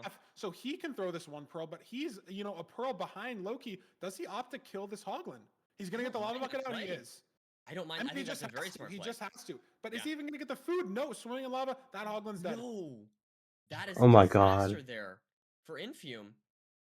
You really needed that food. That wither skeleton's also just getting absolutely touched by those piglins. Like that was the whole point, right? It's not like that. It's double time loss because he needed this food. we go. Loki on 3 hearts. So it's looking a little bit better here for Loki, but definitely not an amazing situation. The possibility of a blaze death or something crazy is not unheard of in this situation. Yeah, Loki just got to the spawner though, just got his first rod. So if Infume can find the spawner faster, which he's at. Oh, the blazes are dead. A little bit of time on this fort and Nav, but still the food situation actually even up for both runners. Infume, Blaze. Oh my God, Infume on 2.5 again. What a play from Infume there. Blaze spawning on him in the middle of the Blaze TNT, and he gets all 4 TNT off without the Blaze killing him, without the TNT blowing up the spawner. Yeah, really clean stuff. Crazy clutch play from Infume. Actually, could have decided the whole seed right there. 100%. I mean, this is crazy. This is insane. Both runners here are just. And Loki now starting to build the portal, get some blazes on. Neither runner really has a lot of rods. 4 rods for Loki. Let's see. Oh, misplaced. Doesn't matter. Doesn't matter. There's just so much obby.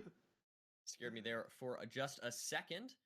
Are we going to be obby play didn't matter for Infume, notably, right? We were talking about that in Manhunt, but because Loki, I mean, Infume's got 14 extra obby, Loki's got 25, but you only need 10 to build that second portal, so Manhunt didn't punish Infume as much as we thought it would, as runners on pretty similar pace heading into this measurement. And this is a village. Do you grab some carrots here if you're Loki? Do you punch a couple carrots? Looks like he's not going to do that. I don't know. I think that's kind of a smart play. I wouldn't be surprised if we weird, saw though, Infume do that.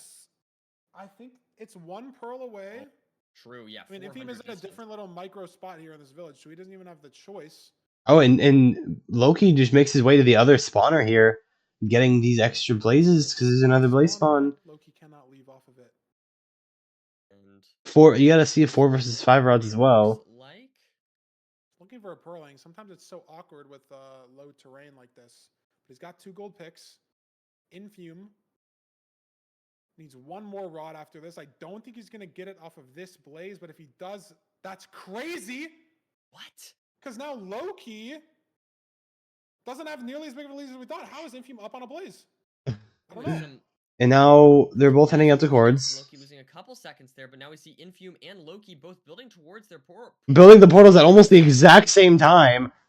But Loki's mechanics, he's just a little bit ahead on this portal, and that's the time that could matter, right? If this is instant nav, he's just ahead a little bit here. And the menuing and everything, good spike bottom left, maybe, but not. Doesn't like it.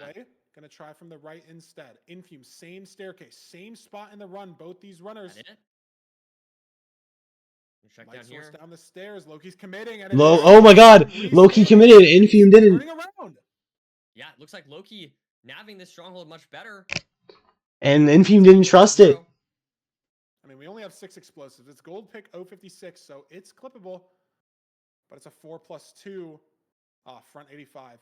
Free for a player like Loki with the amount of experience. Oh my God. And at least Loki, if he hits the 0, will not get 3-0'd again. Assuming arrow doesn't go through the dragon, anything like that. But Infume just a little bit hesitant. Not great damage on the first bed. Not great damage on the beds, actually. Cost him the seed. Loki's got to do some good damage with these 2 anchors, though. It's a little scary. That was a little scary, but looks like he's got that handle. Yep. Good stuff. That's what you'd expect from Loki. Very talented at those 0 cycles, but I mean, that was a great first seed. Really just came to the nav ultimately. Yeah, and like both, that was such a close seed throughout. Even though Infume's mishap in the Bastion, he made up time in the fort with like extra blaze spawn. And overall, I mean, like that was just such a close seed. They were building their portals at the exact same time for the stronghold. With his mechanics, finishing the seed off.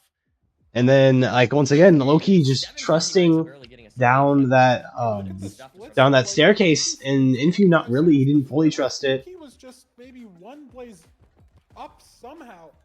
I don't know. Yeah, I don't know exactly how either.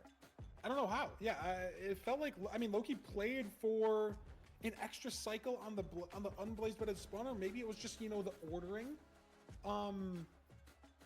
When that's crazy. Spawners, right? Like if Infume hit that spawner first, he loses a spawn cycle maybe earlier in the rotation. It sort of desyncs them a little bit. Maybe he's just up 1 blaze off of that, because I saw Loki hit the second spawner as well. So it's not like he didn't go for that spawner.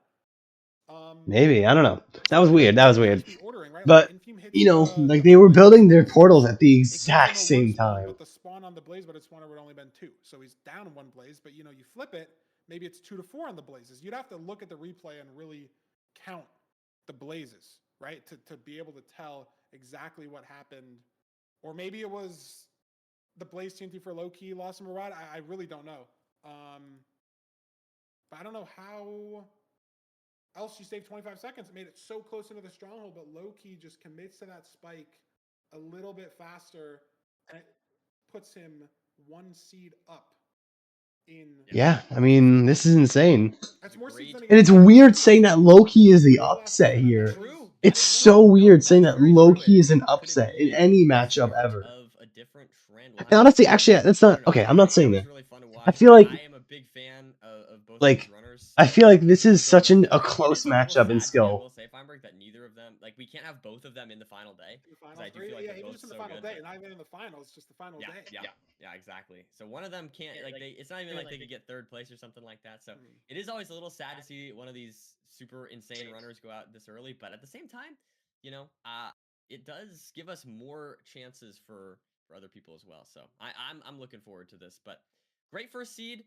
I do. Yeah, that was an insanely. think That was Loki such a showed some close first promise as seed. well. It wasn't like a dominant seed for Loki. We'll have to see. Yeah, and Infy once again. If we throw it in the seed And of those this is just crazy. Hello, Book Boy. in this best of 5. That was an entertaining first seed. I feel like because I mean, Loki was slightly faster into the Nether. Infume, I feel like he's been doing some weird decision making that I don't feel like he would normally do. Is it the nerves of playoffs? Is it the nerves of being slightly behind someone like Loki? Someone who's not easy to catch up on, and someone who just recently beat your best ranked completion time, despite it being in a private room. Is like, are the nerves there? Is the mentals there? And Infume going with a shipwreck. That's fair. I feel like going with a shipwreck here, I think, slightly favors Infume. As long as, and once again, with the shipwreck, you get the 2 chests, that's your loot, but do you miss the ravine? Do you like, I've seen, I have a feeling Loki is going to win, obviously, as you've said yeah. many times, sort of defining that no food meta. You think so? And this seed, I mean, there's obviously the chance for a low food seed here as well. And honestly, like, Maybe, you know, it's still such a close game. Even though Loki's up 1 seed, it's only 1 seed. Infume is one of the most talented runners, and it is very, very insane. So we could, as long as Infume is trusting his instincts, as long as he's trusting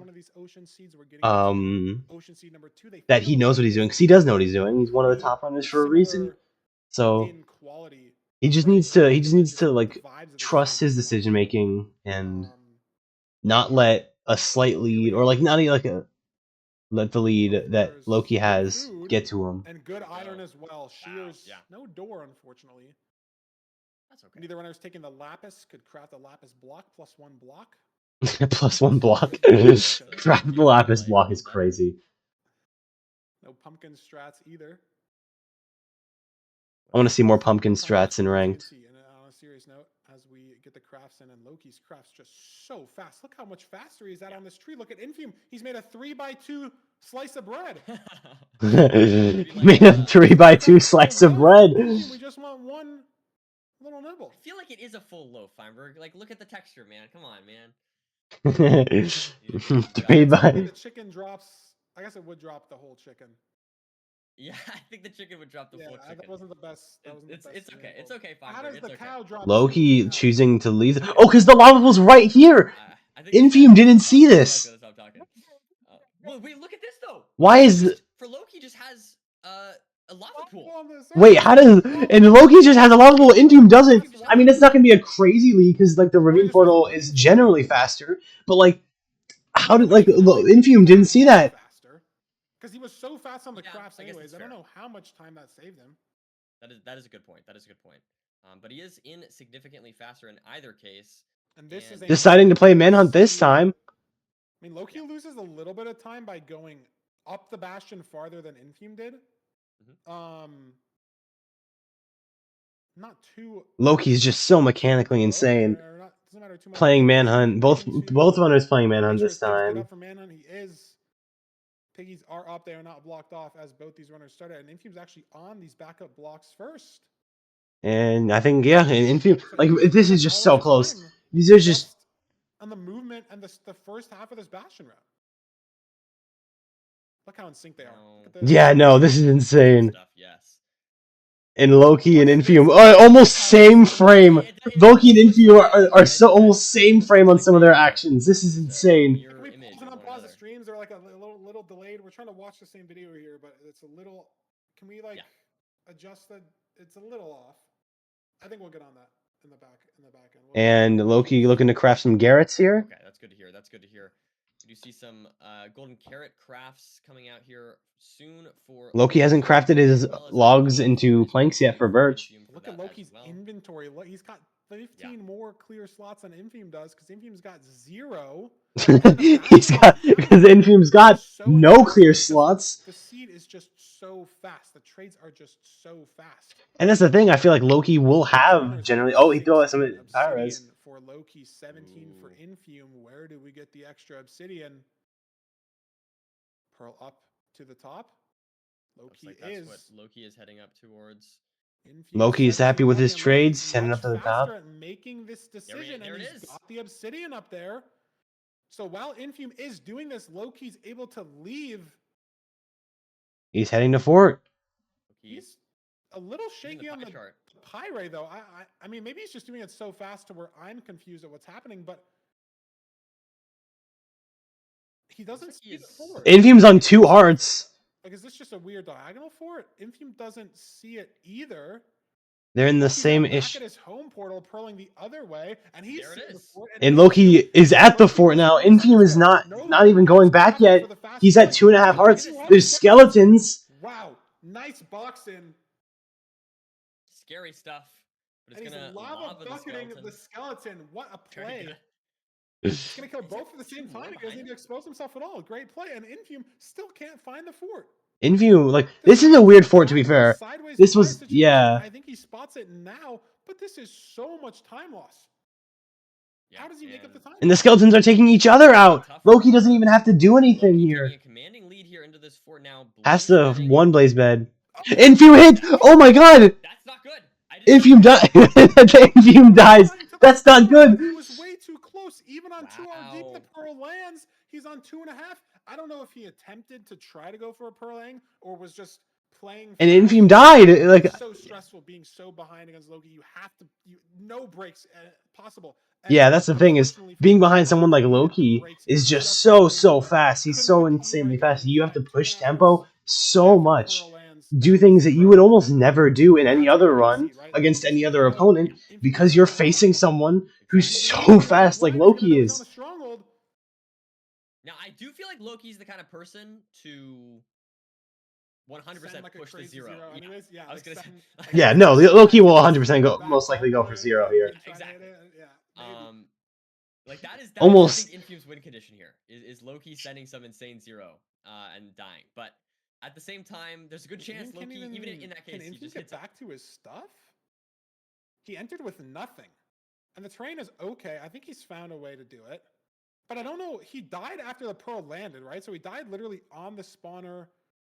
I think that means the Blazes should have spawned. I think your dead body still... Yeah, it is. It happens, like... No, it doesn't. The respawn, Infium's got to chug the fire res, make sure stuff doesn't burn, and does he even have everything? What did he lose? He has just a shovel. He doesn't have obby. He doesn't have any obby. Yeah, that's not good. Yeah, Infium has nothing. And he has no obby. Do you just reset? I mean, I don't even know. I mean, okay, the seed, barring Loki... He doesn't have any obby. That's so unlucky. Okay. The seed is over.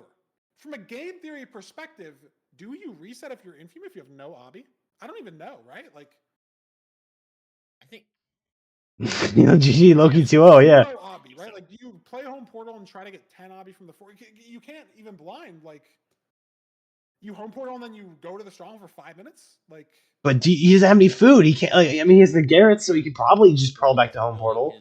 But you're just. It's gonna be.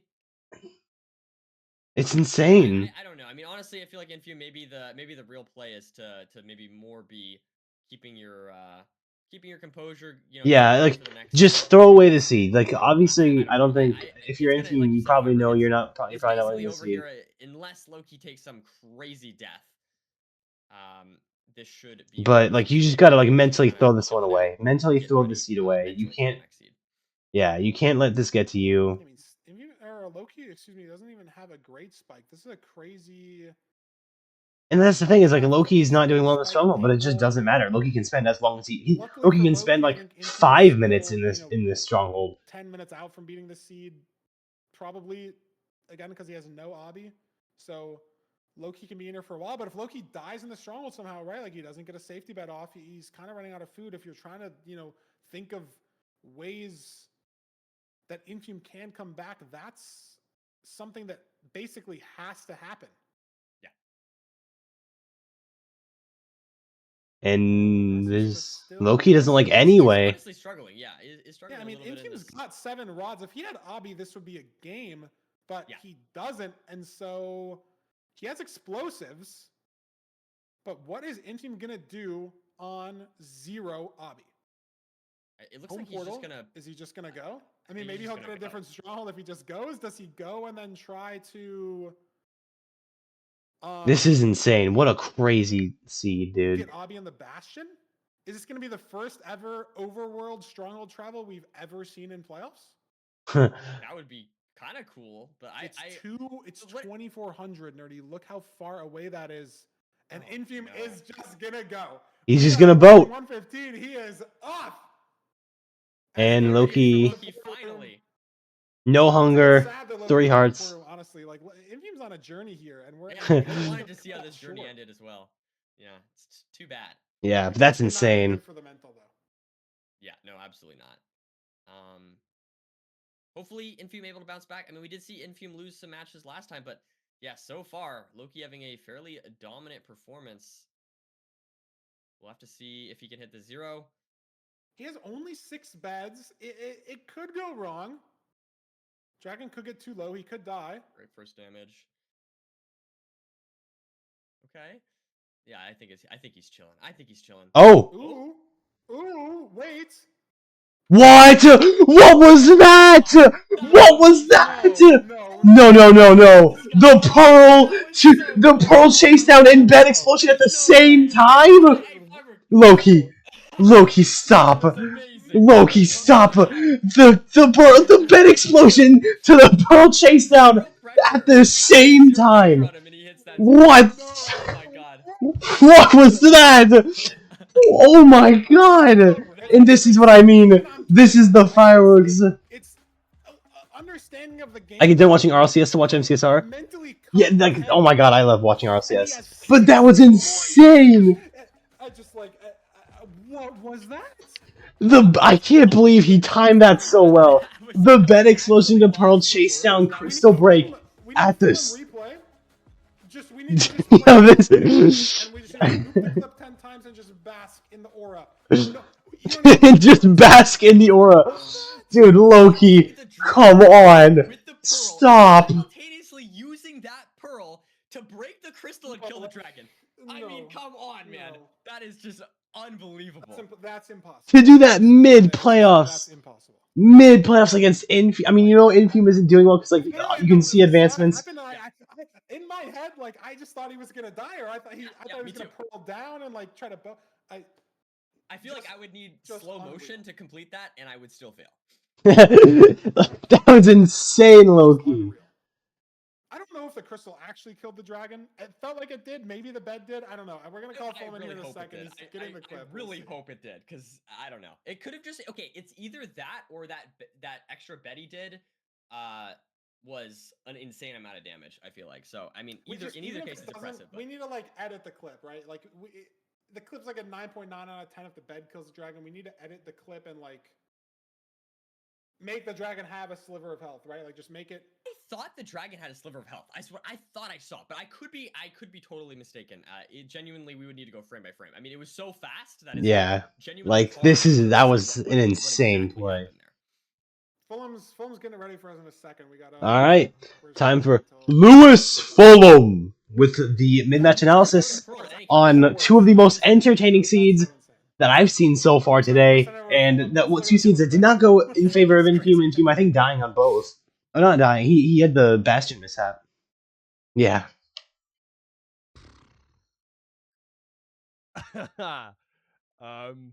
Fulham doesn't know what to say. Yeah. I don't really think there's much that I can do to analyze this. Let's just watch it one more time, okay? Let's just bask in the aura. Like, what are we doing, Loki? Son. Son. That's just disgusting. That's just disgusting. Yeah. This is not normally. Please, someone check him PC. The timing is impeccable. He avoids the dragon, which he understands is going to hit him likely because of the height of the dragon. He takes the bed extension, pearls towards the crystal, times the bed, kills the dragon, pearls into the crystal, dealing him 2.5, nullifying the explosion damage from the crystal because the pearl hits it. Yeah. Cool. And even if the dragon was still alive, the crystal would have been connected to the dragon, meaning that it would have dealt. We're so fast from the time at the start to the time of it. Yeah. Just give it. Go back to Nerdy and Feinberg. I have nothing else to say. That was an insane play. That's just crazy. That is awesome. That is awesome. And even if the dragon was still alive, like genuinely, like, oh my god, that was insane. Timing the pearl, right? Like, is so thinking ahead like that. I don't know. He doesn't get hit by the dragon. It goes under the dragon. The bed doesn't get broken by the dragon. Like, just everything. Just everything. What is Seed 3? Is it Rune Portal? I think it's Rune Portal. Are we going to get a... Oh, no. Wait, we're seeing this version of Loki, and we're going into a Ruined Portal Seed? Oh, God. Oh, no. So insane. Yeah, it was. And we forgot, Nerdy, too. Like, the Loki 0 just completely threw us over. Like, might have been more worth it to use the Fulham analysis on... Infume's Pearl Death. Maybe there was actually something. Yeah, maybe we should have actually analyzed something instead of just rewatching the Loki 0. No, we needed to bask in that aura again. Right? Like, we've never seen that in a playoffs. We've never seen someone leave their Magma Marine portal and boat towards a stronghold. That is a new occurrence from... Dude, if Loki wins this match, then the 3 biggest aura farmers... No, wait! Then everyone left in the semis is just aura farmers. Hack, Skycrab, Dugile, and then Loki, they're all just aura farmers. Like, everyone else is just... everyone left in playoffs is just aura farming. So far, we'll have to see if Infume can claw back here on this Rune Portal Seed. So immediately... heading around here. Ooh, Infume getting stuck in some water though. Look at water this. Twice. Yeah, that's just a little bit of micro movement, and even if it's not gonna maybe matter too much, that's not good for the mental. Right? Yeah, and like he doesn't have advance. Infume is probably already struggling with the mentals. Like honestly, I would be if I was in Infume's position. You just like something like nothing's going right for you. You're trying to keep up with someone like Loki, and just nothing's going right. Like nothing you're doing is like coming out to what you want it to be. Cool. I've never thought about this. He's getting the cows away from the water. Instead of putting the fire close to them, having them run on the water, he's just boxing them into the fire and then killing them with the axe from there. That was crazy. Good stuff there from Infume. I will say, does and Loki have any food? No food. Yeah, Infume. And Loki just doesn't have food. No food. So it's treasure. Potential for this seed to really go either way. Infume slower to the Rune Portal. And slower even more to enter because of this food situation, but he has the food, right? 8 stages. And Loki, actually, no, he had a bunch of birch wood, didn't he? Loki, you can get the seed done on low food. It's just so risky, right? You know what it's reminiscent of, though, Feinberg? Is the seed that eliminated Infume last season, right? The Hacks seed where Hacks got no pork, I think it was. And Hacks just played the seed super clean. Yeah, and seed of last season that was playoffs. Yeah, I mean like exactly. So Infume's playoffs again. He's on 5 hearts of the treasure. He has the stake to get it back up. Loki on like what 5.5? He can throw 2 pearls. Problem is if he throws 2 pearls, he can't blaze bed before he blaze. It's just really risky. Loki really only wants to throw 1 pearl here. Yeah, and that's the thing. Loki, I don't like the no food play. Underestimate Loki, but. I don't like it. Like, obviously, it's probably how I would play, but I'm not in playoffs. Like, I would play the seed no food. I love playing Rune Portal seeds with no food. I love it. I will, unless there's Garrett's in the chest, I will never actively, like, almost never actively out of my way go get food. Yeah, in a Ruin Portal seed. Never. It feels like that. But like, and then Loki takes another hit. Taking another hit though from a late pig. Yeah, he's on 3 hearts now. So maybe we have to throw 1 pearl and then use an anchor to reset. So like we're definitely going to be seeing a death reset or a hunger reset here for a death reset here for Loki. But like honestly, I don't know where the fort is. And yeah, I haven't seen the fort on either player yet. So if it's not close, then the Infume just has a clear advantage. Though on trades, that's the fort. He's gonna throw a pearl. He's gonna leave off this as well. Wow, from the half pearl? a No, heart here for Loki. Look at this. It's 254. Look at the pace. Is he throwing another pearl? Okay. Oh my god. It looks like. This is a little weird though because he's under. Yep, he's under a. Can he overlap this damage? No, he can't. He's gonna overlap some crafts. I was gonna say he's under a fort, so he can't Dude. dig down to hunger reset. But if he's on the spawner first, double spawner first, maybe some better pearls. Loki landed on a This way. Oh, he forgot he doesn't have fire us. Because he death resetted. He might not have had it. I was. Infume has good strays on these spawners here. I feel like Infume's gonna be in the lead in Blazes killed, and he's in the lead on food. Yeah, I mean, I don't know. Like once again, I just to a singular blaze bet on this open spawner. He's not even hit the closed spawner. So it's really going to come down to the rates of how fast the spawner is spawning when these blazes are 3-4 rods for each. All these random variants. Get rid of the book, Loki. Get rid of the book. Get rid of the book. Oh my god. Get rid of the book, Loki. Please, get rid of the book. What's the rod situation like? 5 and 5. 5 for Loki, 5 for Infume. Is that the 6th for Loki? No. Not quite. 1 more blaze. Infume's got blazes waiting though. That's also not the 6th. But Loki's got more blazes waiting. Not the 6th though. Still. I feel like we've killed so many blazes. Dude, how is it still on 5? Pre-craft. So it's not like it's time loss yet. He can craft an anchor. He can craft his gold picks. More blazes. Okay, he gets 6 rods. Okay. Gets that 6th rod. Trying to play for the 7th. Gonna give it up. Infume needs a 6th rod as well. The blazes will be there, but I don't know when he gets it. Yeah, it takes a while here. I forget exactly how many blazes, but. And this micro is gonna matter, right? You know, when can you leave that spawner? When can you start hitting cores? Low-key now working on the measurement, and he's leaving this eye that dropped. He's gonna try to get a 7th from the blazes here. Does have a lot of options over here. Gets the 7th, so he's leaving, but Infume's out to cords first. Oh my god. Wow. This is so close. This is so close. Right, exactly. It's so far. Loki can only throw 1 more pearl. Infume's on cords. Life to knock it 3-0'd here, and he's in the stronghold first. Hunglin. Wow. Oh, he's fine. The food play really paying off here. Now it's gonna come down to this. Loki not too far behind. Great spike down mid though for Infume.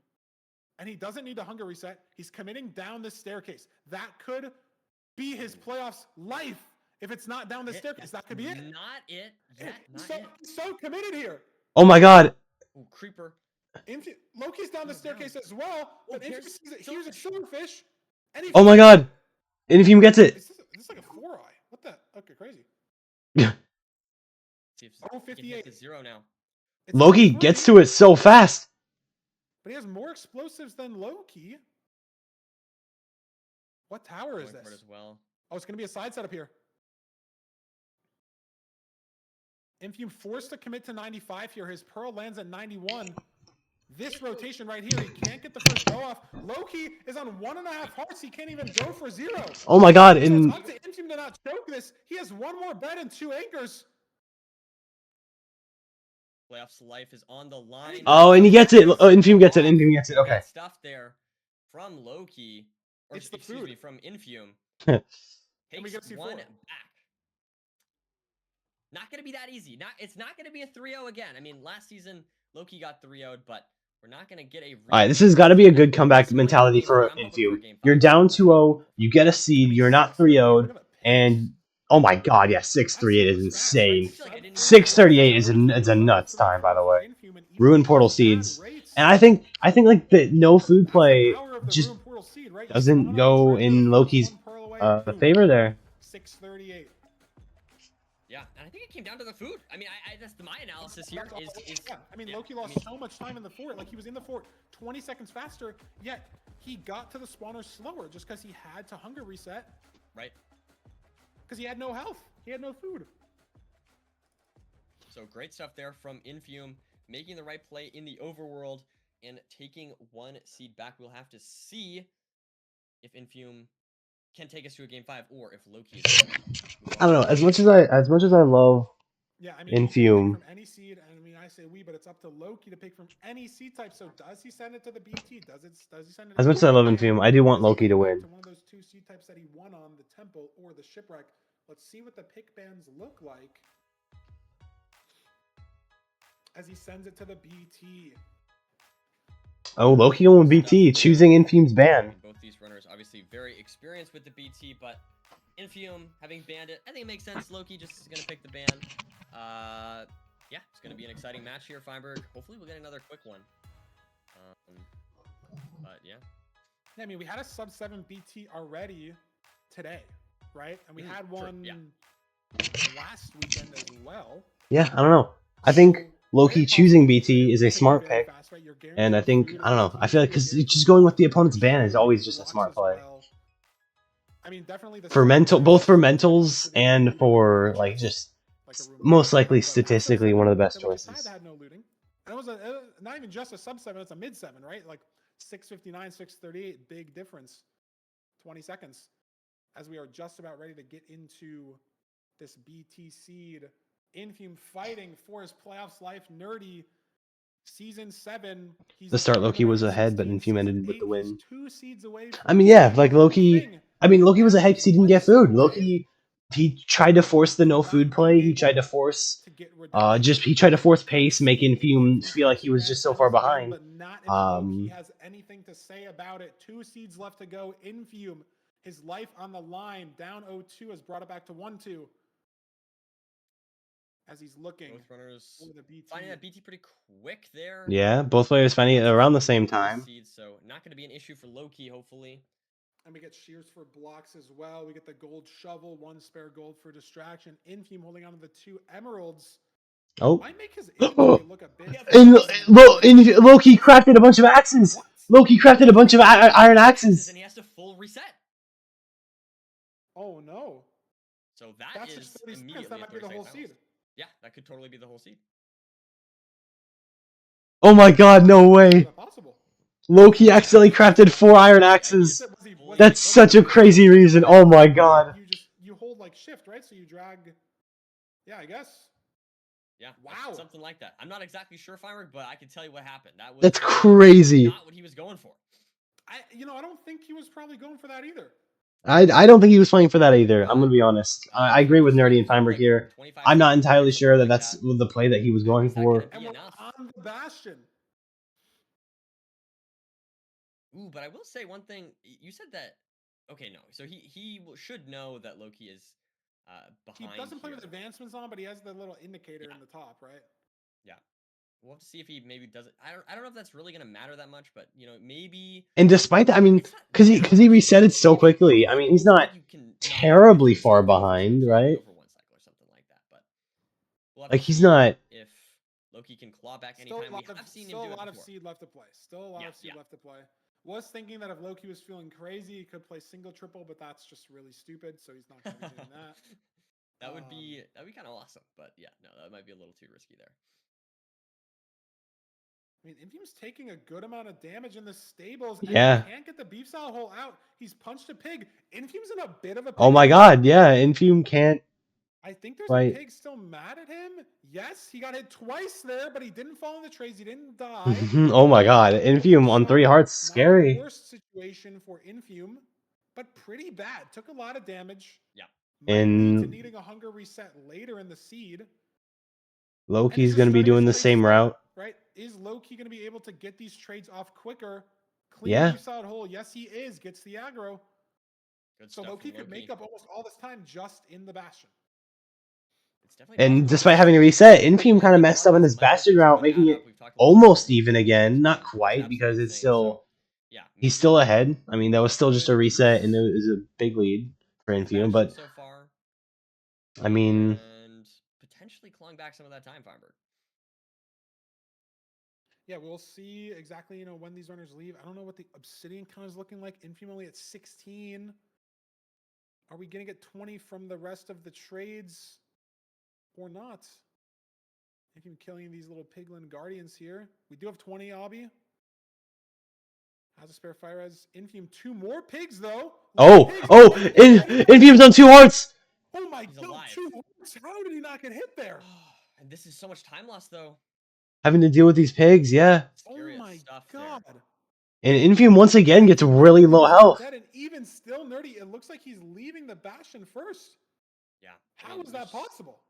Just so much time lost there at the beginning, just right off the rip for Loki. But Infium definitely making some blunders here. Yeah, I mean, Loki is looking to head towards the fortress as well, pearling out. He's got such a better food situation. Infium's on 3.5 hearts. He's gonna be on 1 heart on this clutch. oh my god. Has no food, by the I way. don't think Infium's eaten any of his salmon. Oh, so he has 4. food He has 4. situation, honestly, still pretty good for Infium, all things considered.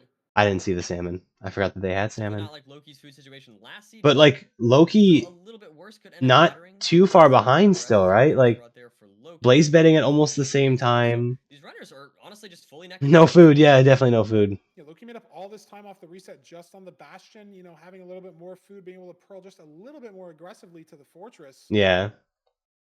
Infium also dealing with a Wither Skull. Any strays. Both runners have fully cleared out the spawner by the time the second spawn even happens. So I don't know where the variance is going to come in on this seed in the fortress. How does Loki save any time, until we get to that traveling to second portal split? 3 rods, I mean. 4 rods. 5 rods for each. Infium's on 6 rods. I think Loki maybe lost a rod. Lost a blaze. I think he lost a blaze for a fire. Yeah, you're right. Yeah, Infium up around a rod. I think he lost 1 blaze. Yeah, and Loki's Infium's on 5 rods and Infium's on 6. I think he lost 1 blaze to 1 fire. I think that last spawn was 2 for Loki and 3 for Infium. I was thinking it, but looking at the rod counts, that has to be what happened. I think this 1 fire, and now Infium can just leave. Loki doesn't know that it's 1 extra rod. Yep. And how long is it going to take for these blazes? He doesn't have the pre-craft, so it's not the worst time loss. But how long are these blazes going to take? Look how far ahead Infium is. Yeah. Yeah, and it's just all comes down to this 1 rod. Can he get it from these 3? I mean, most likely, right? Surely. Oh, it's 2 blazes that he lost. There we go. Maybe the fire was worse than we thought. Yeah, that's But unfortunate. he's going to chords. And how is the explosive situation so different? Infium has 7 explosives. Loki only has 5. Should be so comfortable for Infium. He's got a good start to the left here. Uh-oh. He's going back. Looks like through the stronghold. It wasn't in the ravine. Here. No, it's not this though. Was it a? Oh, and honestly, Loki can make up time here. Now in. See if he gets the but that spike was good.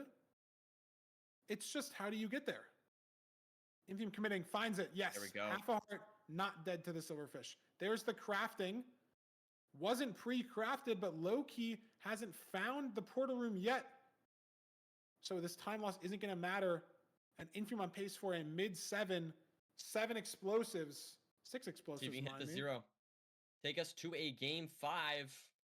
Dude, this is so insane. 9 it looks like, and let's check. Loki's just stuck in the stronghold. I mean, unless the arrow goes through the dragon, he has no arrows. In fact. But the damn he does just decided not to shoot there. Ooh. Is this too low? No. Infium gets the kill. And we're going to a game 5. We're going to a game 5. Crazy. What a crazy seed that was, dude. So back and forth. Loki having to reset. Infium save blazes.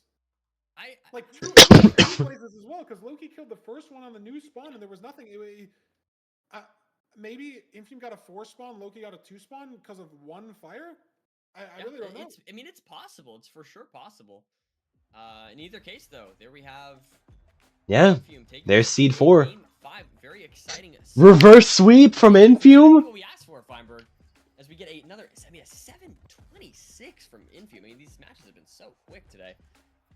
But yeah, like this is so obviously, strange. the I mean, big thing that stands out to me is that if you're 23 low key, seconds you're trying to just cut down those mistakes. I mean, you had the reset this last seed, resultant time loss in this and then you tried to play no food the third seed, and you've lost both. Had Loki not made that mistake, but hard to say for sure. I mean, yeah, like he caught up because Infi made a lot of mistakes in the Bastion, and like it came down to that stronghold nav. Like Loki lost the blazes in the fort, like they're talking about. Infi had better blaze spawns because of the Loki fire. gets the seed pick for game 5 True. as well. True. But hey, Infume seems to be playing really good. He seems to be really confident now. He wasn't as confident in the first 2 seeds, but he seems to be really confident. Not likely we're going to get the world tour. Is he going to go back to one of those 2 seeds he won on earlier, right? The Desert Temple, the Shipwreck. Is he going to go to the BT that he lost on? Just now. I mean, it's hard to say. No, I feel he can't go to the BT. Never mind. I just want to see what he picked. Too many seeds going on in my head. Lost at the real portal earlier. Shipwreck. He's going to Shipwreck. I mean, the slowest seed in this best of 5 by almost 2 minutes. Right, 7:59, 7:26, 6:30, and then barely even a sub 10. Maybe he wants to give us another beautiful 0, and maybe the Shipwreck is what caused that 0 Feinberg. You never know. You never know. That's crazy.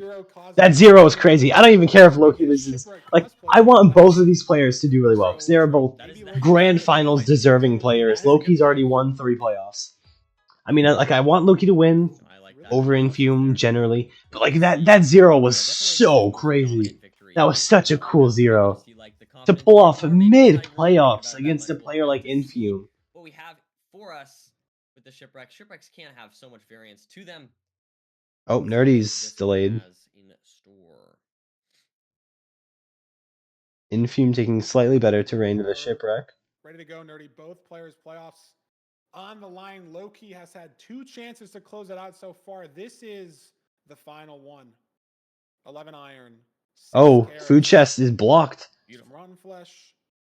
Loki not grabbing the stew, but shouldn't matter too much. And we have some bubbles on the Shipwreck as well. Is Loki going to make an Iron Axe? Is he going to make Shears? This could be the variance play. Yeah, that's true. Do you make Stone Axe Shears? Do you make Iron Axe no Shears? Oh. Stone Axe Shears. Infume. What are we crafting? Iron Axe. There's VP the other way around this time. But this, Nerdy, could be the entire seed right here. I mean, like, look, Loki already got gravel. When he was digging for stone, he already got the gravel that he needed. Different overworlds, so we can compare them and contrast to see which is faster. I don't know. I feel like I personally would. I think I would make Shears. I mean, I feel like these trees are so awkward. Infume's out, but not that much faster. This is only like a 5 to 10 second time save, and Loki dug down on gravel for his cobble, so they're in this ravine within, a second of each other. Yeah, no, and Loki's look at building this in a really awkward spot. He's going to swim a little farther. Yeah, and he's the ravine. It's like Infume is a little bit faster. Infume is before Loki. Yeah. It's stable, so you don't need that many blocks for the route. But can Loki save some time on terrain? Yeah, look at where he's going to the right here. This lets him connect up to these triples. Infume doesn't have that many blocks. Wow. What's the wood situation? This is all his wood. He's going to have to get more wood building here. And Loki's so much faster. Yep. To the Bastion. Bow clutch for playoffs. Oh! 8 hearts. That's not good. That's not good. And he has no stew to pick up stew. Is he going to eat 1 carrot? Any sword guy here, he could die. Loki scaring us here. Sword guy. And Infume, the terrain, what we thought was good for Loki is now good for Infume. Yeah. Because Loki didn't keep his height. He's going to commit to playing double triple here. Oh my god. I've just been speechless. Sorry. I think. Preparing the double triple, getting these pigs ready here. And if you're Loki here, I think you're taking part of this gold and instantly turning it to Garrett's. Triple the gap. Look at Infume. Another VP. This is the whole seed. Loki has to use 6 gold on the carrots. He has to use maybe 5 gold on the carrots. I think he ate 1. So much difference in these 2 rounds. Oh my god. And Infume has so many pigs on this beef salad hole. So many pigs. Loki taking another hit of damage there. So scaring me a little bit, but In either case, it's Holy Loki's cow, different Loki's routing from so Legendary low. Arts on the seed I don't Fiber. think Entirely Infume's, different. or I don't think Loki's grabbed the other gold blocks. He is not. Heading to them now. And since he had to craft those golden carrots, I wonder, that could end up mattering for the trades. And we don't even know how much Obby there is in the Bastion, right? Like, if there's not 20 up here, Loki loses. Yeah. 100%. On the spot. There we go. That's There's 4. some. Just 4, though. Not the guaranteed chest, but only 4. There we go. That's up to 12. That should be enough. Oh, that'll 16. Okay, there we go. That's without even checking the trades. Loki getting a pearl hang off. So many pigs mad at him here. He's got to check his trades. Infume's got to check his trades as well, but Loki should be out a little faster. How many pearls does he have, though? 17. That's 2 not too stacks many. of string, though. It's just a pearl situation. He wants one more pearl trade. Look at Infume, though. Already leaving. Oh, wow. Wait, how did that even happen? Just better, routing to terrain. And Loki doesn't have enough pearls to spam here. Infume's so ahead now in the 4. Yeah, because Oh my god. Oh, but he finds a rune portal. The supply drop. Not looting. There was a sword there. It was not looting. Oh my god. Imagine that was a looting sword. 16 pearls. Infume 26. That would have been crazy. Infume playing strays in this seed as well. Ooh. Loki throws 1 bad pearl. Now has to throw a second. 14 pearls at the spawner. So he's not going to play strays because he doesn't have the resources to do so. Infume has so many blazes here on the spawner. Oh my god. Loki is going to try to play strays. How does Infume hold this lead? Dude, Loki with the double head hitter build. Yeah, he did. He did.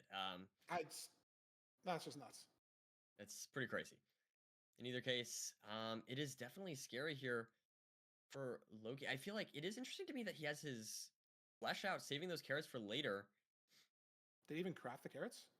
Yeah, he did. They're in his inventory. He just doesn't. He just has the flesh out. 2 versus 1 rod. The purling. I mean, Infume's ahead on rods by 1, but I feel like he's ahead on blazes by at least 5. He had so many strays. And he's been at the spawner faster as well. I don't know how Loki saves time in this 2.5 hearts. Oh my Big goodness. Big on Loki. Does he remember he has the carrots? Why is he still eating the flesh? I don't know. Look, I mean, 3 golden carrots in the inventory. Now he remembers. This is not good for Loki. And Infume on 5 rods. So Loki only on 3. No pre-crafts. He can make some gold picks. He decides to blind now. Now. Or set it up. Infume goes to grab his eye. Has to grab 2, measured with 2. That could be sometimes it. But Loki doesn't even really want to throw a pearl up, right? Like, he only has 14 pearls. True. No, that's a good point. Infume has 24. So, Loki might not even be able to go for the 0. If it's a 0 eye and it's back. Absolutely. And it's 1100. This is Infume's seed to lose. This is his playoffs to lose. Oh my god. Again, 2 seasons in a row. A reverse sweep. Have we seen that yet this season? I don't think so. Oh my god. Holding up with Crying Obsidian and Gravel. I feel like Loki running out of stuff to use just because, I mean, he just didn't have as much gold to trade with the double triple. The play for Infume really paying off ultimately with the pearls mainly, but also with the blocks, I'd say. Infume hasn't found the best terrain to cords. Loki's going to whip 1 pearl, so now he has 13 only. But look at the terrain. I think Loki's made up a little bit of time on this terrain, just, going higher. But Infume's in the stronghold first. Good spike. Loki's on cords. It's straight left. There it is. And it's a 0 eye. So Loki can't 0. It's 1 pearl. There's just no way he can 0. He's not even going the right way. See if Infume can hit the 0. He can't get to the node. It's back dragon. There's just no way he can get there, and it's back cage. 0 is so chill. Infume's got 7 explosives. There's nothing standing between him and the final day of playoffs once again. And all the aura that Loki's farmed, Nerdy, 3 seeds in a row, has faded. And now, just a memory as Infume erases Loki. I'm trying too hard here. There's the 0. Does he get it on the last anchor? Wait, no. Messing up a little bit here.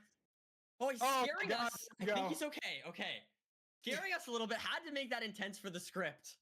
But there we go. We see Infume taking Wow. out Loki. Reverse sweep 3-2. What a clutch from Infume. Wow. Cannot believe we got a reverse sweep in this matchup of all matchups. I know. Infume Loki up 2-0, and now Loki once again swatted out of the final day of playoffs. 2 seasons Absolutely in a insane. row, our 3-time winner. Absolutely insane, Feinberg. That is crazy. I mean, I do feel like, oh man, I guess just like some small things here or there from Loki, some small mistakes, and Infume just with the decisions that ultimately paid off. I mean, yeah, that's just insane. He saves 30 seconds getting to the fort, and he wasn't even the one who played double triple. Like, if you look at the splits, you'd think it's the other way around. You'd think, oh, Infume played double triple, Loki played triple the gap, and then Infume just didn't lose enough time. But no, Loki played double triple and still lost 30 seconds. Wow, crazy stuff. Let's bring Infume in the booth. I'm lost for words here, Feinberg. Infume, welcome to the booth. How are you feeling after the reverse sweep there on Loki? How's it going? I'm gonna throw up. Oh, man. dude, oh my god. It's just, everything's shaky, man. Everything is shaky. Voice, hands, gameplay. Oh my god. Hey, you clutched it up in the end there. We're curious to hear your thought process on that last seed. You made a lot of different decisions from Loki there, choosing to go for, I mean, the big thing was going for triple to gap, also choosing to go for the Iron Axe at the beginning. I guess walk us through what was going through your head to make those decisions. Yeah, I mean, on that last seed, and including the last 3 seeds, because I mean, I'm down 2-0, literally 1 seed and I lose. My thought process on making Iron Axe there is just getting a Stone Axe, so you make sure you have that like more consistency. I was here. Sorry, I was muted because my dog was having some stomach issues, so I was trying to help. Like I was trying to take care of like stuff with that. I need to make But best decisions I can. that's crazy. Infume with the reverse sweep on Loki. I need to do the best thing that I can that is just the fastest that he can't really mechanics diff me on. I see. That makes sense. It worked out. I guess I know you said you've like had golf videos on the second monitor in the past, or other videos like that, but I guess sort of tangentially related to that question, how did you keep it together after 9 minutes into Seed 2? Yeah. You're boating to the stronghold in the overworld. Oh like, man, how does your mental stay together, or does it not? I don't know. No. It was okay. It was like a whole bunch of things. Because I'll tell you, I actually have a long answer to this. Because last weekend I had. I'll leave you guys to the interview. I have to take care of my dog. And I didn't feel like I played that well against Beef, and like as the strategy I used last season, it worked my first match, but I was like, I don't feel like it worked that much. So today, I've been thinking about this a lot. I did laundry 2 days ago. I did whites because for my birthday, my sister got me a Leve shirt, and I haven't washed it yet. And when you wash clothes, you got them, especially like new clothes, it might stain other things. So I made sure to wash it with whites, and I did my whites yesterday, so my Leve shirt was clean. So right now, under my hoodie that I'm wearing, I have my Leve shirt on, and I'm listening. And I decided today to listen to Leve, and right now, I have everything I know about love playing right now. So that's just kind of more unrelated, but okay. And then also I will say though, tomorrow I have a fit planned as well. Hopefully you'll see it in the best light. But I mean overall, just trying to keep the mental. It's just honestly, I remember Hax was like kind of rage baiting with this in his chat a week or 2 ago, saying how he'd rather be down 2-0 than up 2-0. And honestly, like I'm not against that. I mean, those first 2 seeds, I really struggle with nerves. That first Temple Overworld, I mean, I knew it was gonna be nervous, but it's still the thought process. Play your best seed type first. I knew it was gonna be nervous. I got gaps in the overworld because I let nerves get to me a lot on the mechanics and crafting. And then like after the second seed, just absolutely horribly played by me. Try to play too aggressive. I'm down 2-0. I mean, I'm just telling myself like I have no nerves, and I'm telling myself like it's just this is the moment. Like I have like my back's against the wall. I have to win by any means necessary. I mean, just like I have to go for more. And that'll conclude today. It looks like for. Oh my gosh, am I gonna lose? I'm more worried about I need to win. So I think that just kind of helped me. And then after each seed, as like I bring closer to 2-1, 2-2, it's still I'm trying to still tell myself that same mindset, even though I'm not down 2-0. It's still that same Yeah, I know. where if I lose a seed, it is just over. So I need to make sure I win by any means necessary. That's Infam's new slogan: "By any means necessary." It's interesting. I will say, you say that you're taking these risky plays in the 3. Absolutely yapping. Absolutely yapping. Big difference maker on seed 3, that room portal seed, is you entered with steak and Loki entered with no food. You would think, yes, is that not a risk that you wanted to take? Playing that no food enter. I mean, even in the start of that seed, you messed up that lake movement for like 5 seconds. Yeah. I need a little more minor practice. But honestly, on that seed, I was kind of playing for the steak to be the win condition because I never see anybody put fire behind the mob and then punch it into the fire. I never see anybody do that. That was so smart. Admittedly, I was very proud of myself. And I definitely helped out a lot. It was in the back of my mind, like, maybe do I get a sheep? Because, maybe that one string helps another explosive, makes it easier for 0. But it's just, I know Steak's going to be better. I'm confident that he's not going to be making that play. I'm confident I can make that play. So it's just I know Steak is better, and I'm just confident that that is a potential win condition for me. I mean, and it was, and you've moved on. It's a repeat of the last quarterfinals match from last season. You played low key last season as well, and it was a 3-0 for you last season. It was almost a 3-0 for him this season, but you brought it back. Infam, you are playing Duguile in the semifinals. And that's the thing, is Infam had to play Mungi last season. Infam had to play Mungi last season in semis. He didn't have to play Duguile. He didn't have to play Duguile. To maybe try to eke out the win this season. I mean, tonight I just need to make sure I get some Hacking Noises versus Skycrab, Duguile versus Infume. To start us tomorrow. We're gonna be doing Hacks versus Skycrab first. Hacks versus Skycrab, Duguile versus Infume, and then those will decide the third place in grand finals matches. All tomorrow. As the plan is, win my first round, and then during the third place match, I make myself a peanut butter jelly sandwich, and then I come back and win grand finals. That's the plan. There you go.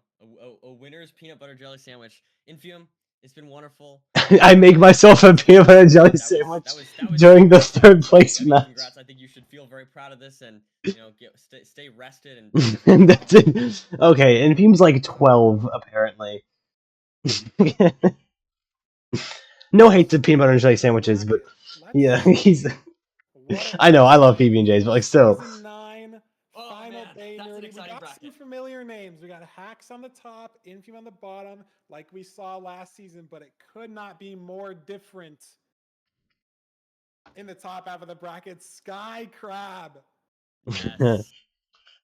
Making his way through. Dude, look at this is such an exciting bracket. Look at the differences in like the all of the high placement players in the top bracket are just gone. It's 12-16. We have rank 12 and rank 16, or like seed 12, seed 16 on the top, and then on the bottom we have seed 2 and seed 3. So exciting. Yeah, tomorrow is just gonna be incredible, and even the games today that we thought were close, or that were going to be blowouts, ended up being close anyways. Like this Infame Loki game, what looked to be a fast 3-0, just the craziest 3-2 we ever had. Skycrab, I guess, was the blowout, right? 3-0 against Aquacord. Maybe he keeps that energy into tomorrow, denying Hacks the repeat. We've never had a repeat playoffs winner. Still, into season 9, and this realistically could be like one of the last chances as players get better and better and better, as the skill gets. Yeah, Skycrab 3-0ing Aquacord is insane. That was great. Like, and that's the thing is, Skycrab is looking very good and is proving to be a very, very good player. Like in ranked format, like everyone knows he's one of the best speedrunners right now. Everyone knows. I mean, Hacks has like everyone already knew going into this, like before even playoffs. But like now he's proving himself in ranked format as well. And then today maybe a little more challenging, but in either case he has to face Skycrab tomorrow. So I'm definitely I'm excited to see if Hacks can make it happen. Yeah, I mean, if you told someone we have the big four ranked players going This into is the crazy. Yeah, I mean, this is gonna be the end of stream, Alex. This is gonna be the end of stream anyway. I mean, there's no more game. Yeah, W playoffs, W chat. Thank you all for joining. Buff Boy, Max, Alex, Shade was here. Like, tomorrow's gonna be amazing. WMCSR. Make sure to go follow the main Twitch if you haven't already. I'm assuming most of you have. Go follow Feinberg. Go follow Nerdy. Go follow all Hacks. Go follow all of them. I'm very excited to see what happens. W chat, WMCSR, W playoffs. I don't know. It's so hard to root for people when. I'm gonna mute the stream so I can do that the outro better. Yeah, that's gonna be it for this stream. I'll see you tomorrow. I'm probably gonna be chilling about. So if you want to do anything, make sure to hit me up on Discord. If you want to join my Discord server, do !Discord. So you can go to my server, and yeah, I mean, it's gonna be a good day tomorrow. It's gonna be really, really good.